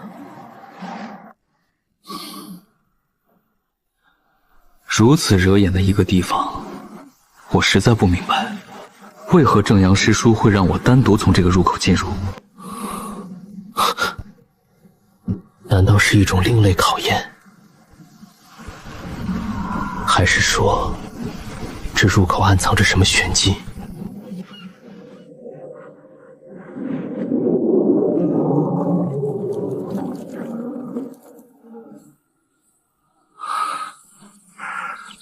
仅在外面，根本看不出什么名堂。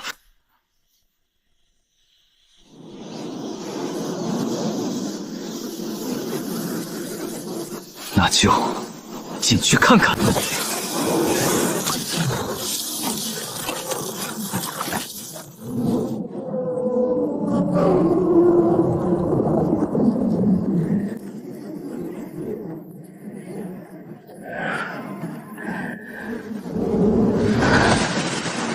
就是这里。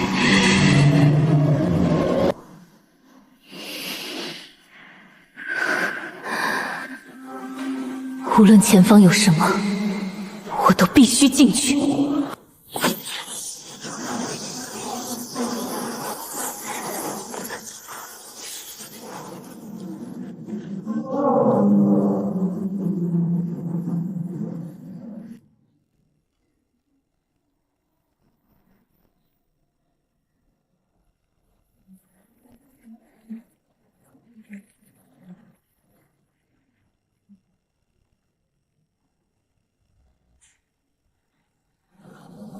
我的天，这也太壮观了！这里根本就是一个独立的小世界啊！而且身在这珊瑚丛之中，随时都要消耗法力。尽管飞行法器消耗的法力极少，但仍然要一直维持。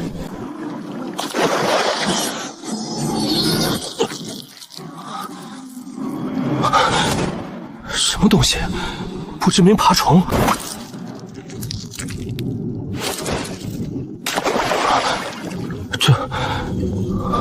这不知名爬虫竟然反被我克制了！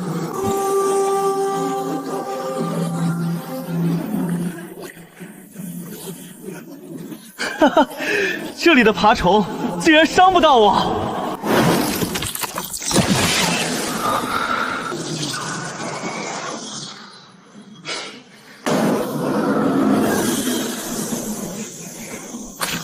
来吧，越多越好！爽！我竟能直接将这些不知名爬虫的精华吸收为己用，那就来吧，我先不走了。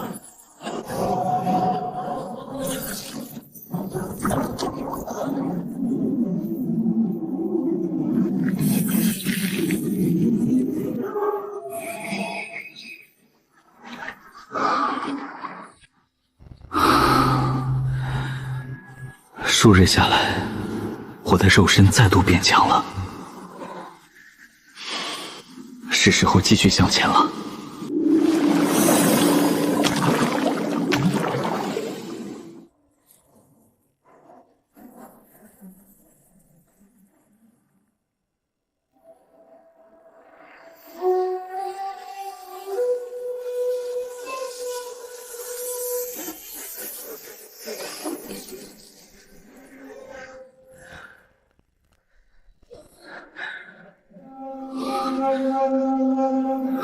这是雾隐海域的灰雾，我已经接近内海了。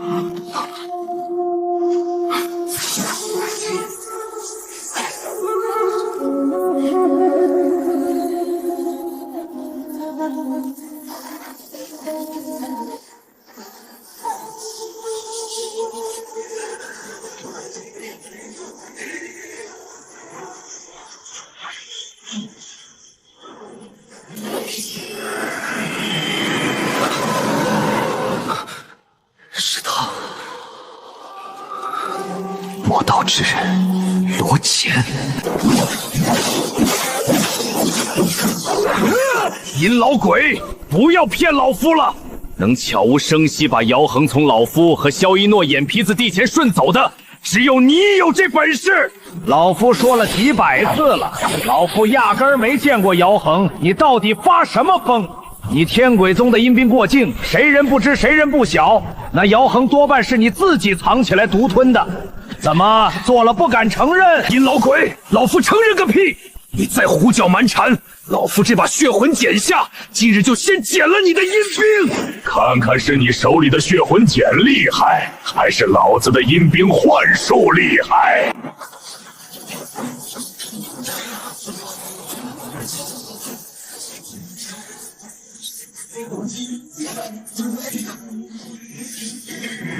这两人皆是筑基期魔修，实力远在我之上。我若被任何一方发现，都是必死无疑。最好的办法便是绕道而走。出来吧，别躲了。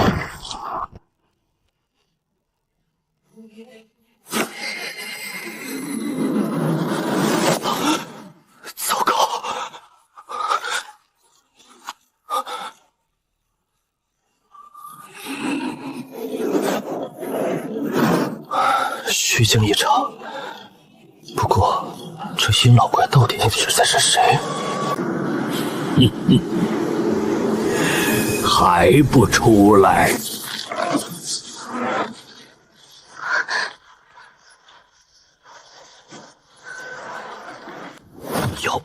姚恒，他竟然也找到了珊瑚口，并且进来了。这不是先前那个姚恒的样子。他到底是什么人？姚恒，踏破铁鞋无觅处，得来全不费功夫。小娘子，跟老夫走吧。开！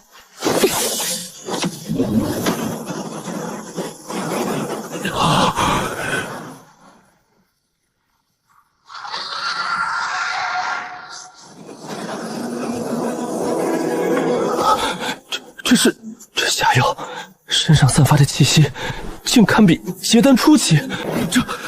这是一头五级妖兽！五级妖兽！阴老怪，快逃！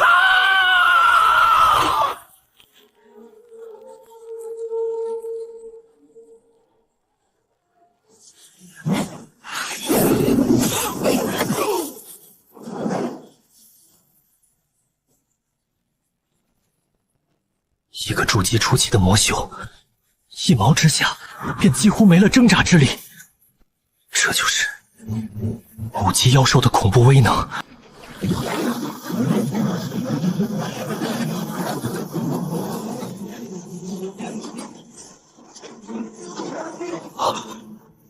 不好！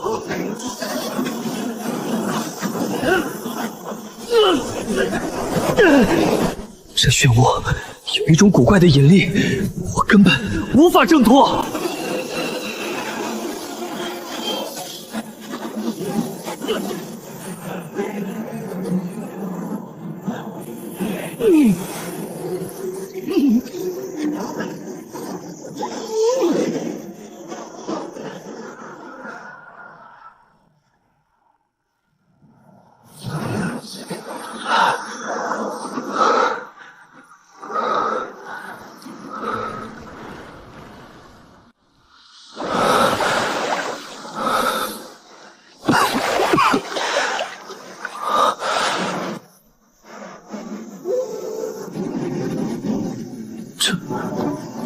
这是哪里？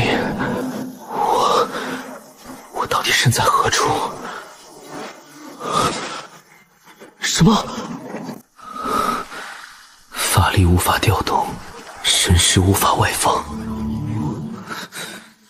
必须先离开这里。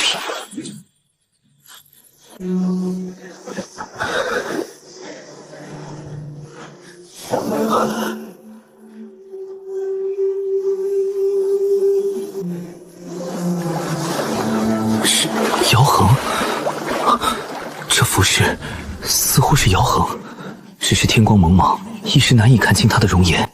罢了，多一个人，至少能多一份主意。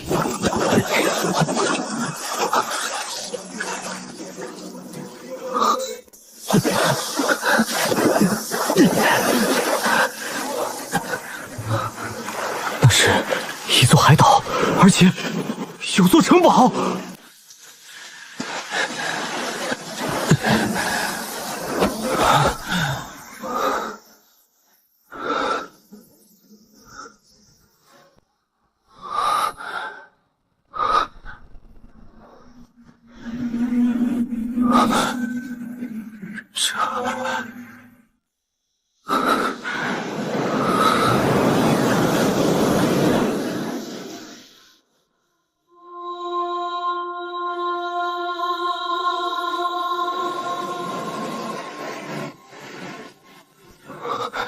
精致无瑕，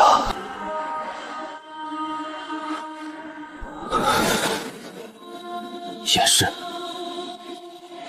他先前救我，掩饰了面容，而而被那漩涡卷入，在海中昏迷之后，不知怎么的，竟然恢复了真容。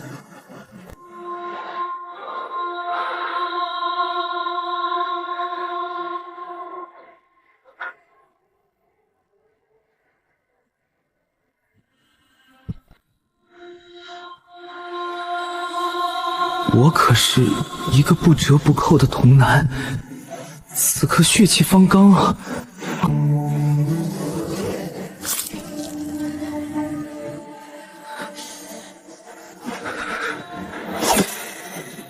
不行，我虽自诩不是什么好人，但也绝不是毫无底线、趁人之危的禽兽。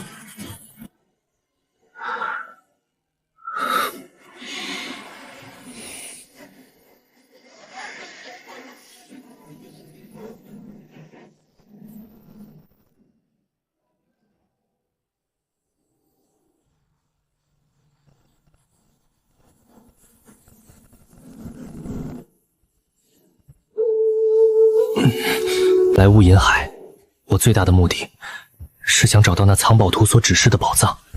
可此时放眼望去，四周全是雾茫茫的海水，我根本不知这里到底是何处，甚至感知无法外放，内息也运转不畅。种种迹象说明，这里绝不简单。罢了，还是先让姚恒苏醒过来再说。毕竟多一个人，也能多一份主意。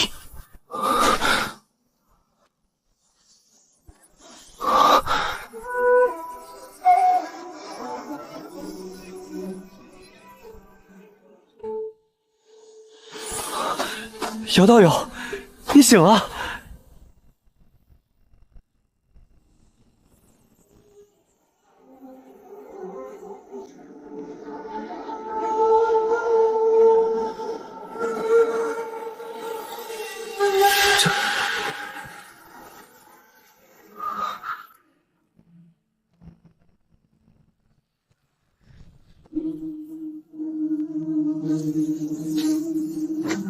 姚恒的反常更令我意外和忐忑起来。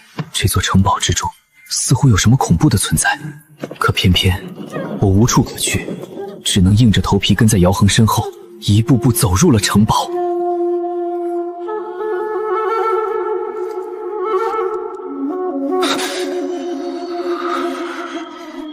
这城堡之内怎会如此空旷？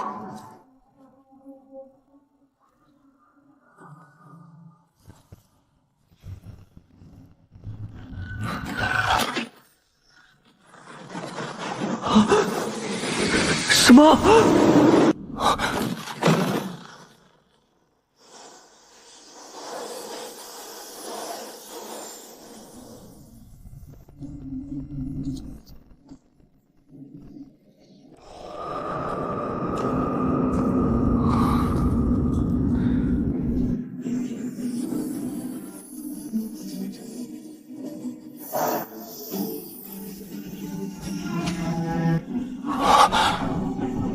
水星卧条。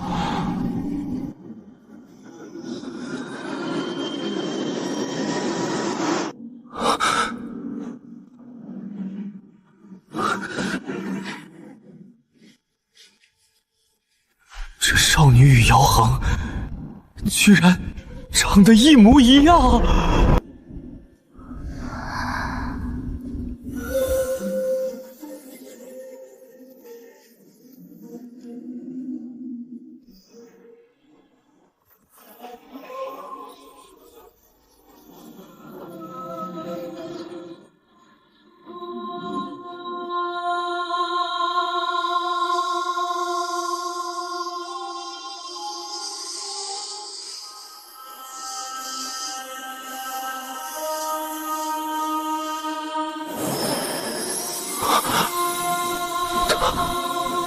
他醒了。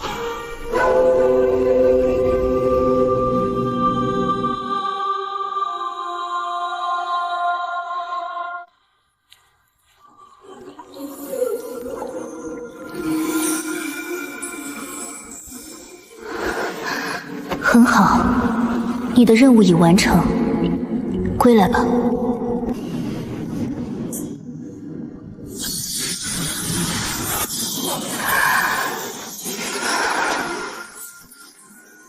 多少年了，本王总算又活过来了。你到底是什么人？一只虫子是没有资格发出质问的。从此刻开始，你的人生只有2个字：服从。听清楚了吗？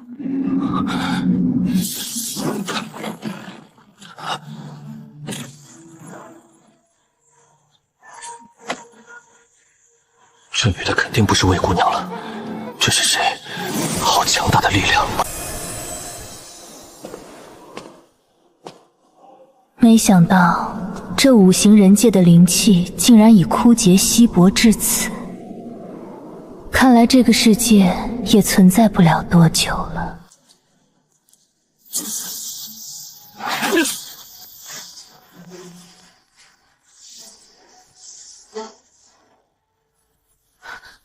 等等，九星雷焰，上古3大神焰之一，怎么可能认你为主？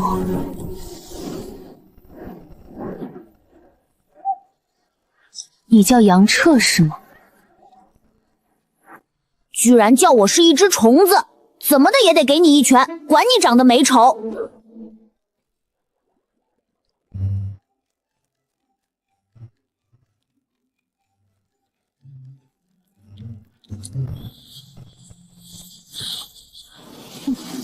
不自量力，哼，多可拗之一虚。这9星雷焰并不完整，你是如何得到的？9星雷焰是上古神兽9星火殃之灵，被一道9色天雷击中后，在雷火之中引玉光重生，以伸展重新孕育而生。其鼎盛之时，火有9色，且蕴含恐怖的雷电之力。上古时代，引世间无数修士浴血征讨，是极为罕见的天地灵物，却没想到他竟然认一个普通的人族修士为主，真是疯了。这些信息，他怎么知道这么多？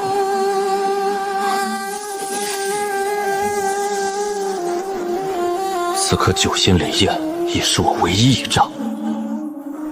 杨彻，我们做个交易如何？你解除星雷焰的认主，让他心甘情愿跟着本王。你是变异双仙根，本王可以指点你修行，帮你筑基。书上说古神诀无望筑基，他能助我？看来你并不了解这种炼体的古神诀，也不知道变异双仙根如何筑基，对吗？怎么？这样都还不愿意？他句句点中要害，可放弃9星雷炎等于自寻死路，我该怎么办呢？杨彻，本王耐心是有限的，若非9星雷焰一旦认主，若不自愿解除，本王岂容你活到现在？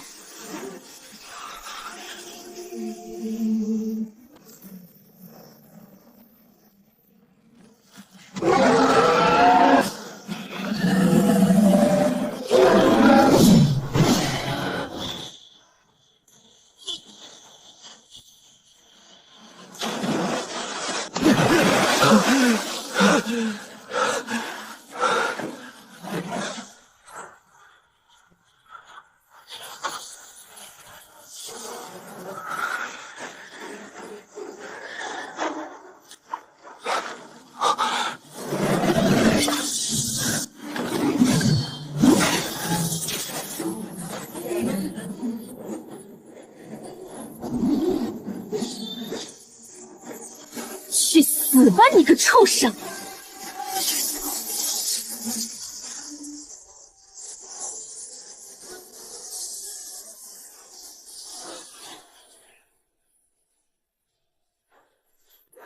我丢，这也太他喵强了吧！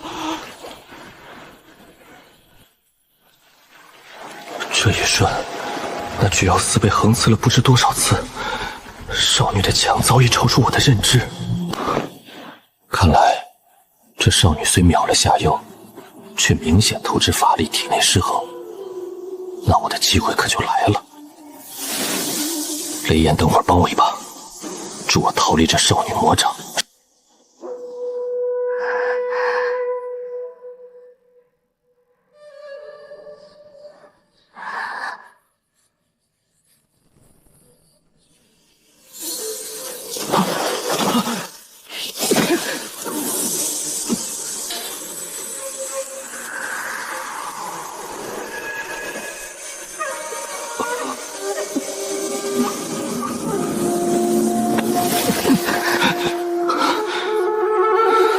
杨彻，九星雷焰的交易怎么说？交易就算了，九星雷焰我不可能给任何人，但是你若愿意指点我修行，让我有办法筑基，我倒不介意用我的血和那神秘力量来交换。你的血，若不是为了汲取你体内那一点可怜的古神之力，本王岂会吸你如此低级血脉之血？哼，你刚才也说了，这个世界的灵气和你那时候比已经无比稀薄，我就算死了也不和你交易。以你现在的情况，我看早晚也得死。哼，你别以为天底下就只有你修炼了混沌诀，掌握了古神之力。本王出了此地，随便找些有古神之力的高阶修士补充神魂。原来修炼混沌诀后那种力量叫古神之力，我记下了。若真有你说的高阶修士有着古神之力，人家凭什么就一定愿与你做交易？没料到这小子心思转得这么快，那就先看看这个世界到底有多少修炼古神诀的。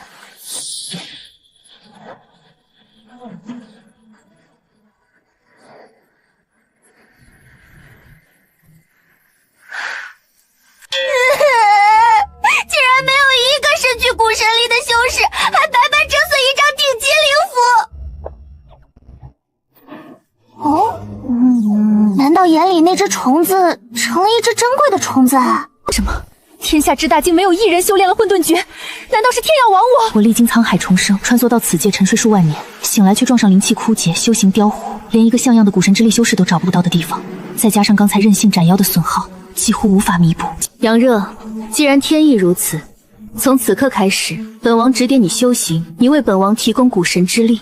不止如此，你还要在本王指点之下，为本王找到几样物品，我们以血气为约，如何？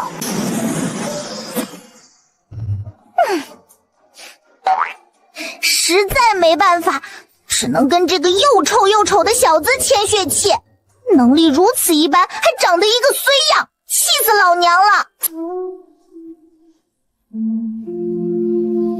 好吧，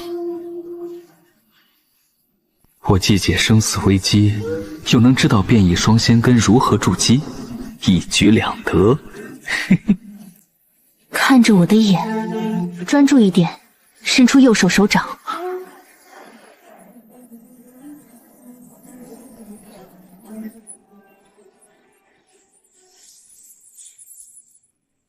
本王身体有些特殊，无法像这般一直待在外界，需要在一处独立空间休养。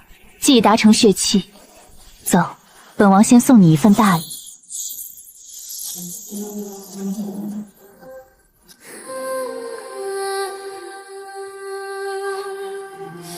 这不正是那黑色藏宝图最终所指吗？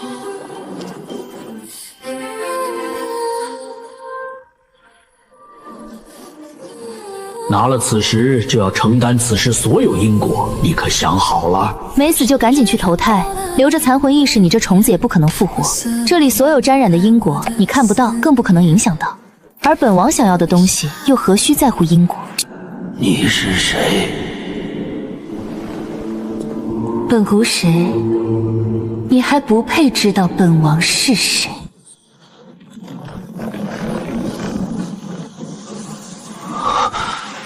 杨彻，去拿。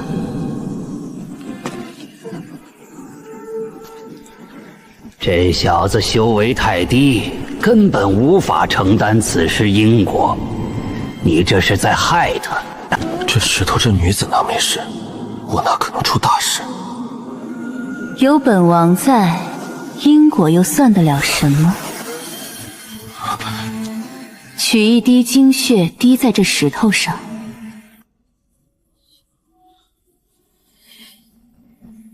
不用担心，你我已血契，你的因果也是本王的因果。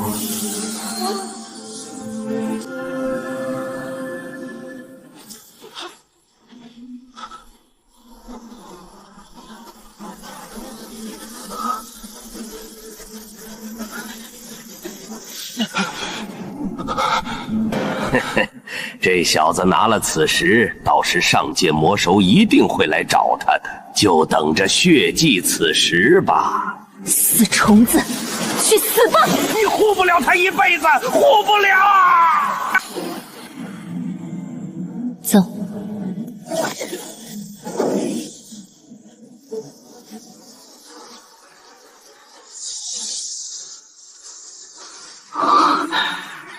看看你的掌心，用神石附着其上。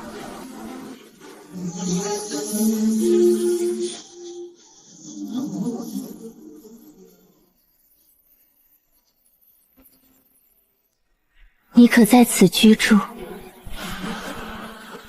这里怎能住人？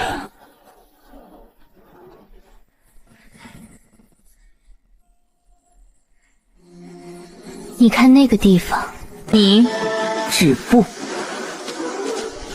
这庭院以后就是本王私密之地，你要是胆敢踏入一步，本王不介意剁掉你一根手指。本王累了，要去睡了。待本王醒来，我们再离开这片海域。你也抓紧时间恢复吧。待本王醒来，就会指点你修行。本王会让你知道什么才是真正的修行。一块拳头大的空幻魔石，竟自带这么大的空间，如今还成了我身体的一部分。拿了此石，就要承担此石所有因果，你可想好了？你究竟是谁？为何会在此处？你无需知晓，只需按约定行事。开始。记住，爬上来也只能从现在这个位置，千万不要想着走捷径。有没有木桶？就摆在这儿，赶紧开始。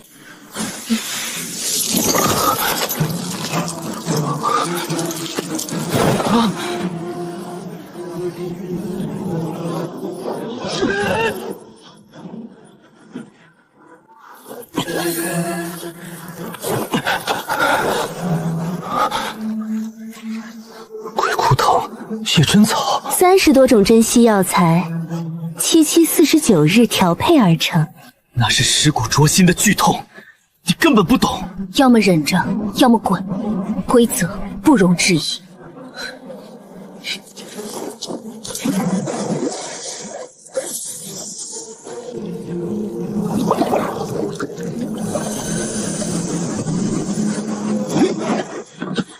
这哪是修炼，简直是玩命。哪天我要是死了，一定是被这破方法折腾死的。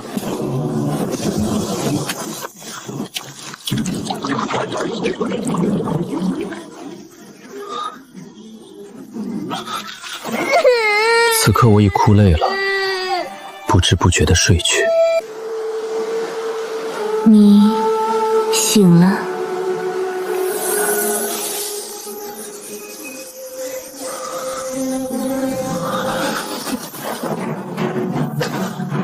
我的天，这感觉果然和以前不一样了。你这方法果然有效。第1阶段的打基础比本王想象的要快，毕竟你修炼有蛊神诀，本王已经帮你完善了一下。至于接下来就是第2阶段了。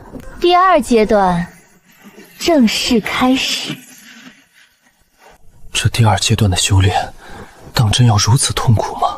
怎么，堂堂青宗弟子，这点苦头就怕了？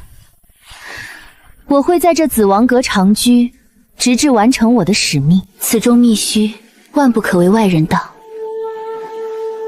撤，铭记于心。这片海域有不少各宗弟子在历练，大都炼气11、2层，所以本王给你的第2阶段修行要求，便是你不能动用任何攻击，也不能用法器和灵符防御，只凭肉身强度和速度与这些炼气期弟子周旋，从他们身上抢走所有的灵药灵草。你也太看得起我了，不能攻击，还要从人家手上抢走灵草，这哪能做到？我告诉你一个轻快自在的法子，凭你自己的步子就能走通，能悟到几分就看你的用心了。浮云，本王传你一世身法古技，能学到几分看你事性。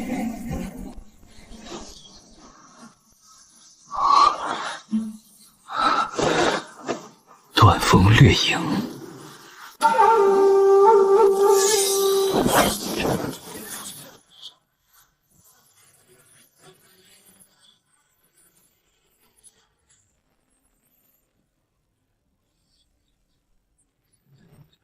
因吃过2颗9叶莫阳果，领悟力大增。我3天练成断风，10天练成掠影，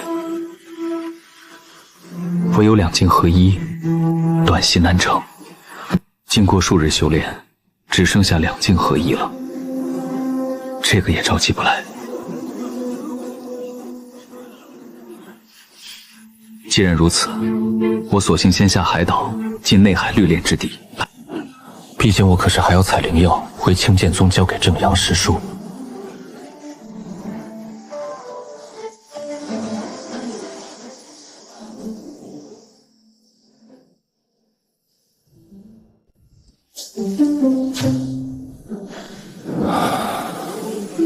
到地方了吧？前面就是要找的地方。这样直接过去，会不会显得有些冒昧？凡事顺其自然便好，不必多虑。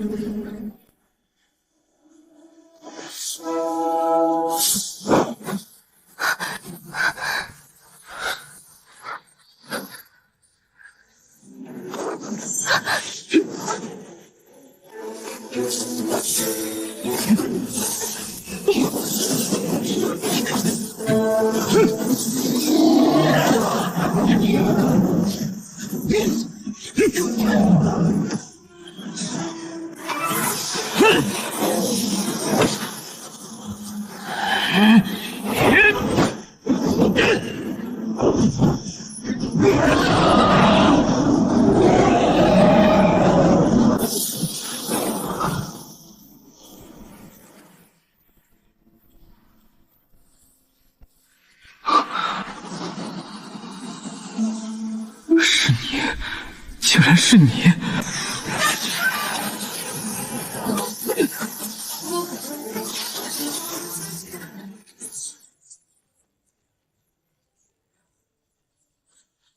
蒋师兄，好久不见。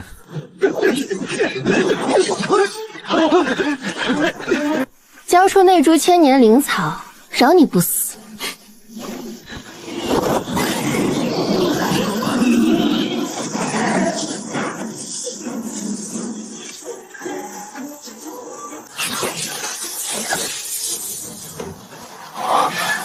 肉身强度竟已到这般地步。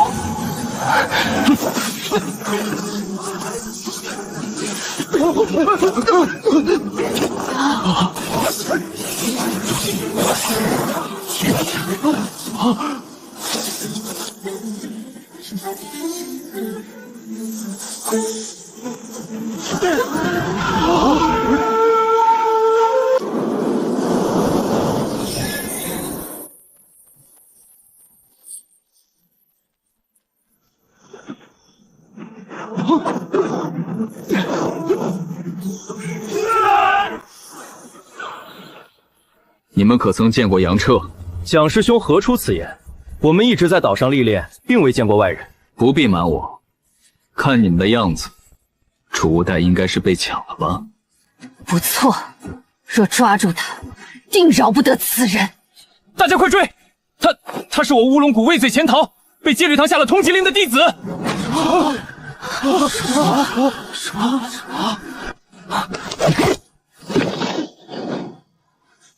要不要通知管事师叔？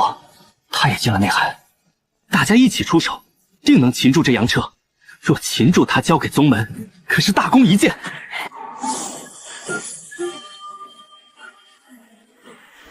前方的朋友，是否愿意结伴同行一段？各位，我们这是要往哪儿去啊？师弟之前一直在闭关，可能不知，此人当年杀了看守黄字离房的所有同门逃走。柳师叔发现后即刻上报了宗门，可惜没能搜捕到他。我并没杀那些看守，肯定是被柳寒烟嫁祸。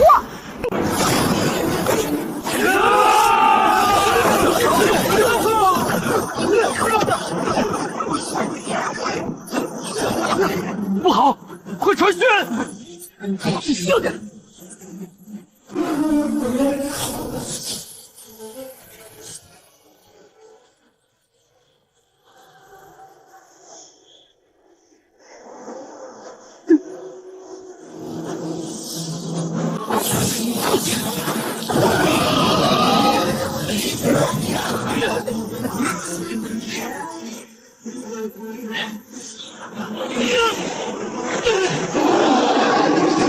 你跑什么？一个小小毒修而已，你杀不了他，他也同样杀不了他。此女天赋不错，是变异毒仙根，不过根基已受损。你若吸了她一身毒修为，继续稳固夯实你的修行基础，筑基便有望了。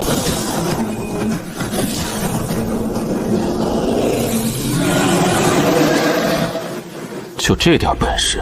你先坚持在此女手中撑上1个时辰，记住，利用她的攻击去淬炼你的肉身强度。这次，你可以使用法力。1个时辰，时间不够啊！我能感觉到体内的力量比以前强了数倍，但又如何能与筑基期修士比拼法力？你还有古神力，这次本王便要指点你如何极限利用法力，不浪费一丝一毫，然后配合古神力，让你更加节省法力。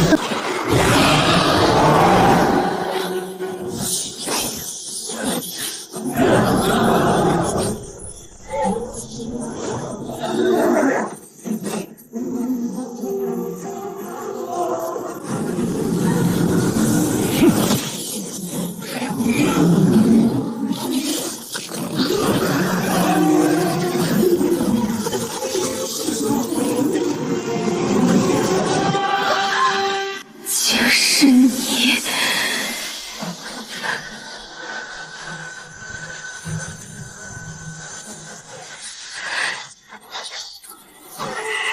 拿命来！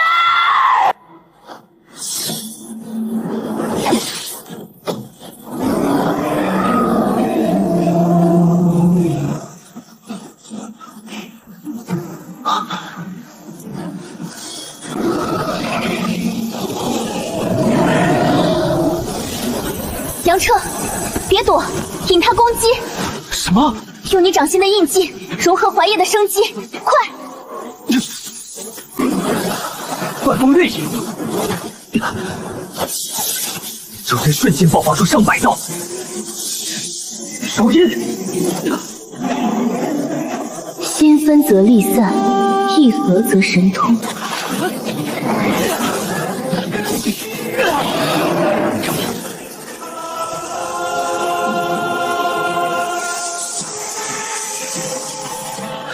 竟是变异双仙根。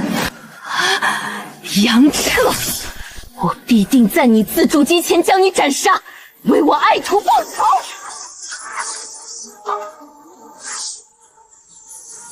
自然运毒，不可大意。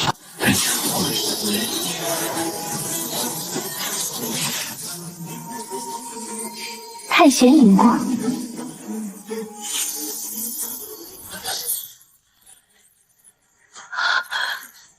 去死！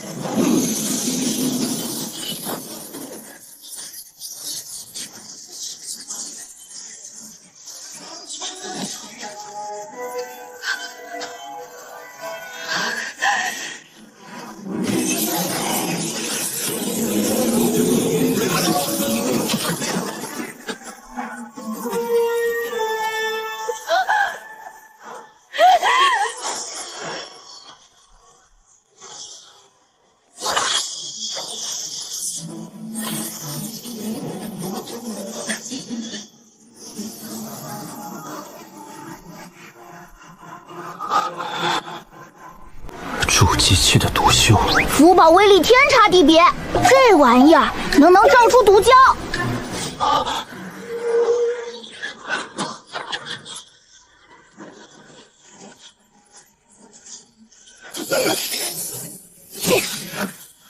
前辈，他亲自追来了，有什么法子？这点阵头就慌了。你那青剑宗的剑法是白学的，他虽强，但此刻正是力竭之际。你我联手，吸他修为，便可一步登天。你疯了！他的符宝之下，我连一招都接不住。蠢货，强攻自然不行。我有5级妖弹药液，可暂逆你气息，待他放松警惕。什么？爆体？只是过程会有点痛苦，但不至于爆体，相信我。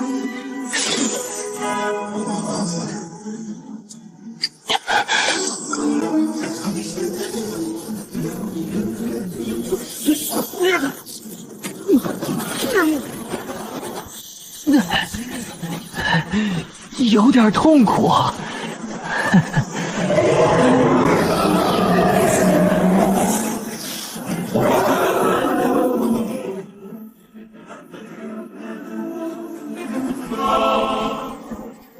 用你原本的功法引导药力入中丹田。什么？是指哪里呢？你竟不知？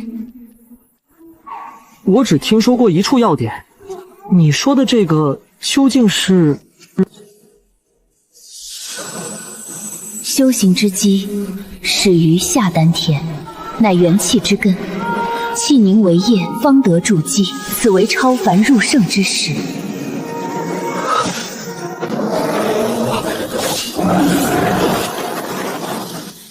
筑基修士追不上炼气修士，简直是奇耻大辱！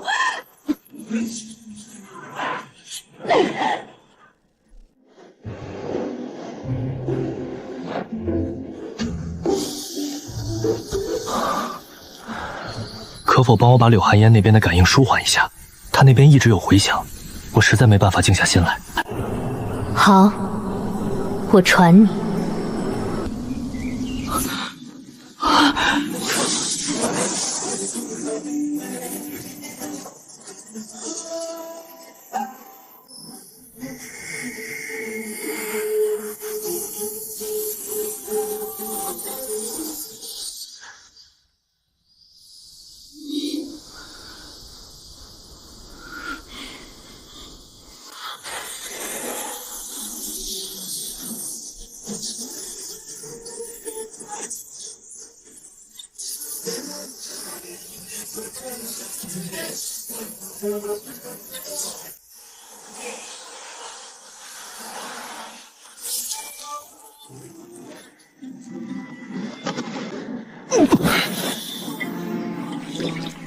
这药的味道还真是难喝的妙。想活命就别嫌弃，我这共分5口，第1口淬炼肉身，增骨神之力；第2口冲开心下丹田，剩下的你继续体会吧。好。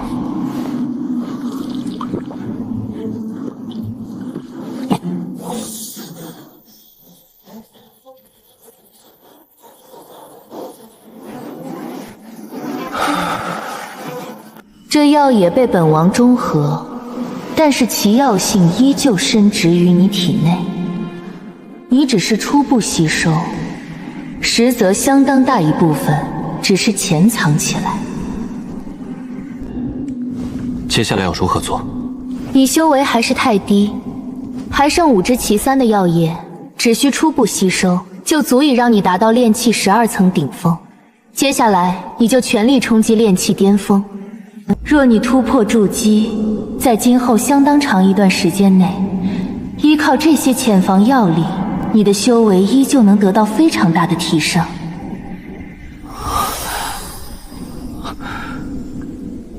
那我是不是可以开始尝试筑基了？我手里有2颗筑基丹。你怎么不早说？白白浪费了这5级妖兽内丹的一部分丹力。这1颗筑基丹的药力就足以让你达到炼气12层顶峰了。筑基丹虽然普通，但至少是炼制出来的成品丹药，蕴含了大量刚好适配修士的药材精华，而本王调配的药液却是有着诸多浪费。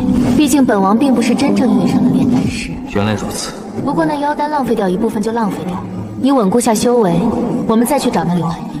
这次一定要吸取他一身毒修为，开始帮你筑基。这2颗筑基丹真就没办法让我筑基吗？不错，普通修士都难保2颗筑基丹就能筑基成功，更何况你这种变异双仙根的摆在一。那到底需要多少让可筑基成功？且莫说这大量筑基丹下降，要么你被撑炸，要么产生一抗药性后，再多的筑基丹都没什么作用了。原来我以前认为1颗不行就5颗、10颗、100颗的想法太简单。知道变异双仙根为什么筑基很难吗？为什么？仙根本质上只有5行属性，而病仙根实则也是由5行属性的仙根产生变异而来。5行属性仙根，单一属性可变异，2种可变异，3种也变异，甚至4种、5种都可产生变异。这种变异奥秘，即使在本王修仙时代，也没有修士能完全弄明白。世间90%多的修士都是5行属性仙根，异仙根修士还不到1成，而这不到1成的异仙根修士当中，几乎全都是1种变异仙根。像你这样身具2种变异仙根之人，凤毛麟角。那有没有变异3仙根甚至4仙根之人呢？当然有，而且每出现一个都足以引起修仙界的轰动。变异仙根超过2种之后，会直接被天选，和特殊体质一样，在某种程度上受天地法则青睐。他们没有筑基结丹和凝阴的瓶颈。这么神奇？不是说我这样的变异双仙根也是天选之修吗？只要沐浴天恩便能轻易筑基。不错。变异双仙根在本王所处时代，只要沐浴天恩就能轻易入基。进入灵乳池，以最低捷径吸收融入，就可以直接开辟中丹田甚至上丹田。我有点明白了，就是说，但凡身具变异仙根达到2种级以上的修士，是无法在同一丹田筑基。不错，这就是变异双仙根筑基的难点。哪怕同时身具1种5行仙根和1种变异仙根，一个丹田都能筑基成功，唯独2种变异仙根无法在同一丹田筑基成功。若强行筑基，气态真元转为液态真元的过程中，2种变异仙根会产生莫名的相互消耗，使得这一转变过程的难度一下子提高成百上千倍。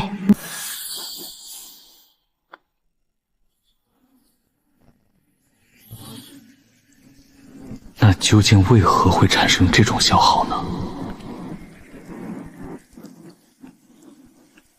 本王刚才不是说了吗？在本王那时代，都未有修士能真正弄清楚这仙根之秘。不过，在本王时代，顶层修仙界倒有一种说法：变异是因为相生，而同时出现多种变异，则胜相克，由此导致多种变异仙根无法在同一丹田筑基。尽管还未能有修士真正弄明白这仙根的终极奥秘，但相生相克之说解释变异仙根，是目前最为合理，也得到无数修仙大游认可的。那我现在开辟出了中丹田，按道理应该可以筑基了吧？哪有这般容易？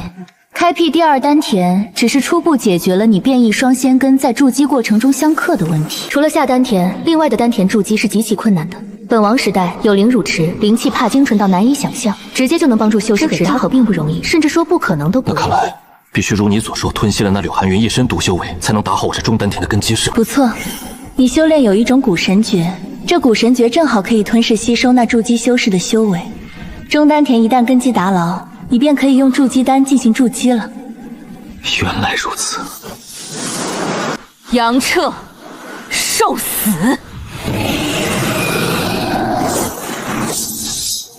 本王帮你挡住这福宝之威，你用你那小阵法将他困住，然后强行吞吸他修为。应该是他帮我把那飞剑符宝收进了空幻魔石空间。杨彻，本王这一次损耗可是要不少古神之力来恢复，接下来本王无法再给你助力，全靠你自己了。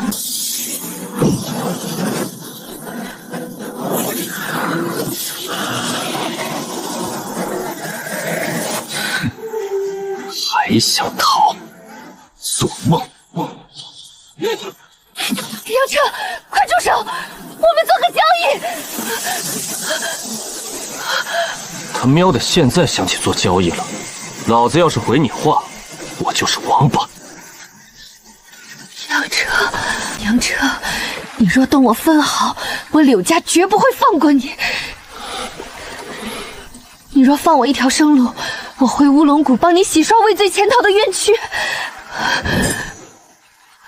柳寒烟，当初在乌龙谷皇字地方，你差点将我毒杀，我虽逃走，但并没有杀看守弟子，但那些看守弟子全都死了，应该是你做的手脚，想嫁祸于我吧？你说你帮我洗刷冤屈，你以为我在乎？乌龙谷那些人当初根本不信我之言，从他们偏袒你的那一刻起，我就根本不在乎自己是不是乌龙谷弟子了。那些看守弟子的确是我所杀，不过那又如何？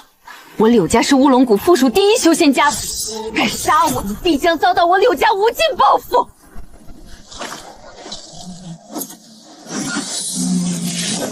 杨策，方才你与柳寒烟的对话，本座已会录入幻石。你如今根基已稳，只需备足筑基丹，便可尝试筑基。大概需要多少筑基丹？你准备20颗比较保险。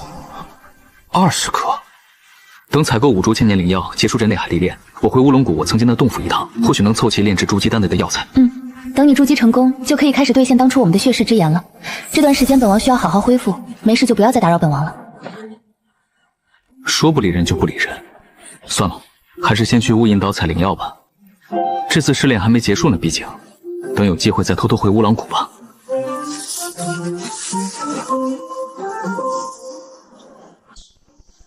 你是袁若吧？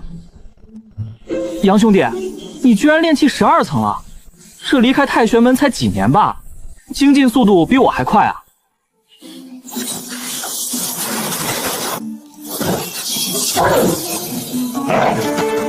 快收了他吧，不然这头次郎可就归我了。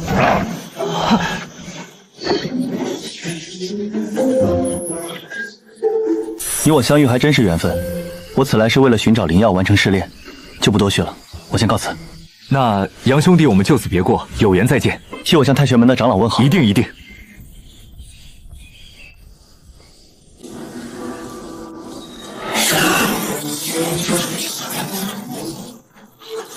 这种一级妖兽，如今也对我完全没有了威胁。我的实力太强了，等下极关蛇就用来做烧烤。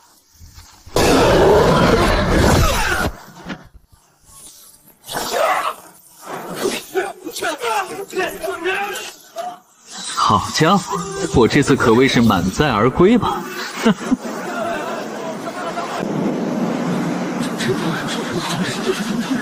什么？筑基期柳寒烟竟陨落内海，到底是谁干的？弟子不知。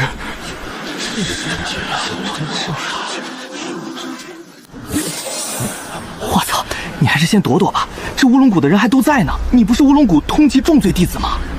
被发现了更好，要是被抓带回乌龙谷，我就有机会回去取东西了。毕竟灯下黑才是最保险。各位青剑宗道友，这杨彻是我乌龙谷重罪潜逃弟子，还请各位青剑宗道友将杨彻交给我等，带回乌龙谷。你是何人？是谁让你上的本宗神州？启禀师伯，这位师弟已入我宗大半年，刚才也出示了信物，确认他是我宗内海历练弟子之一。哦，你有信物，是何人所给？是一位师叔所给。哦，那你代表哪封来参与此次历练？4封。什么？怎么可能？4封可不是一般的封门，这小子怎么会？见4封张师伯让你来的。怀请曾师伯成全，让我等待杨彻回谷。怀请曾师伯成全，让我等待杨彻回谷。杨彻，这乌龙谷弟子所说可否属实？启禀曾师伯，弟子是被冤枉的。冤枉？杨彻，你随我等回乌龙谷，冤不冤枉，自有我谷戒律堂公正查明。谢禀师伯。空幻魔师已刻下柳寒烟最后留下的那番话，是能说明真相的凭证，但此刻拿出，显然还不是时候。一旦被他们确认柳寒烟是我杀的，空幻魔师与紫发少女便有暴露之嫌。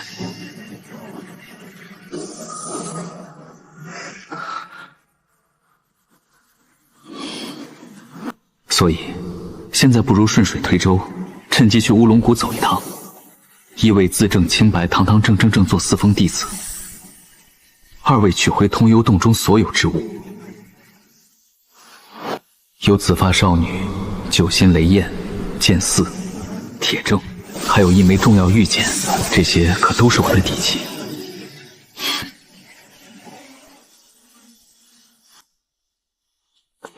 曾师伯，既如此，那我就去乌龙谷走一趟吧。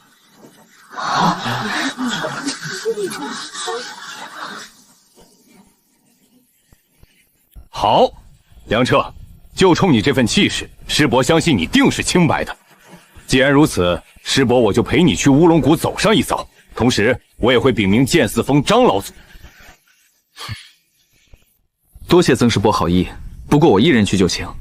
弟子知晓曾师伯职责所在，这些青宗宗历练同门的安危，还全系曾师伯之身。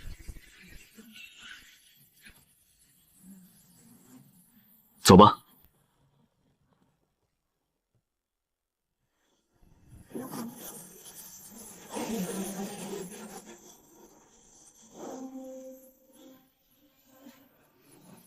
杨彻，你说你是被冤枉的，可有证据？这位师叔，我既自愿回乌龙谷，那肯定有铁证，只是我还需要点时间和空间，还望师叔成全。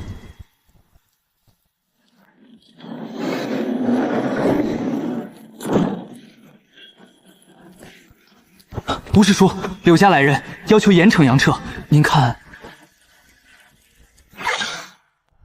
让他们进来吧。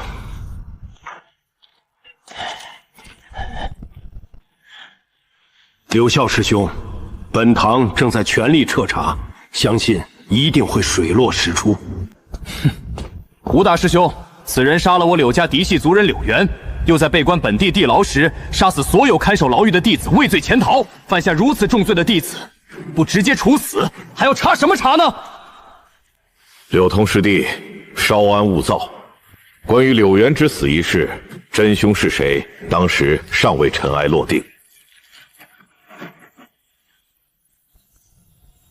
而杀死所有看守皇字提防弟子，杨彻也只是嫌疑，并没有铁证，所以此事尚待彻查。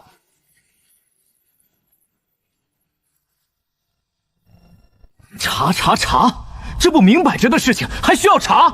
这杨彻背后莫不是有什么关系，令你列举堂难查吧？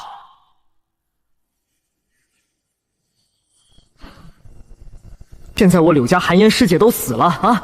听说这杨彻已入了青剑宗，好巧不巧，我寒烟师姐刚好死在青剑宗的雾阴海。这杨彻定是借了青剑宗修士之手杀了我寒烟师姐。若你结局堂难办，就交由我柳家处置吧。放肆！柳通师弟，你当此地是你柳家不成？这戒律堂是乌龙谷戒律堂，可不是你柳家的戒律堂。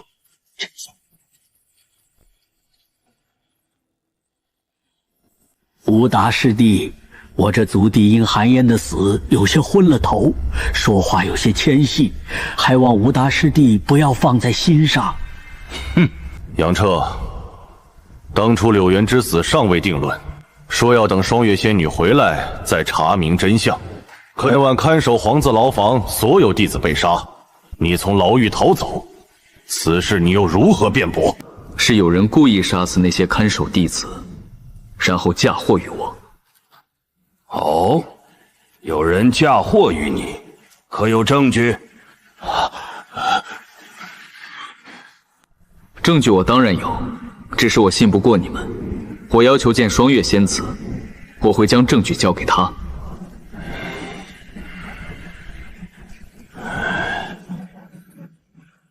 杨彻，我再郑重问你一次，你确实有证据能证明你是被嫁祸？确有证据，烦请吴师叔带我去见双月仙子。走，我带你去找双月仙子。吴师弟，此事也关系到我柳家，我二人也要跟着这杨彻，直到事情水落石出。可。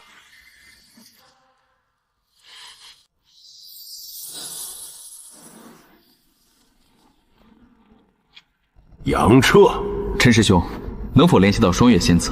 这杨彻说有铁证能证明当初皇字号牢狱之事，他是被嫁祸。杨彻，你既有证据，大可以交给我们，我们一样可以证你清白。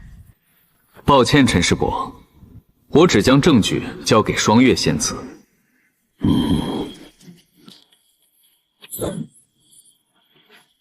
几位师弟，我已通知慕云天师叔，他老人家自会联系双月仙子，我们先在这里等着吧。几年过去，不知洞府是否暴露。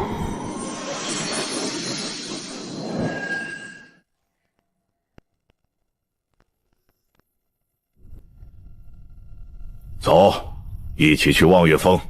望月峰？连复古祖都要亲往望月峰，而非双月仙子来议事大殿。看来这双月仙子身份果然不一般。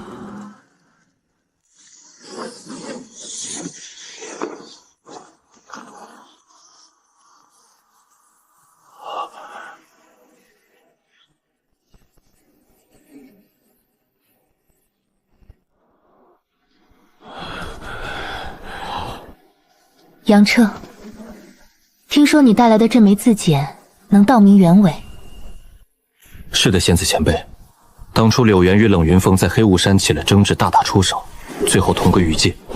我当时接了黑风鹰本命黑羽任务，刚好遇上了，因一时害怕，见了二人储物袋后，便将二人给……可没想到就此惹来杀身之祸。柳师叔执意认为是我杀死的柳原，几次三番将我逼入绝境，更在我被关押黄字号地牢时，差点将我毒杀。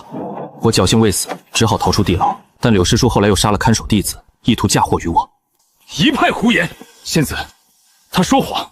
此人巧舌如簧，颠倒黑白，故意栽赃我寒烟师姐。他不过区区一个炼气弟子，而我寒烟师姐进入筑基多年，怎会多此一举？是啊，仙子，我柳家谁人不知寒烟他身体不好，素来视他大哥独子柳原为自己子嗣。他平常为人和善，不止在我柳家，更在我乌龙谷都是声名在外的核心弟子，绝不可能做出此等之事。仙子前辈，我是不是说谎？你一看这玉方便知。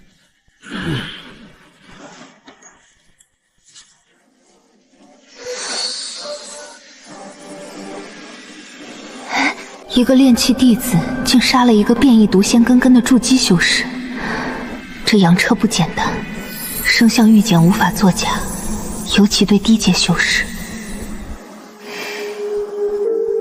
此玉简的确可以证明，当年那些看守黄字离房的弟子不是杨彻所杀。吴堂主，对杨彻的通缉令可以撤销了。是，我这就回去办。当年杀死看守黄字号牢房弟子的，的确是柳寒烟。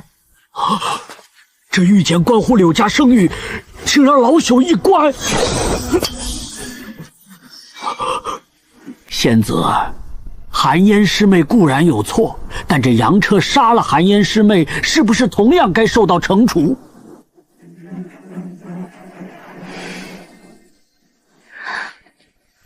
杨彻，你冤屈已洗掉，但杀死柳寒烟也是事实。不过柳寒烟是找你报仇，而你是被迫反抗，所以死罪可免，活罪难逃。依宗规，你还是要接受我乌龙谷惩罚。杨彻弟弟呀，我也没办法对你袒护，这么多人在这边看着。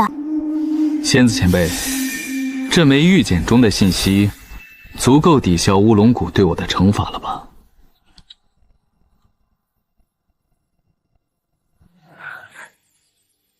若这玉简中的信息为真，柳寒烟一事就此结果。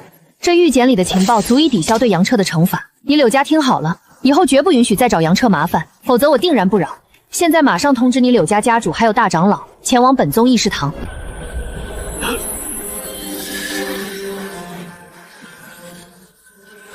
是。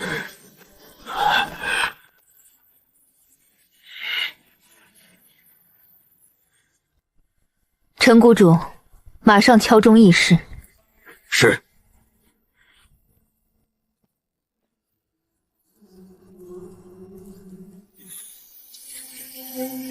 杨彻，这玉简中信息太过重大，我要速去处理。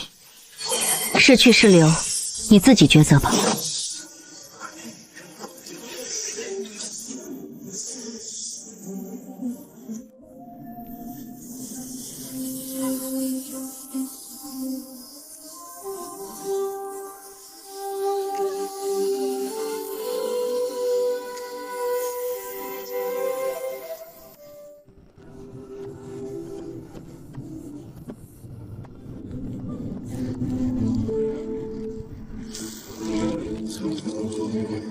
昆虫吃了9叶莫阳果，居然进化成了炽火蜻蜓。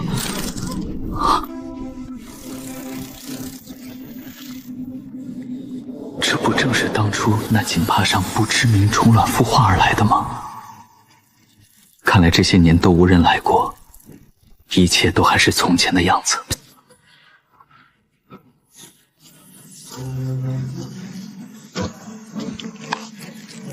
这只昆虫吃了9叶墨阳果，竟然进化成了赤火蜻蜓。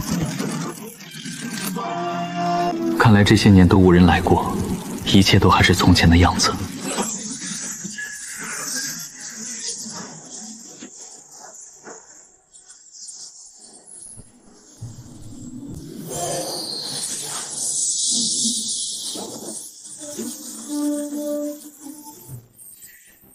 有灵验入书在，这将成为一座真正的灵药园，就叫通幽药园吧。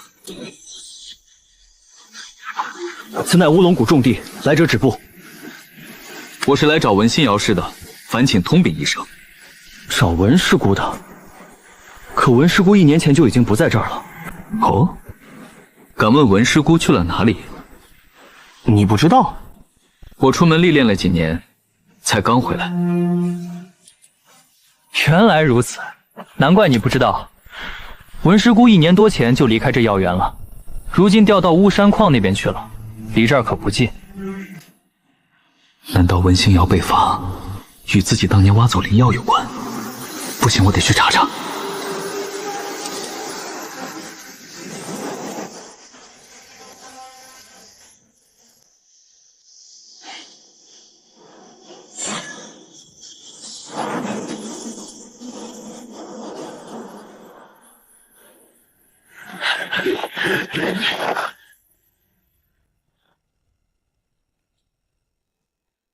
诸位师叔，我是来寻文星瑶的，只为续话。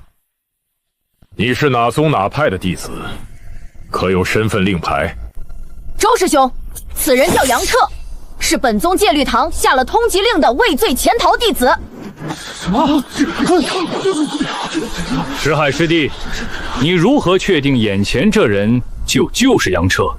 周师兄，我堂弟石江是戒律堂一名管事，这2年他为了这杨彻之事可谓耗费心神，奈何这杨彻如同蒸发了一般，怎么都找不到。我堂弟曾暗里托我帮他寻找这杨彻，所以我能肯定此人就是杨彻无疑。原来如此。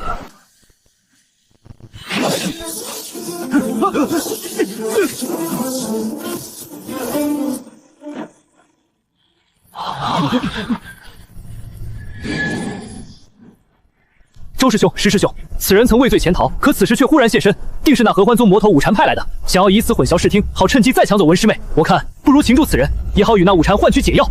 看来文心瑶应该中了什么帮我，因此受牵连被罚至此。这次我一定要找到他。诸位师叔，且听我一言。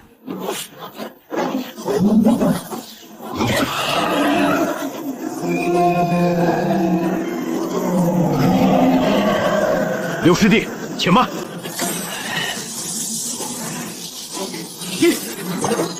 将放手印。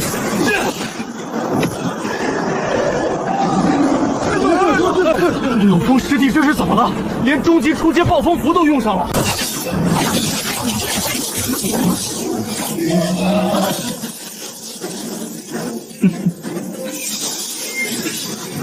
如今我身陷逆境，正是淬炼肉身最佳时机，我可不能浪费了。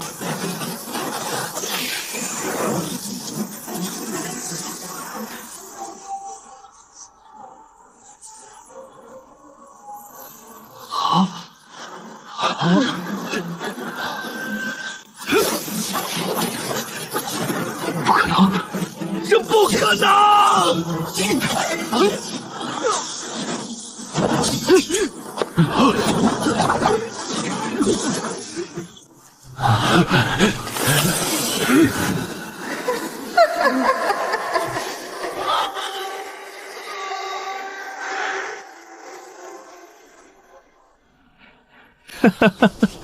这就是所谓的名门正派，这么多筑基欺负一个炼器，真是令人大开眼界啊！树禅，奇怪，使用天眼术最高层次竟然都看不出此人修为。本人名武，字禅，来自修罗国魔道4宗之一的合欢宗。传闻合欢宗双修互补，难修英俊风流，魔道4宗肯定已经派遣弟子探布置暗手，还还好他及时把玉牌给了双月仙子，武大宗定会提前应对。无禅，快交出解药，若不然等我王师兄赶来，就是你的死期。愚蠢，有点意思。炼气期杀死筑基期，尽管有偷袭用巧之嫌，但小友你这一手实力，足可与筑基初期修士媲美了。所谓敌人的敌人就是朋友，小友，有没有兴趣随我一起去抢下这巫山矿中的美人儿？好，前辈有如此雅兴，晚辈就斗胆凑个热闹。哈哈，好，随我来。白虹匹练乍现，快立阵！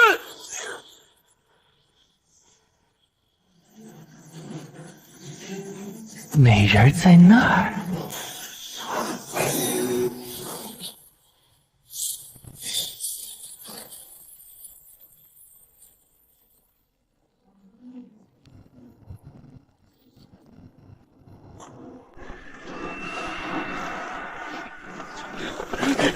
别想跑，拿命来！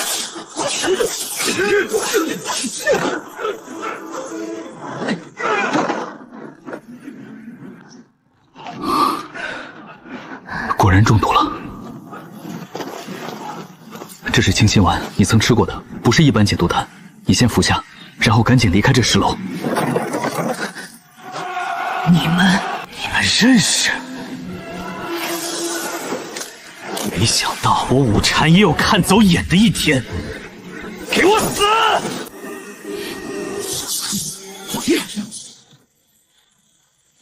身法法术，这就是筑基后期强者的实时攻击吗？我的头要炸了！美人儿，你为何要护着他？好，你越是护着他，我越是要让他痛苦100倍1000倍。迷魂铃，快走！前辈，快醒醒！再不出手，我就要命赴黄泉了。杨彻，本王只出手一次，可以困住这筑基后期修士数息，机会你自己把握。好，你出手吧。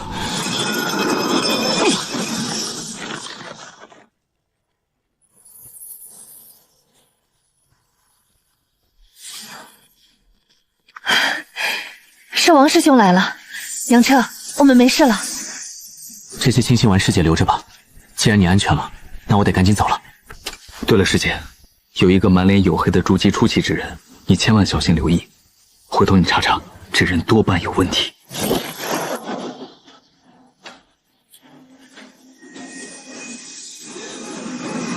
身世的差距怎会如此巨大？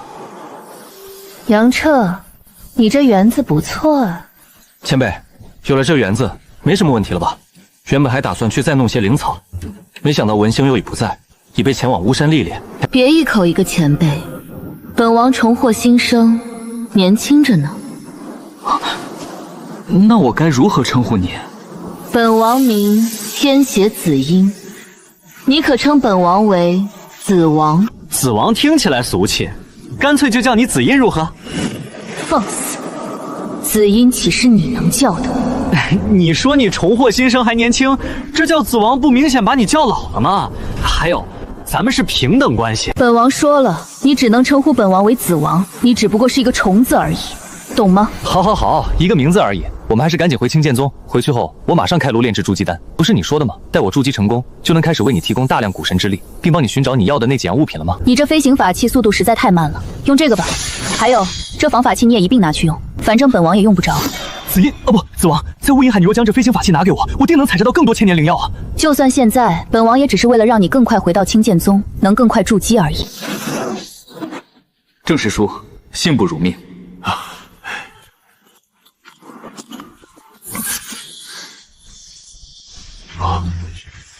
你小子还真给弄到了5株千年灵药啊！郑师叔，你看这筑基丹……哦，对，你通过考核，理应得到2粒筑基丹。师叔，那没事的话，弟子就回剑四峰了。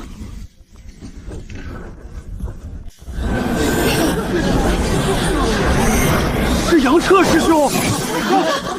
杨彻师兄来了！杨彻彻师兄，请留步。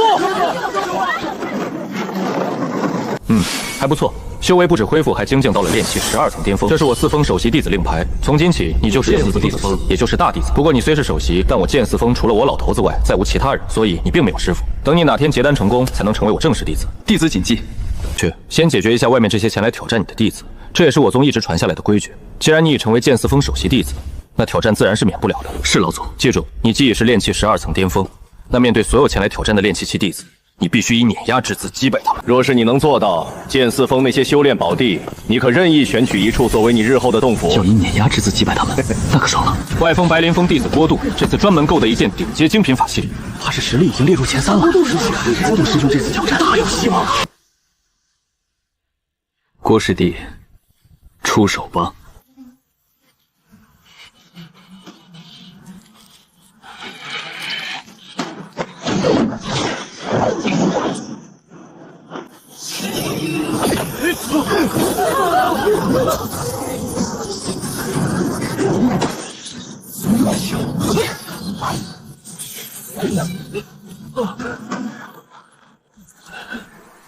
怎么可能？这假的吧？真是难以置信。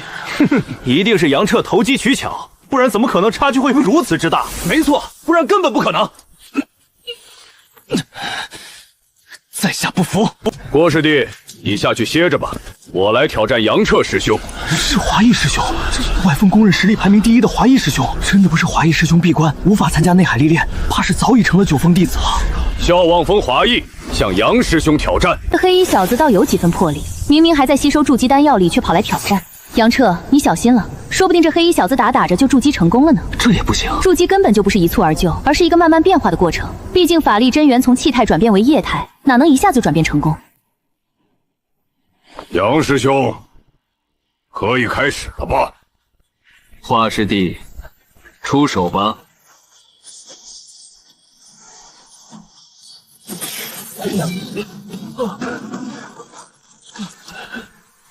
怎么可能？这假的吧？真是难以置信。一定是杨彻投机取巧，不然怎么可能差距会如此之大？没错，不然根本不可能。在下不服。郭师弟，你下去歇着吧，我来挑战杨彻师兄。是华裔师兄，外封公认实力排名第1的华裔师兄，真的不是华裔师兄闭关，无法参加内海历练，怕是早已成了9峰弟子了。萧望峰华裔向杨师兄挑战。这黑衣小子倒有几分魄力，明明还在吸收筑基丹药力，却跑来挑战。杨彻，你小心了，说不定这黑衣小子打着就筑基成功了呢。这也不行，筑基根本就不是一蹴而就，而是一个慢慢变化的过程。毕竟法力真元从气态转变为液态，哪能一下子转变成功？杨师兄，可以开始了吧？华师弟，出手吧。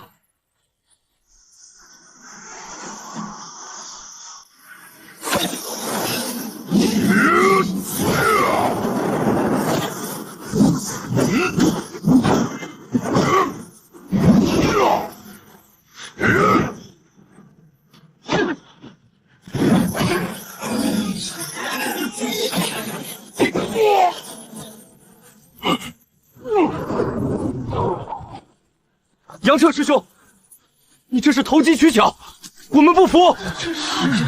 杨师兄，你若没有这诡异身法，你根本战胜不了郭度和华裔。尤其华裔连续吃了你那身法之亏，论法力雄浑，华裔可是我们之中最强。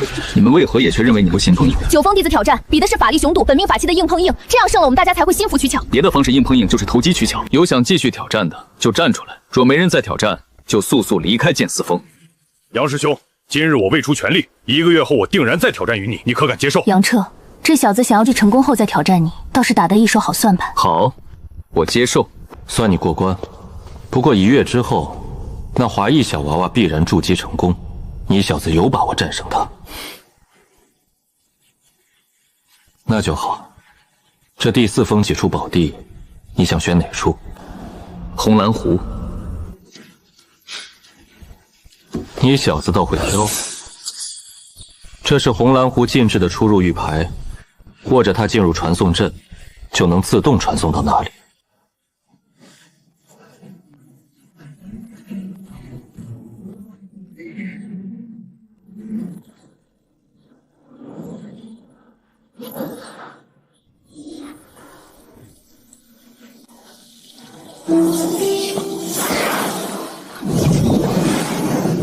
这里好美啊！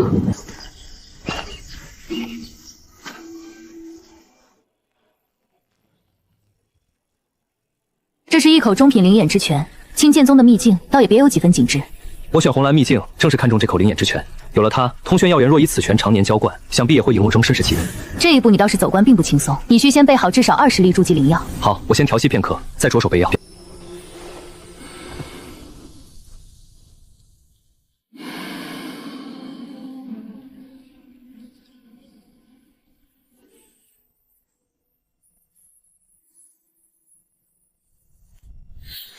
这赤火蜻蜓还真是爱啃食九叶莫阳果的花叶和果实啊！这才多久，这些赤火蜻蜓竟然就长大了这么多。你还真是大方。这九叶莫阳果虽还未进阶，但这种逆天仙草你也舍得随意让他们啃食。若是这领土能再大上几倍就好了。你打算就在这里炼制筑基丹？怎么，这里难道不能炼丹？当然可以，不过本王得提醒你，无论炼丹还是筑基，所需时间可都不短。若你一直待在此间，那第4峰峰主来此间找你的话，发现你却根本不在，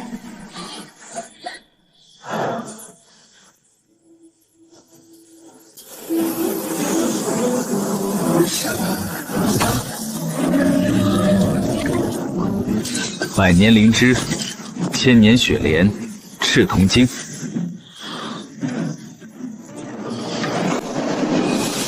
别愁眉苦脸，都4成的成丹率了。你有上古3大神焰之一9星雷炎，若不是你那丹炉太垃圾，再提升2成都没问题。是丹炉的原因吗？回想我一路走来，身拥变异双仙根，可查阅无数典籍卷轴，却发现这灵根无一例外都指向无法筑基。直至我遇到巫姑娘，曾经我答应过她要成为最强，而后我又遇到了天蝎子音，开辟中丹田，也真真正正看到希望。可如今只差临门一脚，我却开始害怕，这是为什么？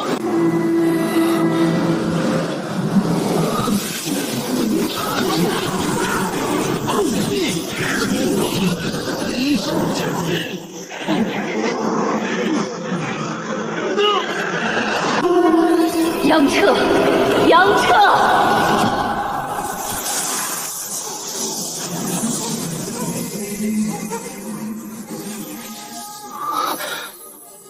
我这是怎么了？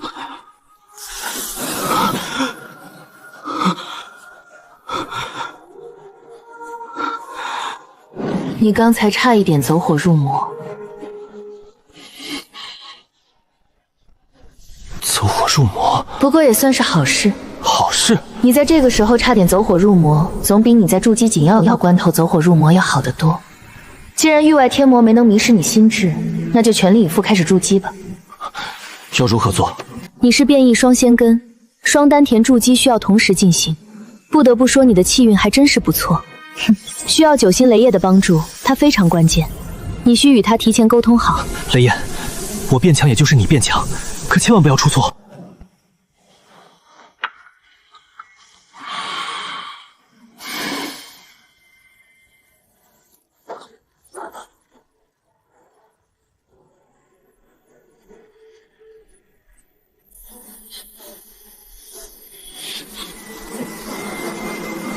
好疼啊！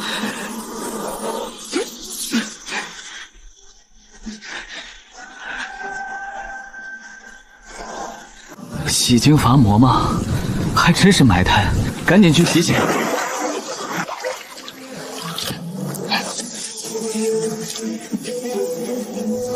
拼了！第10次，丹药全炫了。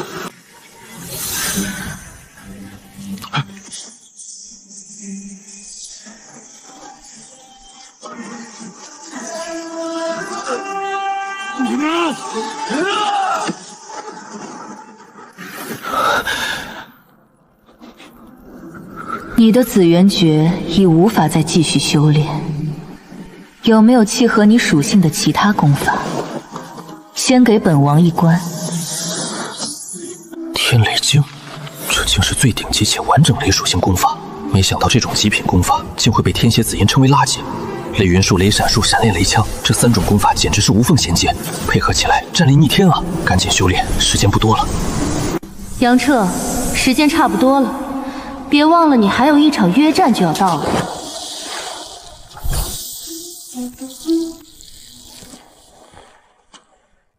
等等，怎么了？你准备就想这样大摇大摆走出去吗？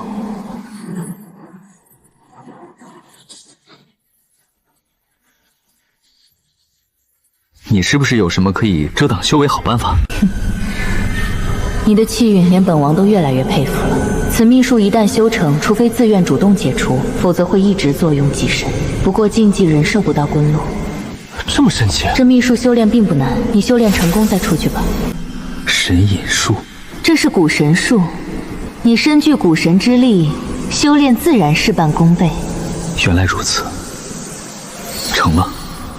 现在我显露在外的修为，仍是炼气12层巅峰。现在距与华裔约战还剩最后一天，我得去青剑宗藏书之地万卷阁，寻一副筑基期能修炼的雷或暗属性上乘功法。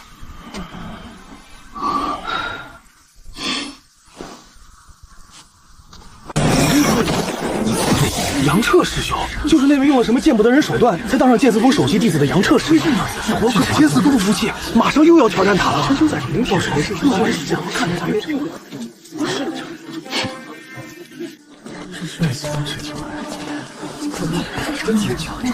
周师妹，听说你这次也要挑战这杨彻，明天我六峰的师兄师妹们定会去给你略微助阵。杨师弟是吧？我是六峰4席弟子徐海静。杨师弟，听说你上次面对华裔师弟等人的挑战，靠投机取巧才侥幸去督战。明日的挑战不止我六峰，其余几峰弟子拿出真本事，莫要再丢我9峰正式弟子的脸面。督战？你们有何资格督战？杨彻，明日你若再敢投机取巧，我其余几峰定会共同向宗门进言，请求剥夺你第4峰首席弟子的资格，你好自为之。老祖，去万卷阁了。老祖，我一直惦记着您说过的暗影术、暗示术，还有雷球术和闪炼术这些法术呢，所以就想去万卷阁看看。结果大失所望了。暗雷属性的功法实在太少了，尤其暗属性几乎一片空白。你是想问我剑四峰有没有吧？剑四峰已经100年未曾有过弟子，也是我一时疏忽。本应提前告诉你剑到底都有些什么，否则也不至于闹出剑四峰折寻功法的人。老祖，我不过不去万卷阁一趟而已，其他各峰凭什么看笑话？若你不是首席弟子，他们当然还不至于看笑话。偏偏你是我剑四峰大弟子，各峰大弟子自然比其他弟子拥有更好的修炼资源，这一点毋庸置疑。诸如功法、符箓、丹药之类，各峰首席弟子自然也分配的最好最多。随我来。杨彻，这桌上摆的都是非常珍贵的修炼功法，其中有2种暗属性功法和3种雷属性功法，你可任意挑来修炼。多谢老祖，你在这儿慢慢挑，挑好了就回红蓝秘境吧。老祖，那个不是还有丹药和灵符吗？丹药和灵符，剑四峰100年来就我一个老头子在这儿，哪有人来炼丹制符？别说丹药了，剑四峰的药园子都差不多荒废了。杨彻，你虽为剑四峰大弟子，不过除了功法外，别的就不要想了。我老头子修炼不是全靠自己，有好酒，你要不要？紫音，这几种功法比之先前如何？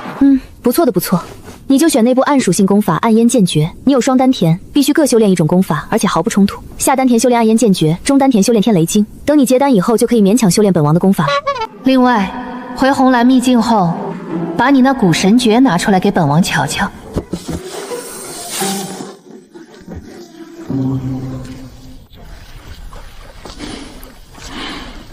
炼气12层巅峰，我就能斩杀筑基初期，更遑论如今已成功筑基。华裔的挑战不值一提，进入筑基便意味着增加了200多年寿命，若能结丹，更是600年。既然已经筑基，那便要做到最好。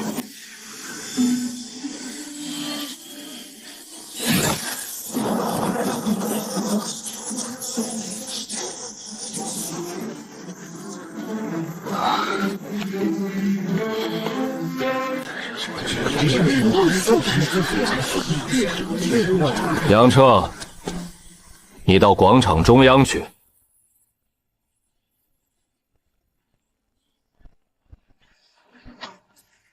张师哥，这杨彻只是炼气顶峰修为，恐怕这次挑战，你这4峰首席弟子铁定要换人了。可不，田师妹呢？等会儿我们几个老不死的就坐在这儿好好看着吧，谁也不许多嘴，更不能干涉。那是自然，小辈间的比试我们看着就得了。对，我们这次来还有更重要的事呢。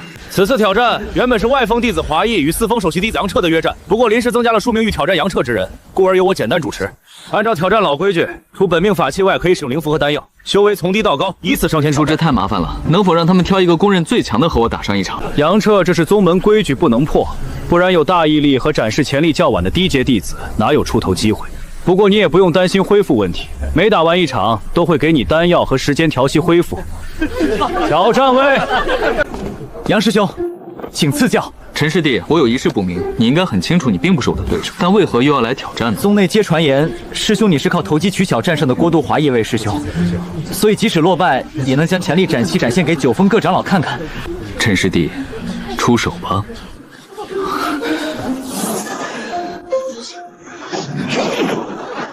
杨师弟可不要再投机取巧了，硬碰硬方显真本事。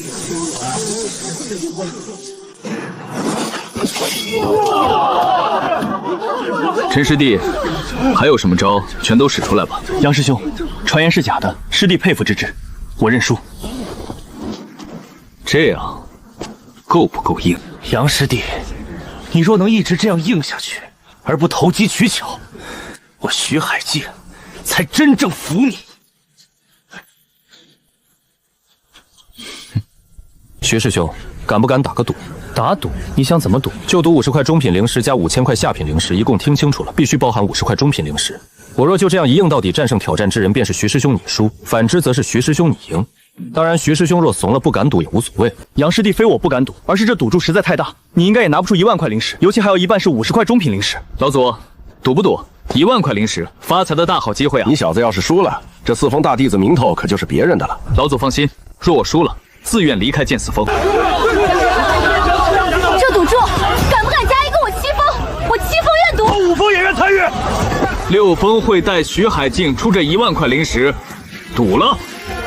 杨师弟，我跟你赌了。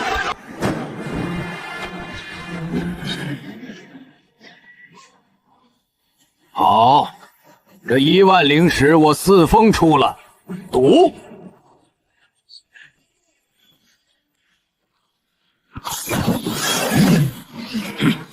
这下杨彻师兄总该取出防御法器了吧？这朱云彪走的是刚猛之道，这一重剑砸下去，杨彻危矣。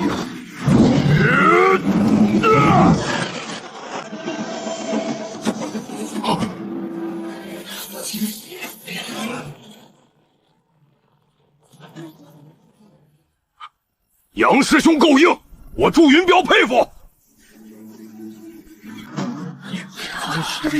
郭师弟，为何修仙？修仙自然是为了成仙，为了活得更久，获得更强大的力量。那什么是更强大的力量？更强大的力量，那不就是更强的修为吗？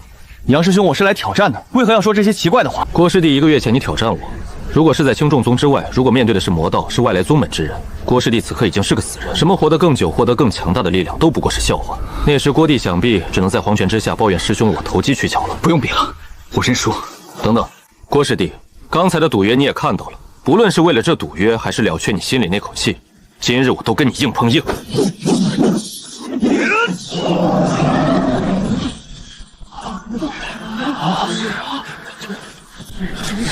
中阶灵符。杨师兄，我这灵符想必可以让你拿出法器了吧？周师妹，宗门关于我的流言四起，你的功劳应该不小吧？杨师兄，废话少说，可以开始了吗？好，周师妹，你出手吧。怎么可能？杨师兄，可是有赌约的，若投机取巧，你必输。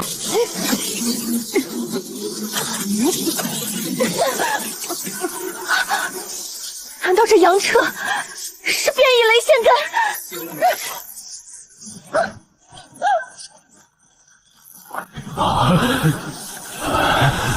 张师哥，这杨彻难不成是变异雷仙根？我这四封首席弟子还不错吧？郑师叔，我怀疑杨师兄作弊，还请宗门严查。哦，你可有凭据？郑师叔杨师兄从头到尾都没拿出法器和灵石，由他中的防御，本宗不法炼体弟子可从来也没听闻过炼士能达到如此防御程度的。法器、灵石、丹药哪一样不是外力？怎么？难不成还要我坦诚跟你对战不成？既然我这小师妹提出了质疑，那是不是应该检查一下呢？来来来，这位师姐，我就站着不动，你想怎么查都行。云师姐，有劳了。云师姐是吗？可有查出我作弊？小师妹，不要再留手了。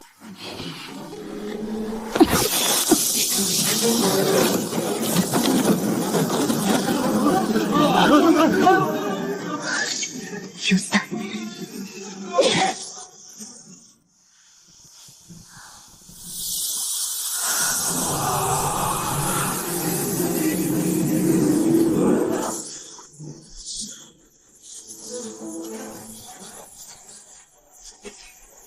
杨师兄，受死！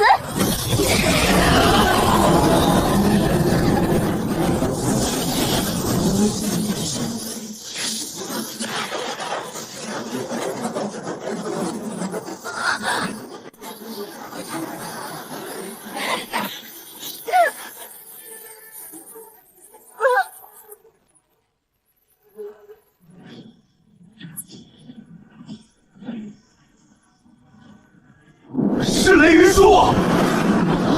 这小子竟然连雷云术都学会了，真是天才啊！这小兔崽子竟然有天雷金功法，看老子回去不好好盘问他。该叫你杨师弟了，杨师弟，我不想伤你，你若认输，待我成为剑四峰大弟子，你也不用离开剑四峰，可为我剑四峰次系弟子，你看如何？华师兄，若你主动认输，我同样可请求老祖让你加入我剑四峰，成为次系弟子，你看如何？杨师弟，不必逞口舌之力，炼气与真正的筑基之间有着鸿沟般的差距。我不像周师妹是依靠丹药才换来短暂的伪筑基力量。杨师弟，小心了！不好！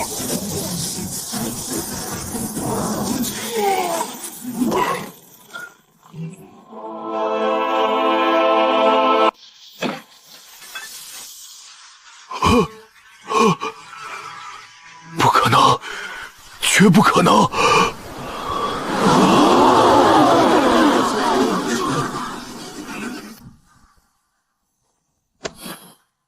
去，替我讨个公道。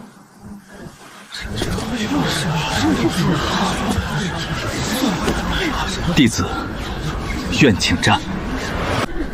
许翔，你好大的胆子！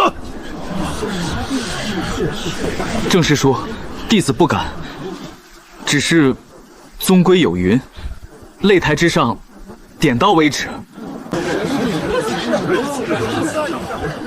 杨彻，接受挑战。我允许你使用那把剑。弟子遵命。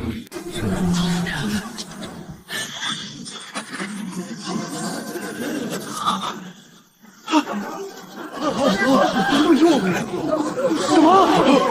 竟真是阵风古剑剑四！我六峰取消此次挑战。许翔，你回来吧。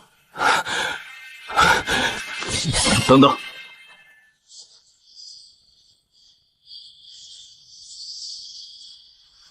你们想挑战就挑战，想放弃就放弃。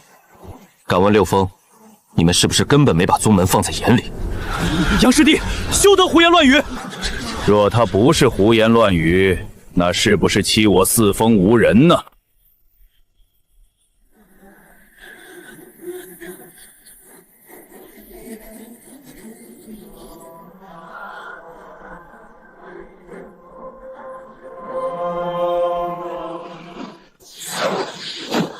张老祖，此事是我六峰管教不严，愿以全部身家赔罪。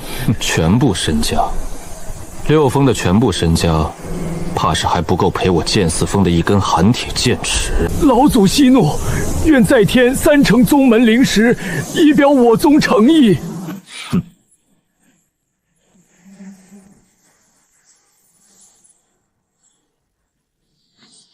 遵命。诸位，已经可以确定，魔道四宗已经派出大量弟子，欲大肆入侵我江国修仙界。杨彻，别只顾着出风头，忘了你与本王的约定。一直记着呢。不过那天地混沌诀，你真的不能修炼？不能，这天地混沌诀并不完整，如今呈现出来可供修炼之法，也只适合男子修炼，女子并不适合。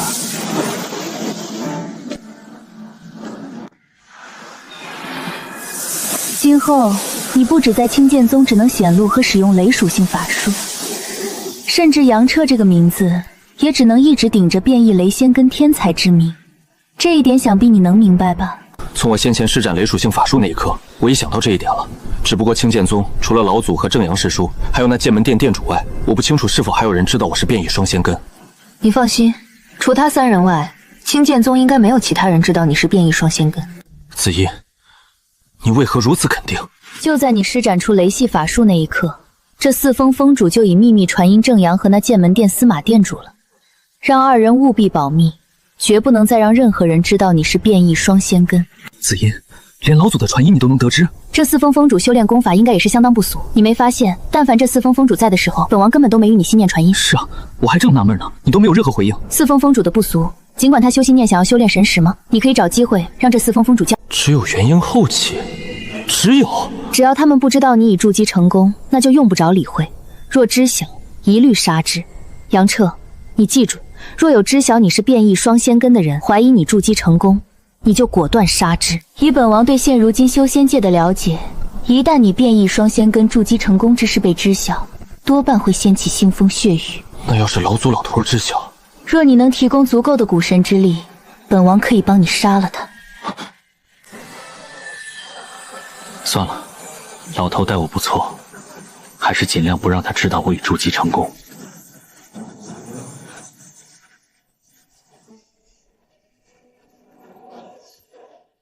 你才刚刚筑基，勉勉强强能称得上修士2字，又如何知道这修仙界真正的残酷？甚至本王可以明确告诉你，若你没了对本王有用的价值，本王随时都可能灭了你。杨彻，你选择协宗暴露雷仙根，或许并不是一个好选择，你很可能探马色展示这修仙界真正的残酷了。哦，为何？之前在剑四峰广场，那几个元婴阴修士间的对话即将侵入你们江国修仙界，某国某魔道正商议要先派一批弟子联合江国其余4大修仙宗门前去打探，而他们得知你是雷仙根，都欣喜不已。若所料不差，你铁定已被列入这批弟子名单当中了。雷系天生克制魔道轨道，我既施展了雷法，与魔道对战便避无可避了。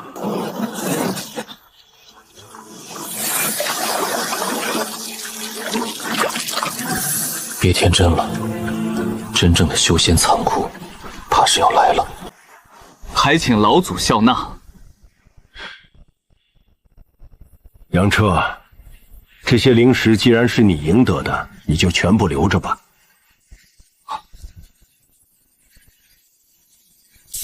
多谢老祖。你所学天雷经是从何处所得？此次我宗派出一批弟子，与我江国其余4宗派出的弟子，先在封国都城天风城会合，然后一起前往封国与修罗国接壤的焚尸谷查探魔道踪迹。既然你选择了暴露变异雷仙根，我也不好反驳那几个老东西的意见，而且我也是支持你去的。温室里的花朵终究抵御不了风霜的摧残，只有在残酷的修仙界得到磨练，将来你才能担得起我剑四峰大人。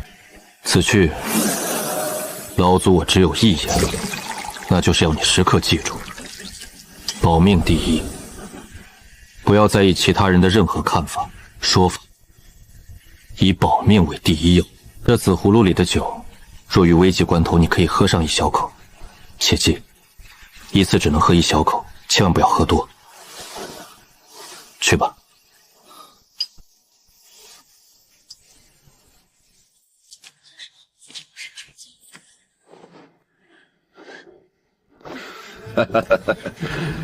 杨师弟，魏师兄，咦，魏师兄，你筑基了？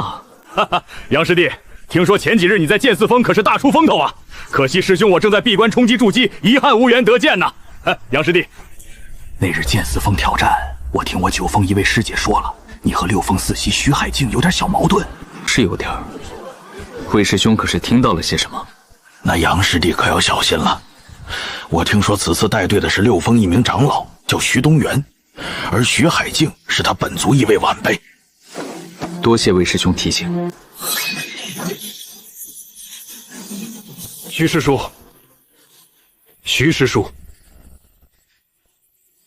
人既然都到齐了，那我们便出发吧。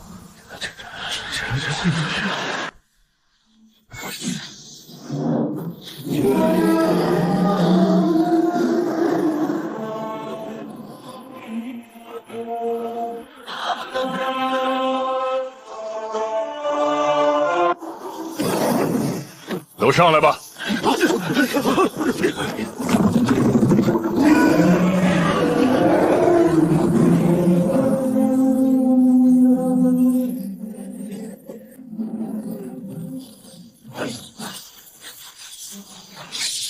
大家莫要慌，拿出法器凝神戒备。太奇怪了，这才刚进入封国地级，居然就有魔道之人出现。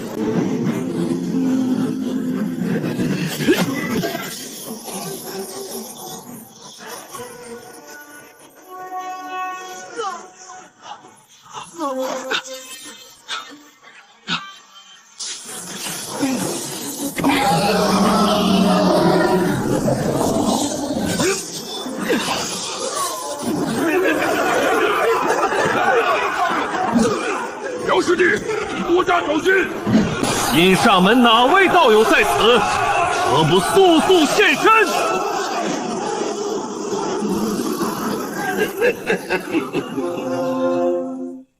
哼，原来是曹无机道友。徐道九，仅凭你一人，你们这些人今日铁定逃不出我魔道四宗的包围。你若交出这些弟子，让他们自愿配合老夫炼制成活尸阴兵，老夫可以单留你一条性命，如何？就凭你曹无机？谁说只有曹无忌一人了？徐东元道友这是丝毫不把我殷老五放在眼里呀！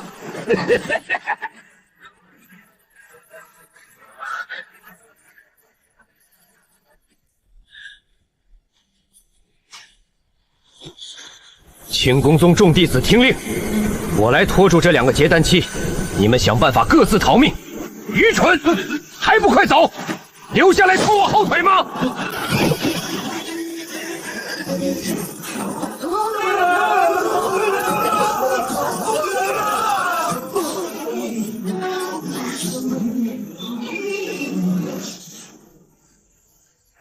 小杂鱼想逃，老子早就看到你了。小杂鱼，乖乖让老子把皮剪下来，不要挣扎，你会少受些痛苦。这黑影不是天鬼宗魔师龙涎吗？当初我去乌银海途中，在红灵岛，我可是差点被这罗涎剪了皮。嘿嘿，小杂鱼，吓傻了吧？老子今天不只要剪了你一身皮，还要剪掉你命根子，再把你送给阴老鬼炼成活尸阴兵，以泄老子心头之耻。身体竟然不能动了，不对，不光是这样，我竟然失去了对身体的控制权。难道是紫烟接管了我的身体？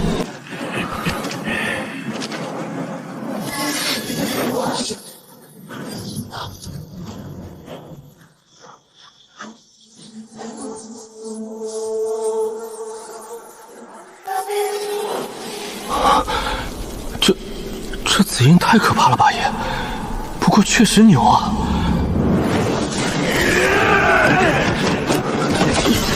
赶紧开溜，可不能被发现了。紫音，这罗涎虽是筑基中期，但我有信心与之一战。你之前为何？没什么，只是此人令本王想起了一些并不愉快的记忆而已。本王似乎也答应过别人一些事，既然碰上了，那就顺手解决掉了。小罗月，你向姚恒所托，他已做到。不过姚恒对你的愧意，怕是无法再弥补了。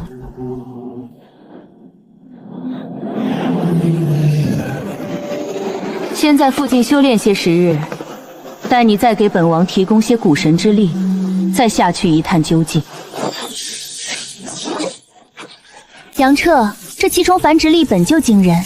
加上你又有灵土、灵眼之术，还有那株逆天仙草九叶莫阳果，其生长速度越来越快。这些奇虫整日以九叶莫阳果为食，快速繁殖。怕是再过些时日，本王连坐的地方都没有了。仔细看看吧，本王对你的气运真是越来越看不透了。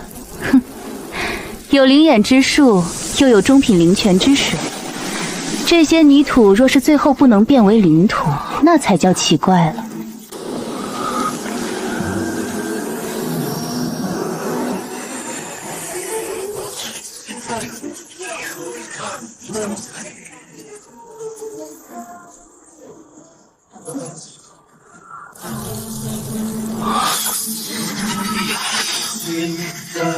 雷燕，快控制住他！你安抚好剑四，我开炉给你炼制尾巴丹。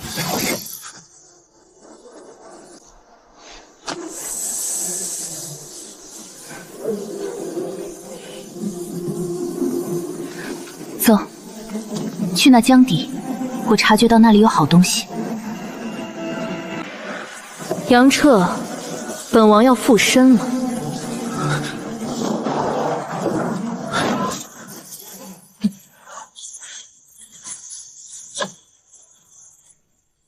再坚持一息，杨彻，过一会儿这禁制就会消散。这里是一个入地底的门户，待禁制消散的刹那，你就必须同一时间进入，否则这禁制重新将门户关闭。我们想要再进入，恐怕得等到半年以后了。不错，我知道了。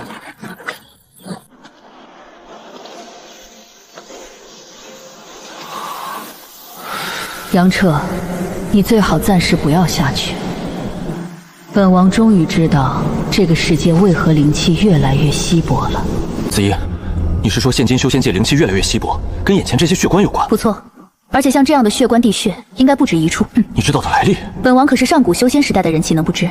若本王感应没错，那中心区域的百卷血棺内，极有可能是跟本王一个时代的生灵。本王也没想到，这江国一条不起眼的大江之底，古师宗设时代起就非常强大的宗门，每一个弟子门人都练有一具无比奇贵重的生灵，就叫古血尸。若精进具古血尸炼成以后，都必须以血为食。这血直到再次名字里，但凡活物之血，皆可醒来。说这些古血尸醒来会怎么样？即使他们没有醒来，也在不断汲取灵力保存。而醒来后，他们会凭秘法，第一时间找到他们原本的主人转世之人，并将其集体保存那里，分阶段灌入主身，达到很高的修为。如此，那这些古血尸醒来，整个修仙界岂不是要一片大乱？杨彻，修仙界乱不乱，根本不我们该操心之事。记住，本王与你血气，是为了不断得到你的古神之力恢复，所以不断变强，拥有越来越多、越来越强的古神之力，才是本王期盼之事。其他的离开。我怎么感觉像个偷着乐吧？别人求我几声我都不去。丑话先说在前面，若你不能结丹，本王与你的血气便就此结束。子音，你曾说过，在当今灵气如此稀薄、天材地宝如此少小的情形之下，我结丹的成功几率实在太低。要想结丹，必须走一些不寻常之路。那你看这密密麻麻的古血尸，我能否从中找到一些机会呢？有，若你是其中某具古血尸原主人转世之人，别说结丹，凝阴都是极其简单之事。子音，你还别说，我还真有可能就是某一具古血尸原主人的转世之人呢。我可能就是古血尸原主人转世。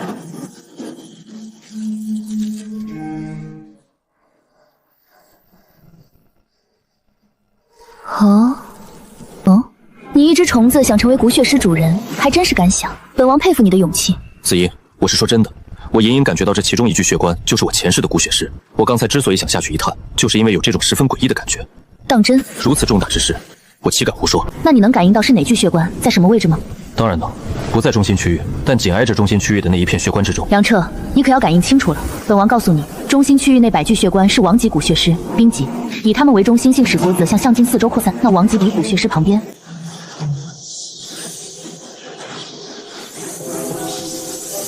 走，可以下去一探了。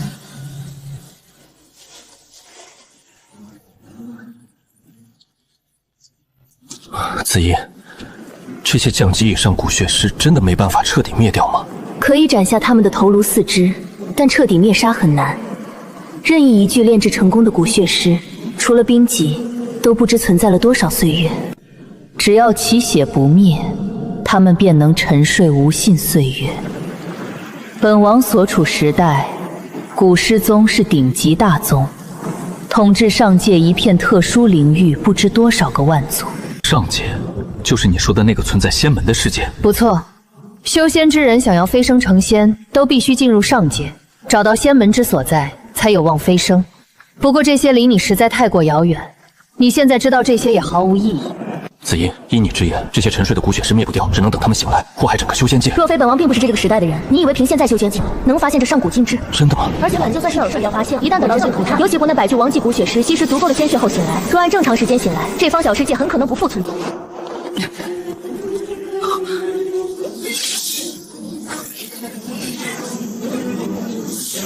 难不成我真是母系古血尸的原主人转世？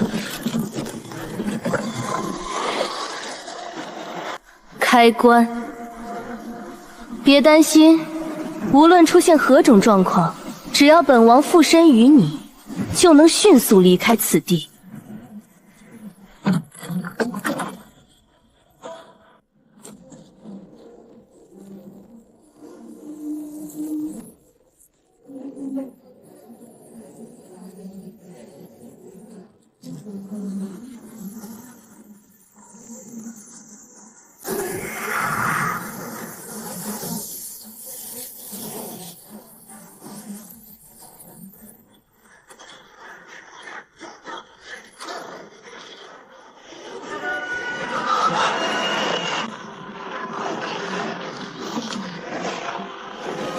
你并非他的原主转世，真正的转世是你已灭杀的罗简。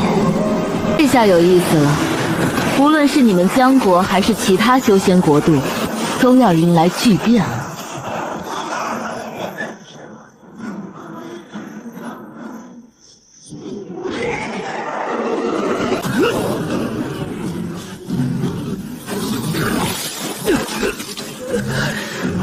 云绝诀催动，1寸厚的紫黑幽芒护体剑芒缠身。难道今天我就要死在这里了吗？九心雷炎，给我燃烧！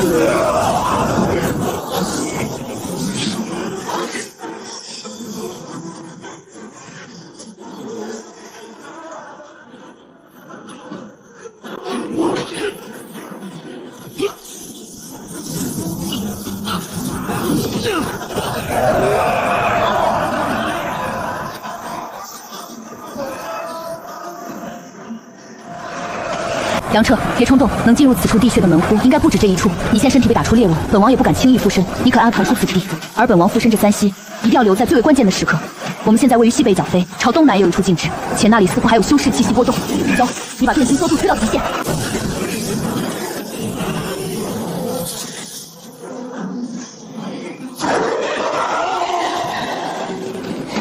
居然会瞬移！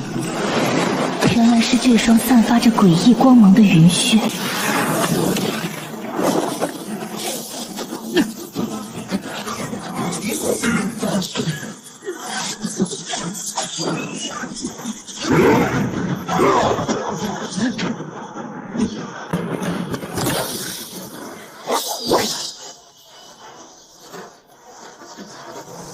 杨彻，无论如何都要将这具古血尸引到那阵法禁制前，只要到了那里，一切就交给本王。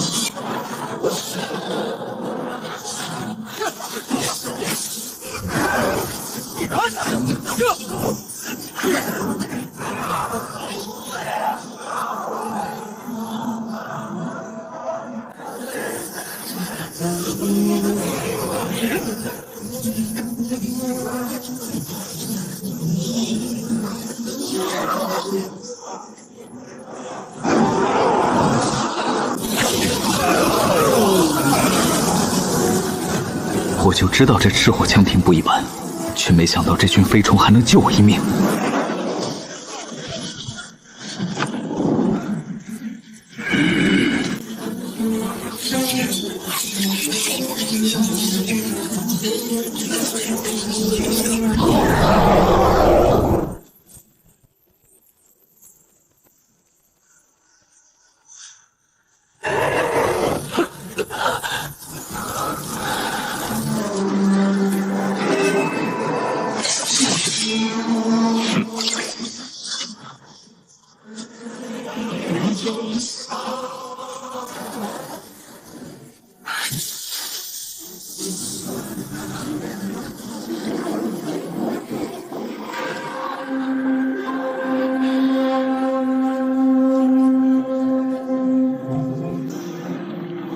紫音，那地穴中，古血师需要的鲜血，看来就是这些魔道之修一直在为他们提供。只是不知，这些古血师出来之后，为何反而杀了他们？古血师在未找到主人之前，等级越低，眼里边越是只有鲜血和杀戮。这些提前跑出来的古血师，显然都是没有吸食到足够的鲜血而醒来，是以他们见了任何生灵，都只想着杀死，从而吸食其血。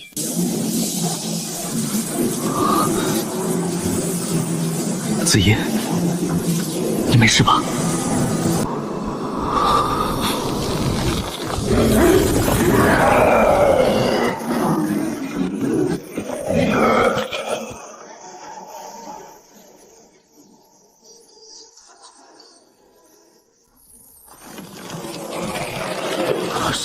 什么东西？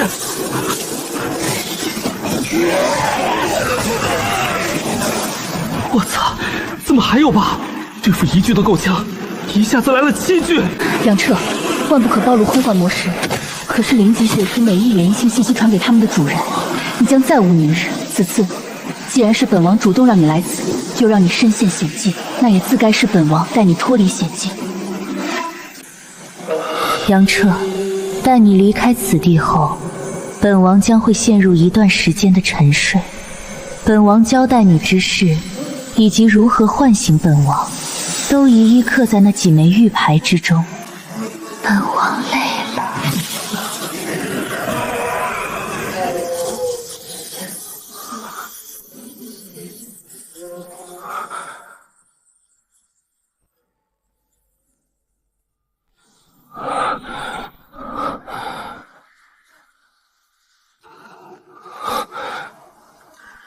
紫音，看来紫音还真是累了，先让她歇着吧。之前她说要找东西，想必那东西一定在这江火城。那我先租个房子安顿下来好了。之前受了不小的伤，我得赶紧恢复过来。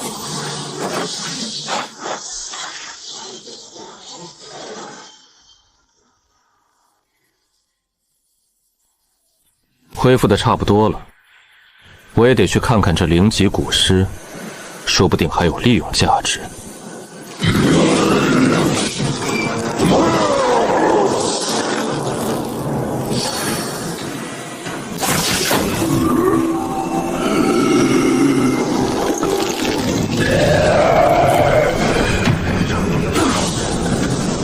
浩然天地，正气长存。进！慢慢抹除罗姐那丝命魂气息，这具灵级古血尸终将成为我的七鬼生灵。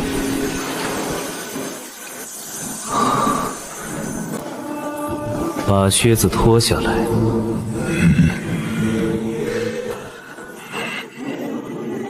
脱下来。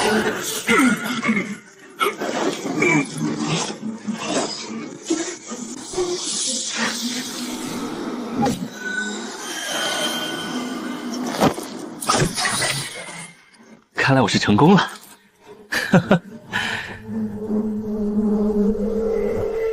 哎呀，杨道主，你可算出来了！荀道主，何事如此着急？哎，杨道主，你住了差不多有大半年了吧？我退你一半的租金，你还是另寻他处吧。毁约又如何？这小院现在是我黄某租下了，立刻给我滚！你聋了还不快滚！1万灵石。什么1万灵石？此院本是我租在且，居期未满。你想强租，自然要赔偿我的损失。你找死！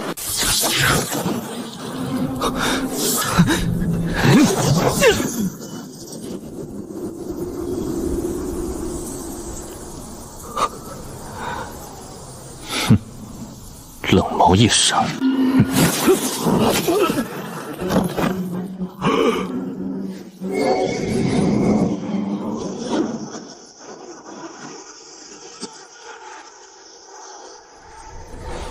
前辈饶命！是小老儿有眼无珠，还望前辈高抬贵手，大人大量。为何毁约？前辈你有所不知，这半年来，城外不少修士都涌入江火城，城内能住的房子差不多都住满了。这黄道友也是才从城外进来，打听到小老儿这里租了一位炼气期修士，才逼小老儿毁约。近来可有什么大事发生？前辈一直闭关有所不知，现在修仙界可是变了天了。大约2个月前，城外出现了数不清的血尸，这些血尸实在太可怕了，最低都有筑基期实力。他们盘踞在城外，无论都直接杀死，然后吸干这些生灵的血，可怖之极啊！看来那些古血尸已经开始四处寻找原主人的转世之人了。宣道友，江火城还有凌霞宫没派人出去灭杀这些血尸？前辈有所不知啊，不论江氏家族还是凌霞宫都派了弟子前去灭杀，可是，这些派出弟子当中，不知怎么的，竟有人选择了那血尸一伙，且修为提升快得惊人，反过来疯狂灭杀江火城和凌霞宫的人。不止江国，邻国也会同样。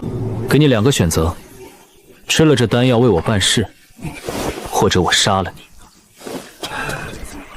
很好，走，带我去访视。杨前辈，您看，那血尸又来了。不知他有什么秘法，可以专门挑选什么人似的，一旦被挑上，必定背叛啊！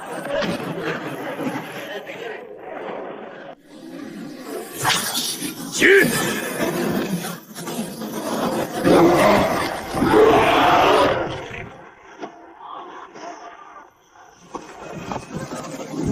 这古尸是在破阵。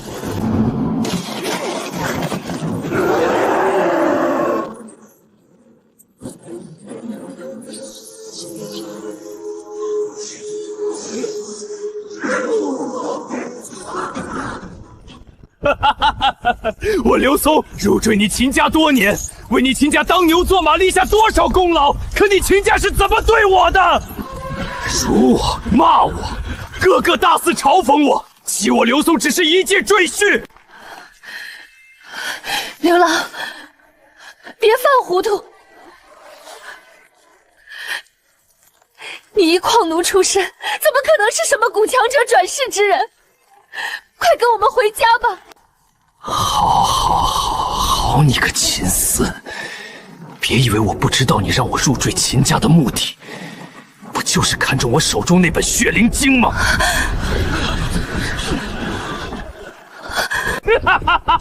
我刘松被你秦家欺辱了多少年？若不是为了修炼血灵经，你以为我会甘愿受辱，甘愿忍受你私下幽会情郎？刘老，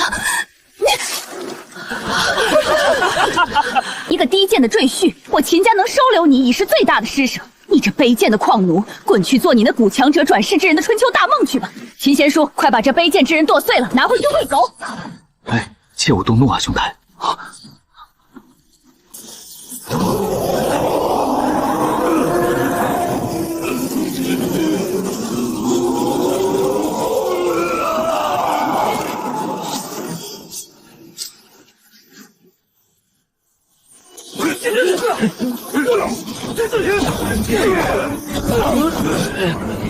你们是什么人？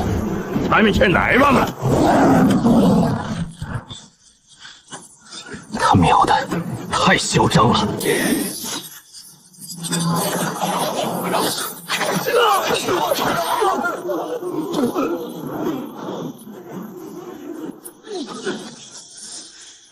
你们究竟是什么人？前辈，这是发生了何事？荀阔，可认得这些人？容小老人先查一查。怎么，莫不是有什么难言之隐？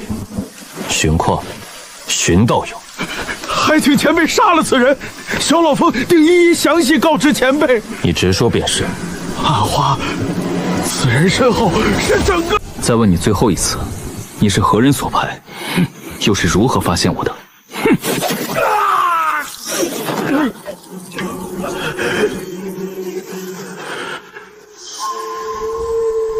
何为暗花？前辈，这暗花之事，若非小老儿从小长在江火城，凭虚是炼气5层修为，他是根本出不了手。说是仇家书仙禅宗嫖丝，但也不加宗门大族地道身份尊贵，一般是不会开出暗花的。若非生死大仇暗花，可见这2个修仙大族都对你恨之入骨，却又不敢光明正大来找你报仇。前辈请看，这些人都没有储物袋，法器直接带在身上。然后前辈再看此人，他怀里有2颗一模一样、非常特殊的骷髅颗粒，骷髅头代表的胃痛暗花，2颗一模一样，代表是同一人被开出了2道人头暗花。这些人毫无疑问太过贪婪，将2个暗花同时接下了。灭，将你身世侵入这玉夺中。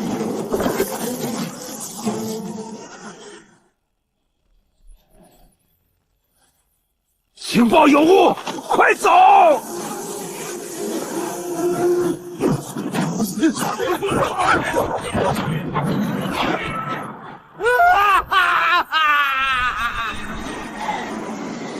雨阔，接了暗花的人到底知不知道是谁开的暗花？他们应该不知，但是他们上头的人应该……也就是说，必须找到这群人的谁开的暗花，对吧？看来留你也没什么用。等等，我带你去找发暗花之人，是不是就能放过我？最终能不能活命，就看你的表现。你没有说话算话。随我来，道友，就快到了。就在此处，把你说的那人叫出来。我只等半炷香的时间，过时我就只能将你斩杀。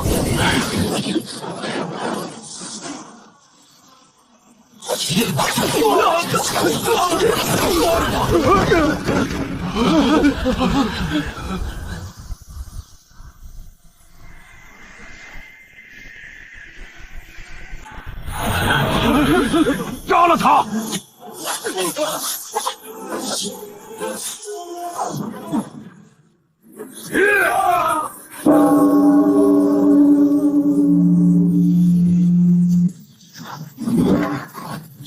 这铜钟鹰是顶阶法器中的精品，威力远超一般顶阶法器。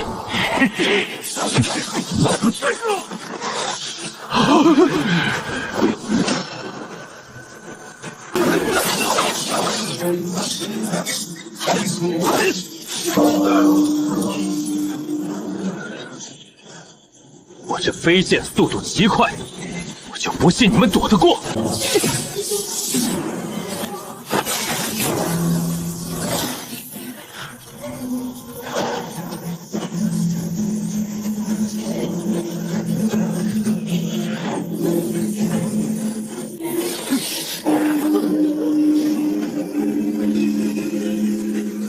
道友，老夫认输，有事好说，切莫动手。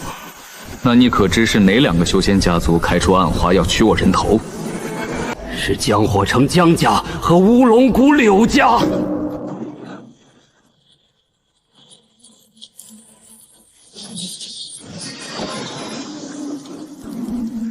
江火城江家。哼，想跑？既然自投罗网来到我江火城，不将你扒皮抽筋炼魂，岂对得起我江家的暗花？传控制大阵的江家族人开启禁飞禁制。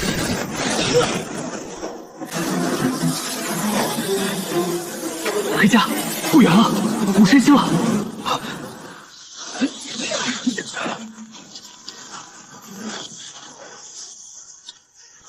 不好，有危险！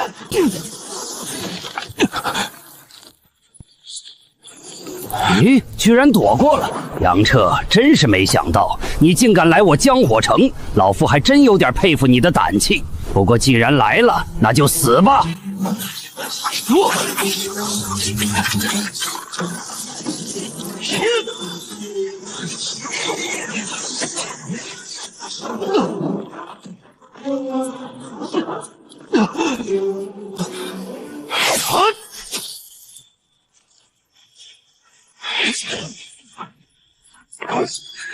此子竟然拔下了青剑宗一柄阵风古剑，绝不能让他回到青剑宗。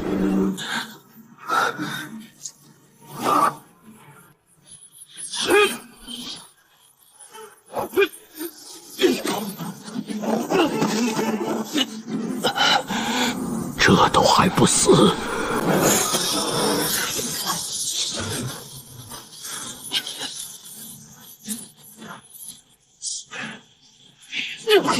要让我死没那么容易，只要再有一剑，这光照必能被刺穿。哼，再是天作奇才，你也必死在这儿。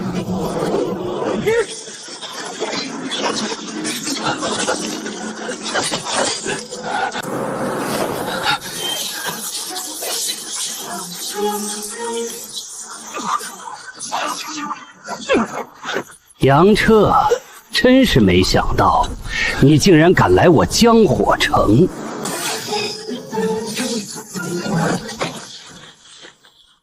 啊，瞬移？怎么可能？此子身上竟然有能瞬移的法宝。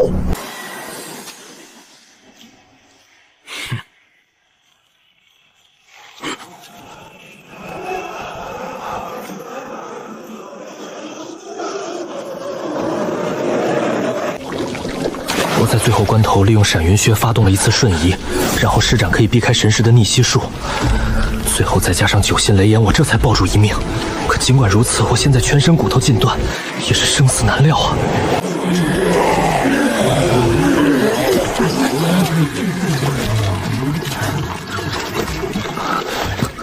你是杨彻，当年矿山一起挖矿的杨彻。刘松，老子偷偷给你捡了重量的石硝，可还好用？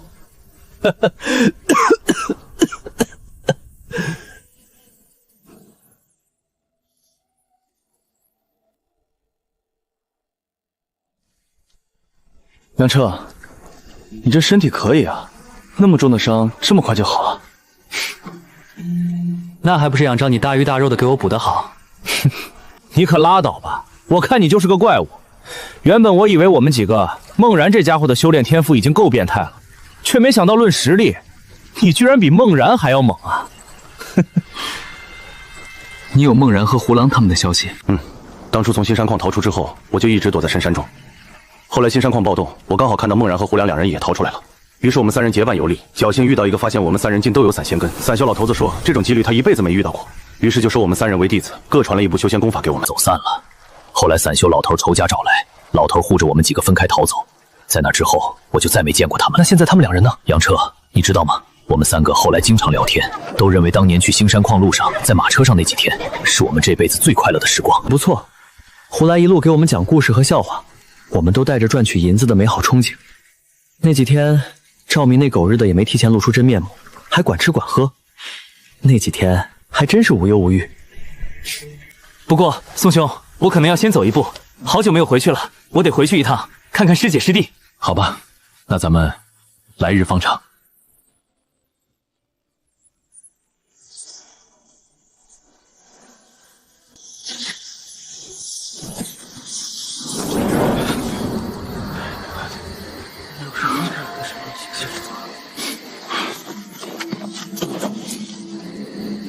有意思。师妹，听说你今天又去简历师姐了？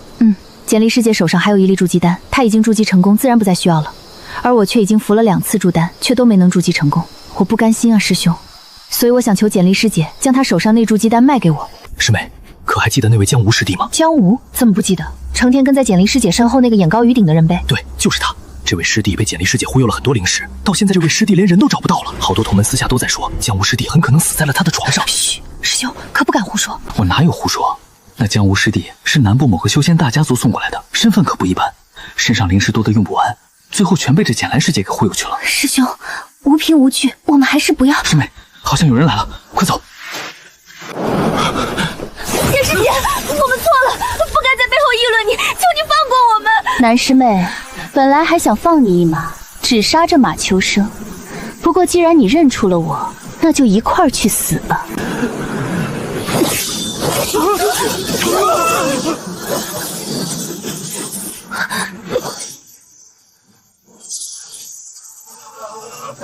谁？简离师姐，这对小道侣不过在背后说了你几句坏话而已，你就要杀人灭口？是你，你来我第8峰做什么？其实有点私事，正准备来找简离师姐的。不过既然凑巧遇到了，也省去了麻烦。哦，你找我有事？实不相瞒，师弟我近日侥幸筑基成功，所以想起了昔日与我有些过节的江无师兄，想跟他好好了结下恩怨。